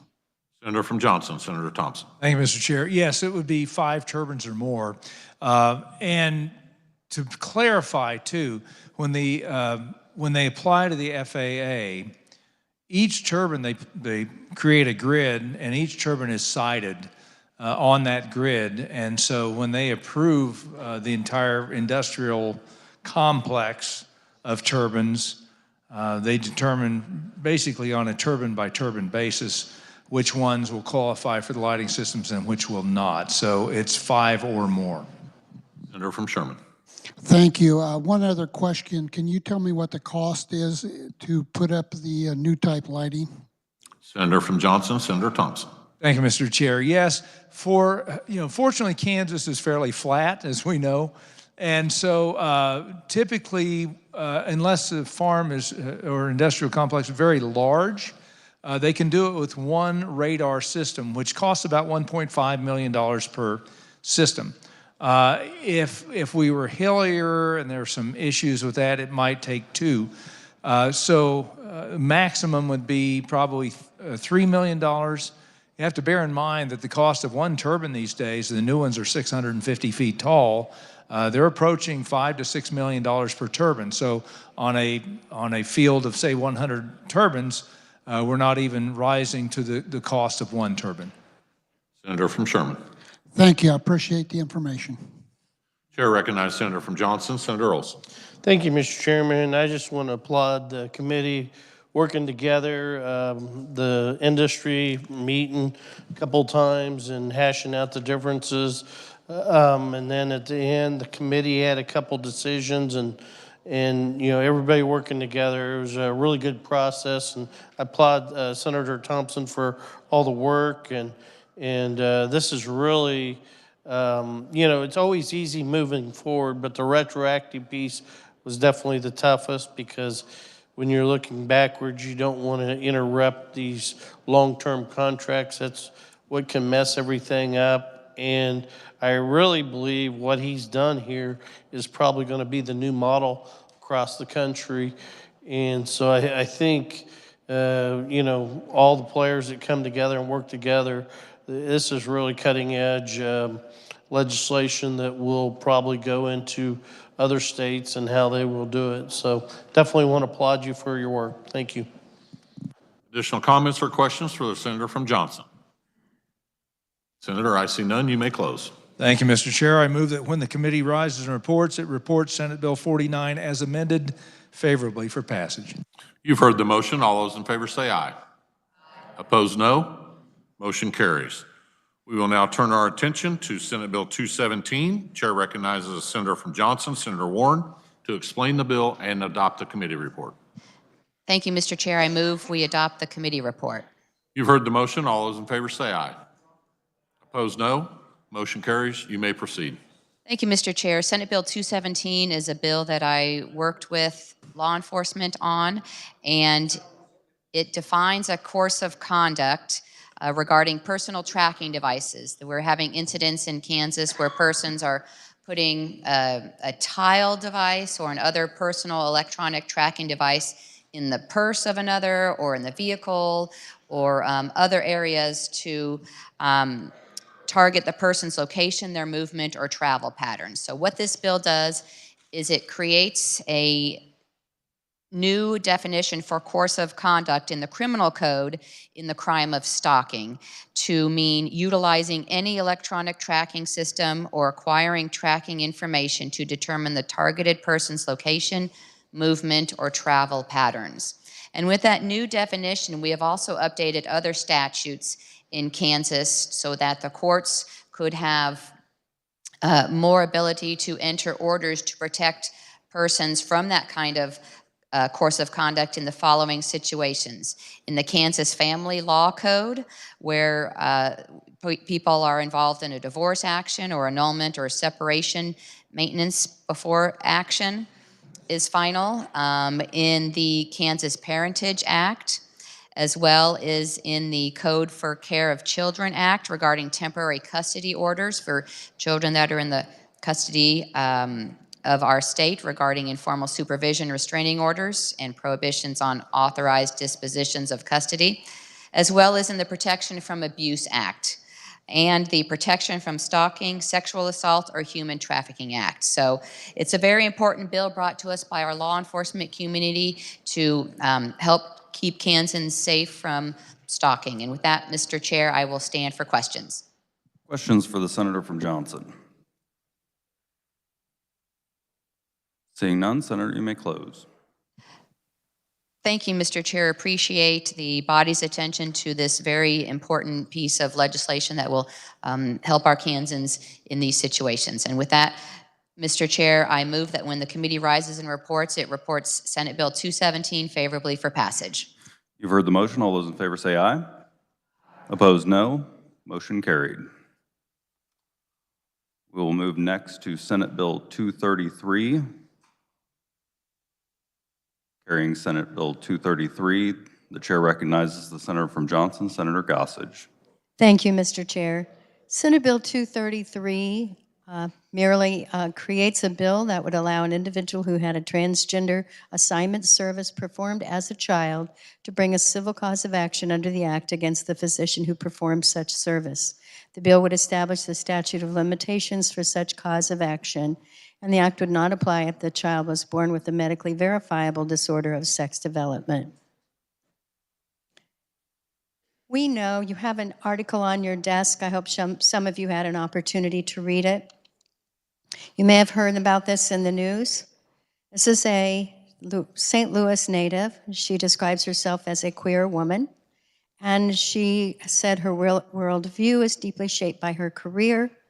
She had 4 years where she worked at the Washington University School of Medicine, and where she helped young adults and teens who were HIV positive. She goes on to explain that she thought she was helping children by working at the Transgender Center at St. Louis Children's Hospital. She discovered a lot of things. One, the anguish of children, 1,000 distressed young children who came through their doors. Most of them received hormone prescriptions that can have life-altering consequences. You can read the rest of the article yourself, but let me just say, it's very distressing. She said she came to believe that teenagers are simply not capable of fully grasping what it means to make a decision to become infertile while still a minor. And also, one doctor said aloud when youngsters decided they want to detransition, well, why would I spend time with them? They're no longer my patient. Some of these youngsters are put on becoming a lifelong medical patient. The number of children receiving gender identity transition has increased 300% from 2017 to 21. And now 70% of those are girls, according to Reuters. Data on these children most suffer these comorbidities, including anxiety, depression, eating disorders, isolation, self-mutilation, self-loathing, and autism seems to have a direct correlation. Pediatricians are rejecting medical interventions for gender dysphoria and instead referring them for mental health rather than counseling them for body modifications or mutilation.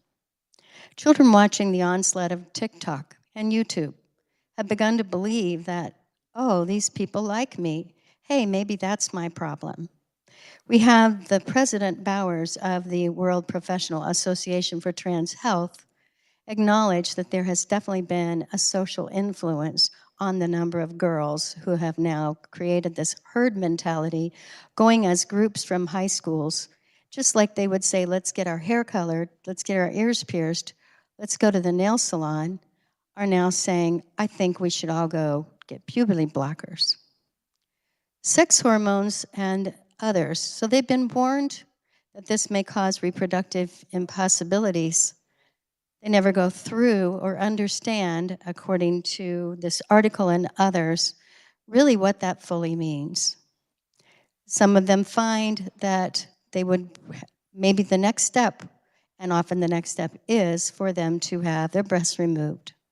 This is called top removal. And those mastectomies have spiked to 500% from 2016 to 2019. These puts these young women and guys, but usually it's young women, on the road of lifelong medical treatments. We want less doctor appointments for children, not more. If you go to Reddit and DTrans, they now have 40,000 members. IWF, or Independent Women's Voice, has collected identity crisis stories, scores of testimonials collected on minors and their parents. Brave kids like Kat and Daisy and Chloe and Prisha and others have come forward who started down this path at 11 years old, 12 years old, 9 years old. And the pain and side effects and hoarseness and throat problems and issues that they had, osteoporosis, brain damage, deep depression, infertility. 2 of them came and testified in our committee. Very hard to hear those stories. Parents have testified the pressure of social acceptance and trans counselors asking them, well, do you want a son or you want a dead daughter? The mother testified she lost custody of her daughter because she didn't feel this was the right path for her, but her father did. They gave custody to the father. One mother, Abigail, talked about her daughter committing suicide going through transgender services. Dr. Miriam Grossman has reported 80% of the children with gender dysphoria reach a point of acceptance of their bodies after they go through natural puberty. Some countries and some states have discovered benefits don't actually outweigh the risks. England, Finland, Sweden, and other countries have taken a hard look at this research and said, I think we're going down the wrong path, caused a moratorium on these types of services. Florida, South Dakota, Utah, and Arkansas have ruled against some gender-affirming care. New Zealand has even scrubbed its definition of hormone blockers as being reversible and finding they truly are not. Finally, I would say 2% of the studies done on adults have found that they decided to transition. But none have actually been done on minors as a full study, other than the ones that were done in the UK. The American protocol of a full affirmation, which includes manipulation, which includes body problems and body modification, is thought to be 30% of children. However, they think it should be more because the study showed 75% of these who detransitioned, who were children or shortly after they became adults, did not report this to their doctor. Some were fearful of rejection from their trans community that they've discovered online. Unlike Europe, the American Medical Organization has not conducted systemic reviews of evidence. This is not a government overreach of parental rights. The parental rights do not extend to the consent to harm your child with irreversible effects or have others do so. Parents have reported they felt they were misinformed or risks were downplayed or the effects on their child psychologically was completely unexpected. I sympathize with these parents. I'm a mother of 4. When I read these stories, I'm sure they did not think by consenting that they would be harming their child rather than helping them. So we can all agree that adults can do whatever they like. But children are children. And they often change their minds. And we need to make sure that these children are protected. And I will stand for questions. Are there questions for the Senator from Johnson? Senator from Wyandotte, Senator Petty. Thank you, Mr. Chairman. And would Senator from Johnson stand for a question? You standing? I always like that answer. You referred to you referred to gender-affirming care. Could you be more precise about what that is? That was the initial protocol from the Association of Pediatrics, and now they've backed off that protocol, so that is the term that is used. Senator from Wyandotte, Senator Petty. And so under gender-affirming care, are you saying that it is the appropriate term? Senator from Johnson. I am just saying that that was the term that was originally used by others, whether that would be mental health, but it's gone on to become medical care. And again, many have reversed that and backed way off of that protocol. Senator from Wyandotte, Senator Petty. Well, in this bill and in your reference earlier, you referred to gender affirming care. So would that then cause, which you just mentioned a minute ago, so a physician that provides counseling or to a youth in their medical practice, would that then fall under this category? Senator from Johnson, Senator Gossage. Actually, the term used in the bill is gender reassignment service, and it clearly defines what those terms are, and receiving counseling is not one of them. Senator from Wyandotte, Senator Petty. Interesting, because unfortunately that seems to be unclear. You actually referenced mental health earlier in your comments, and now you're saying that any kind of mental health counseling would not fall into. So then if a youth had gender affirming care that included counseling, would they, under this bill, then be able to come back and then that medical provider could lose their license? Senator from Johnson, Senator Gossage. Again, the term used in the bill is gender reassignment service performed as on a child. And again, those are clearly defined of what those are on page 2 of the bill. Senator from Wyandotte, Senator Petty. So so any type of gender affirming care that provided some kind of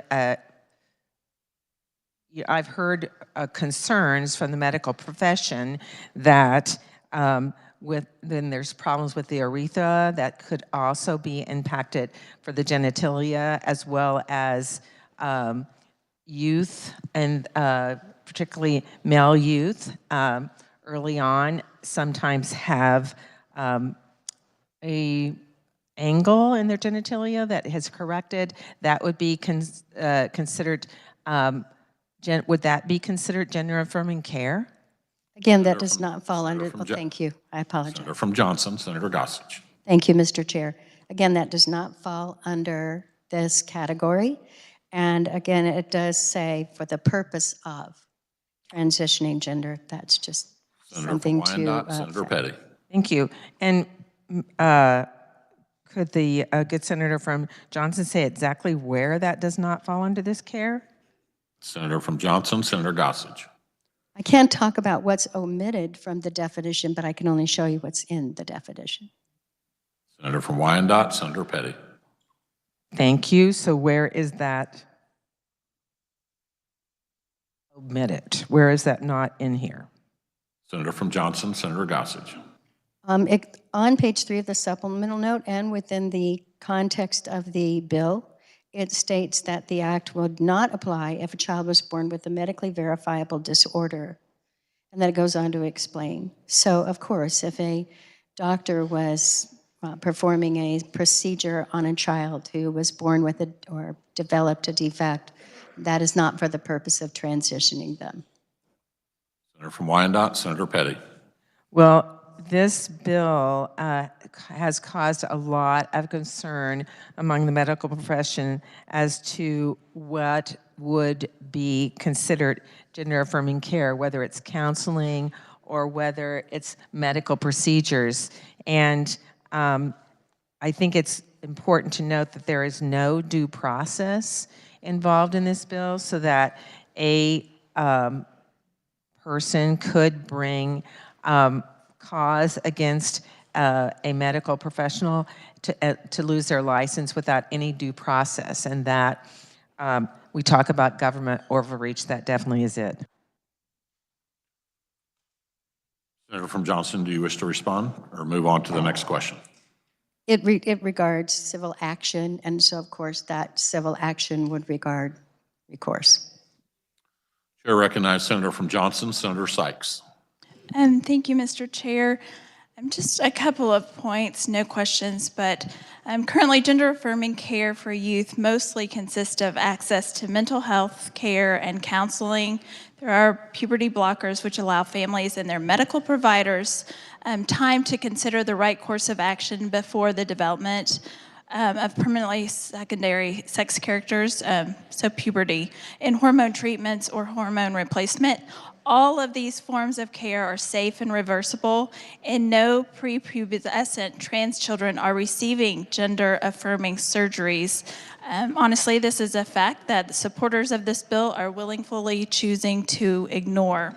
Specific concern that I have is on page 1 on lines 17 through 19 of the bill. It says childhood gender reassignment service is defined as acts including but not limited to any of the following. So it is a but not limited to. So I, as the good senator from Wyandotte questioned, I think this could open up a pediatrician who, well, they are in the office and a child is having questions, and that pediatrician suggests that they talk to a mental health care provider to have these conversations. They could come back, and that provider who is providing a broad mental health care, counseling, compassionate care in the physician's office could qualify that as a type of care that is worthy of a revocation of their medical license, again, without due process. Every major medical association, including the American Medical Association, American Academy of Pediatrics, and the American Academy of Child and Adolescent Psychiatry, supports gender-affirming care for transgender youth and opposes bills like Senate Bill 233. In August, Kansans made it very clear that they do not want politicians infringing on their rights to determine what is the best health care for them and their families. This bill would set a precedent that medical providers should not give you the best medical care available, but instead give you the medical care that politicians decide you should have access to. So let's stop bullying our trans community. Instead, let's show that Kansas trusts our neighbors to make the right decisions for their families. Additional comments or questions for the senator from Johnson? I see none, Senator. You may close.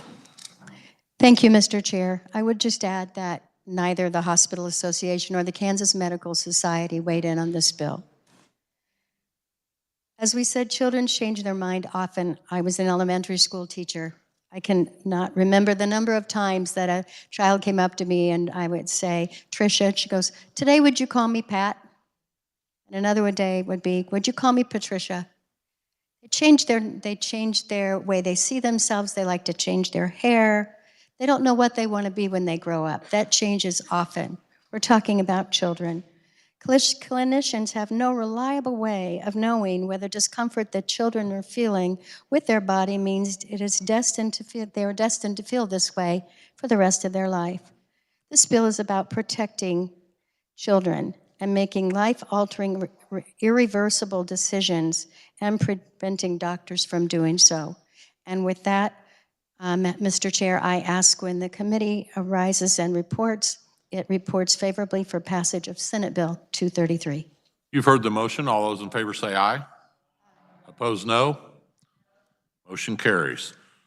We will now turn our attention to Senate Bill 180. Chair recognizes the senator from Sedgwick, Senator Erickson, to explain the bill. Thank you, Mr. Chair. The Women's Bill of Rights provides a definition of biological sex for purposes of statutory construction. It provides legal and linguistic clarity by specifying that for the purposes of state law or rules and regulations, a person's sex is defined as his or her biological sex, either male or female, as defined at birth.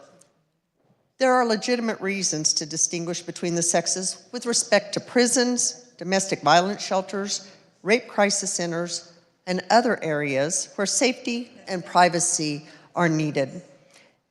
This bill does not create any new rights or entitlements. It simply codifies the definition of sex as biological, male and female, in existing statutes and laws. And with that, Mr. Chair, I'm happy to stand for questions. Are there questions for the senator from Sedgwick? I recognize Senator from Wyandotte, Senator Petty. Thank you, Mr. Chairman. I really have I have no questions for the carrier of this bill. It is interesting that within this bill, although we're under the whereases, it refers to the bodily parts of that a woman has ovaries, but it can't ever refer to the fact that a man has a penis or that a male person has a penis, which I find rather interesting, just that they can procreate. This bill, it takes it's so hard to talk about because it is so unnecessary that we have to say what sexes are in legislation, and at the same time so inadvertently talk down about women, but yet refer to this as being a women's Bill of Rights. As we heard in committee, it might be better if we were talking about the things that would help women's rights, and that would be equity in pay, access to child care, and considering our human rights being balanced between men and women. So I think this is poor legislation, unnecessary, and does nothing to talk about women's rights. Additional comments or questions for the senator from Sedgwick? I see none, Senator. You may close. Thank you, Mr. Chair. I move that when the committee rises and reports, it reports Senate Bill 180 favorable for passage. You've heard the motion. All those in favor say aye. Opposed, no. Motion carries. We will now turn our attention to Senate Bill 6. Chair recognizes the senator from Johnson, Senator Gossage, to explain the bill.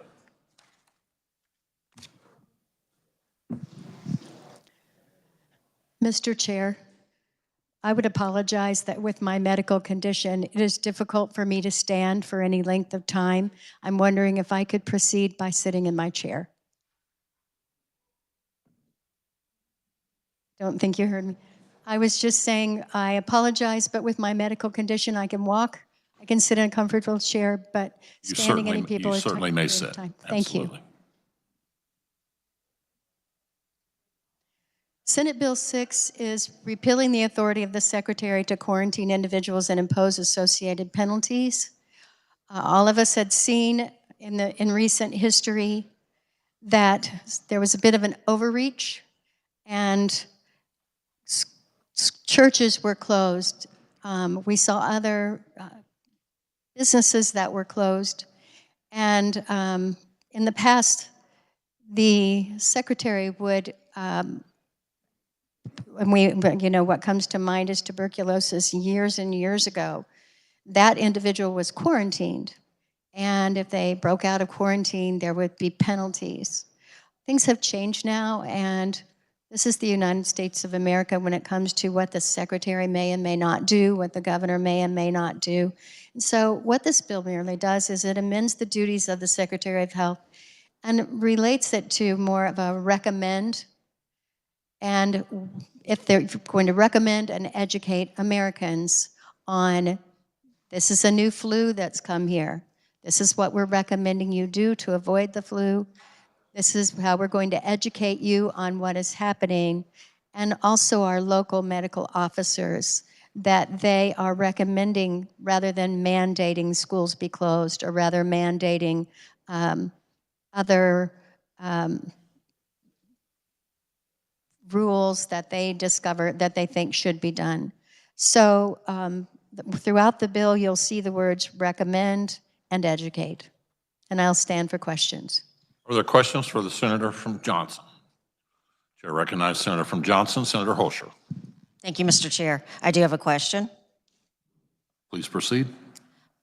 Under this bill, what would happen if KDHE, which collaborates with the Kansas Department of Agriculture, what would happen to that relationship? Senator from Johnson, Senator Gossage. I'm sorry, someone was asking me if I needed anything, and I missed the question. Would you please say it again? Senator from Johnson, Senator Holscher. Certainly. Presently, KDHE collaborates with the Kansas Department of Agriculture. What would happen if this bill were to pass? Senator from Johnson, Senator Gossage. By what would happen, would you be more specific? Are you talking about cattle outbreak of some kind of illness or something of that nature? Please be more specific. Senator from Johnson, Senator Holscher.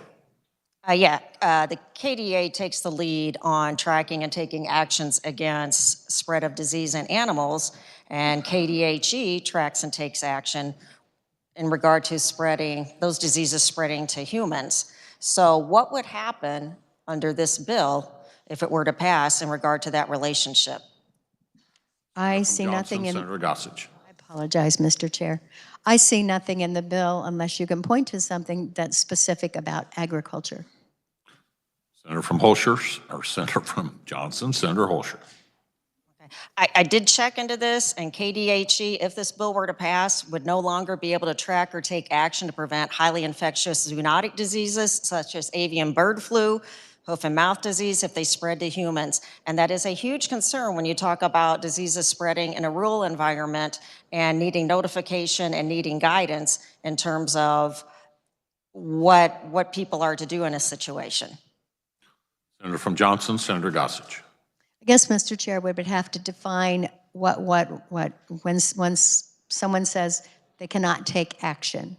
Again, the action would be notifying the public, making recommendations, educating them on what's happening. Senator from Johnson, Senator Holscher. Thank you. So it does create a big issue in that regard, but additionally, the bigger issue is passing this bill puts politicians in charge of children's health and making decisions, not the credible professionals in science and medicine. I find it interesting that, again, this was another hearing where we had kind of the same cast of characters coming in as far as proponents. We had a sleep specialist, a bariatric surgeon, an individual who hasn't had a medical license in Kansas since 1990, and these were the experts speaking to this bill and why it needs to be passed. Interestingly, we have over 4,000 doctors in Kansas, but these are the individuals who once again have been brought in to talk to the issue of epidemiology and infectious disease when that is nowhere near their specialty. Sitting in this hearing, it feels like a lot of armchair quarterbacking. None of the individuals who spoke in support of the bill has been in charge of leading through a pandemic. While we are told experience and education doesn't matter when it comes to the work of epidemiologists, who are the actual experts in infectious disease, we are told the experience of these conferees is all that is needed. Under this premise, then, it doesn't matter who you see for various challenging illnesses. If you have cancer, normally you go see an oncologist or a cancer specialist, but under this premise, you could go see an ophthalmologist and get the same degree of care because of experience. This bill is extremely concerning because, again, it puts politicians in charge of children's health and vulnerable populations. It leaves politicians in charge of making decisions that affect the immunocompromised, who often rely on the general public for safeguards. This removes the core function of public health, which is to prevent the spread of disease. This is a very bad idea, and I'll be voting against it. Thank you. Senator from Johnson, do you wish to comment? No comment. Chair recognizes Senator from Douglas, Senator Francisco. Thank you, Mr. Chair. I'm hoping that I will still be able to attend the Jefferson County Kansas Livestock Association dinner this evening. In previous years, we've gotten information about concerns about disease outbreak and what can be done. The costs to our farmers and ranchers would be considerable if there is an outbreak, and would also harm individuals if that outbreak were to spread to humans. So this is an economic issue for our state, and I would like to know what others might think if we said when there's a disease outbreak among our animal populations, if we would just rely on recommendations in education, I'm guessing we would rely on quarantine, sometimes having to euthanize those animals, not just say we trust people to do the right thing. Thank you. Senator from Johnson, do you wish to respond? I would just say that, of course, information would still be disseminated. Chair recognizes Senator from Wyandotte, Senator Petty. Thank you, Mr. Chairman. With the Senator from Johnson Stanford question.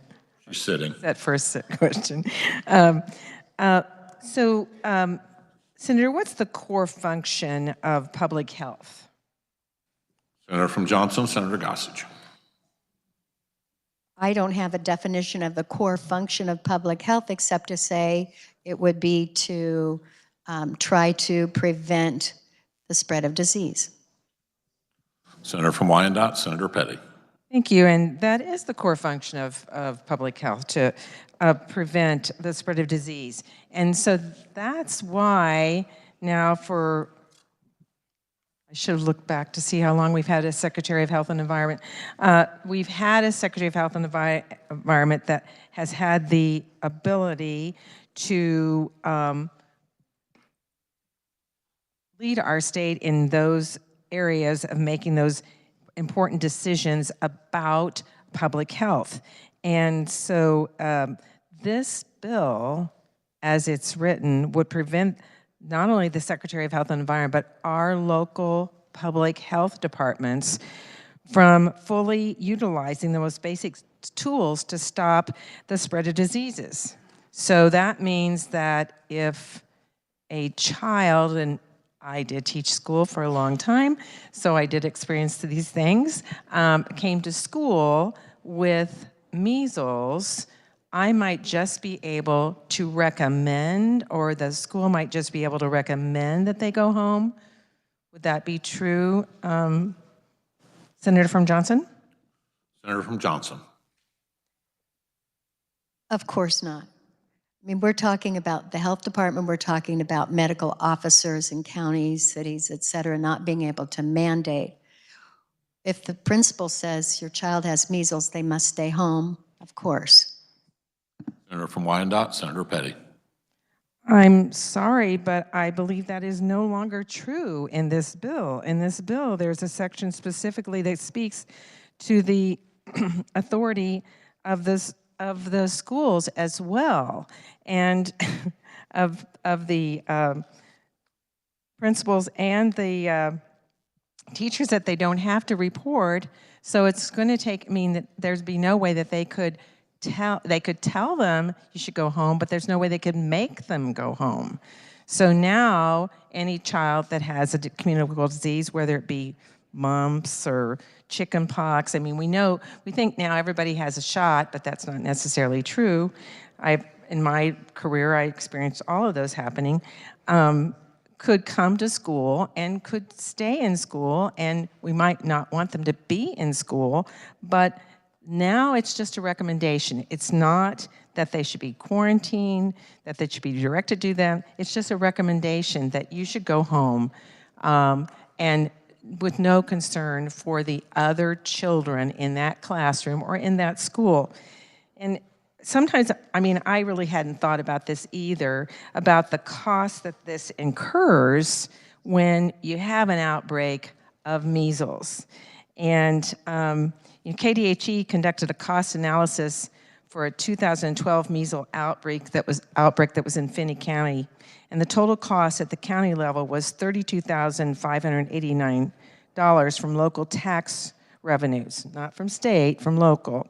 And this relatively small outbreak resulted in 6 cases and 314 close contacts. Now, of course, now with this bill, we wouldn't have that information any longer because there's just a recommendation. They're not going to take this information. The total cost of the outbreak, the total cost of the outbreak was $76,881, and that converted to 2022 dollars. That's approximately $97,000 which would be $16,000 per case of measles. So even when we have the department, we have the authority of our health departments to now tell us that we need to quarantine if we have a communicable disease, it costs our communities. So with recommendations, we're going to then say, I'm just recommending that you do this, that you stay home with measles or you stay home with mumps. The other side of that is that, and maybe no one here has experienced this, but if you don't have those childhood diseases when you're a child and you get them as an adult, they can have long-term side effects. They can cause sterilization.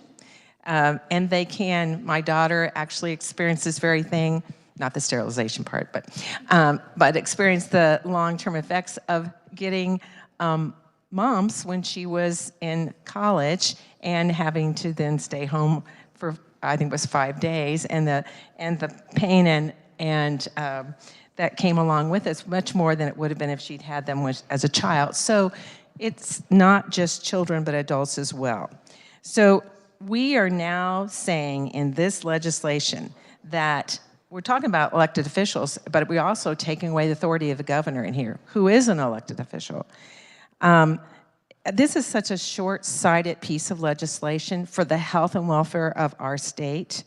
And to know that all of our health departments are saying, what are we thinking? You know, we should be working with them to make sure that we're providing the best access to healthcare and healthcare opportunities in our state, and not then changing it from being that they have the authority, but no, now it's going to be recommendation.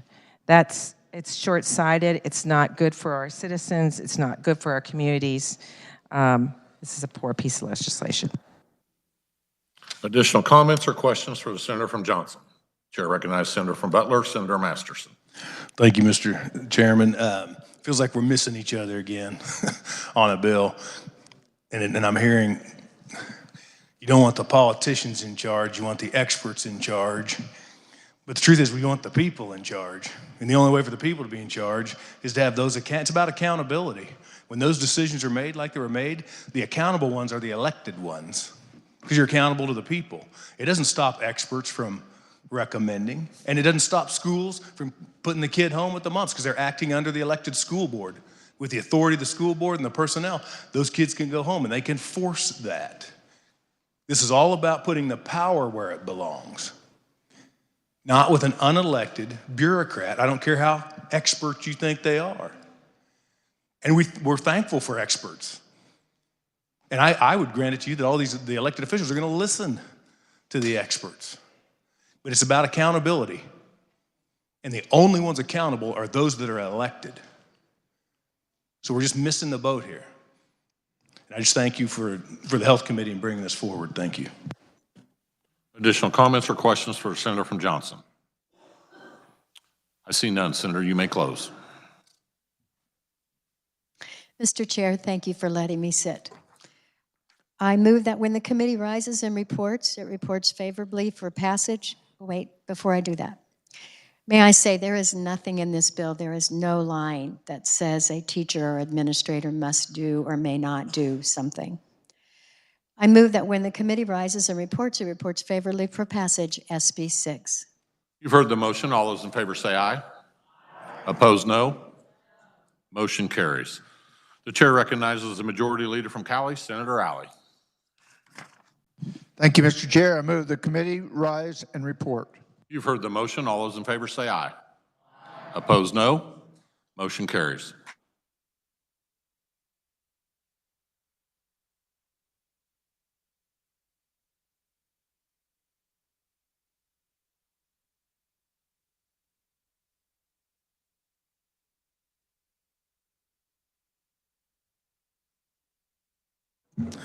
The clerk will read the committee report.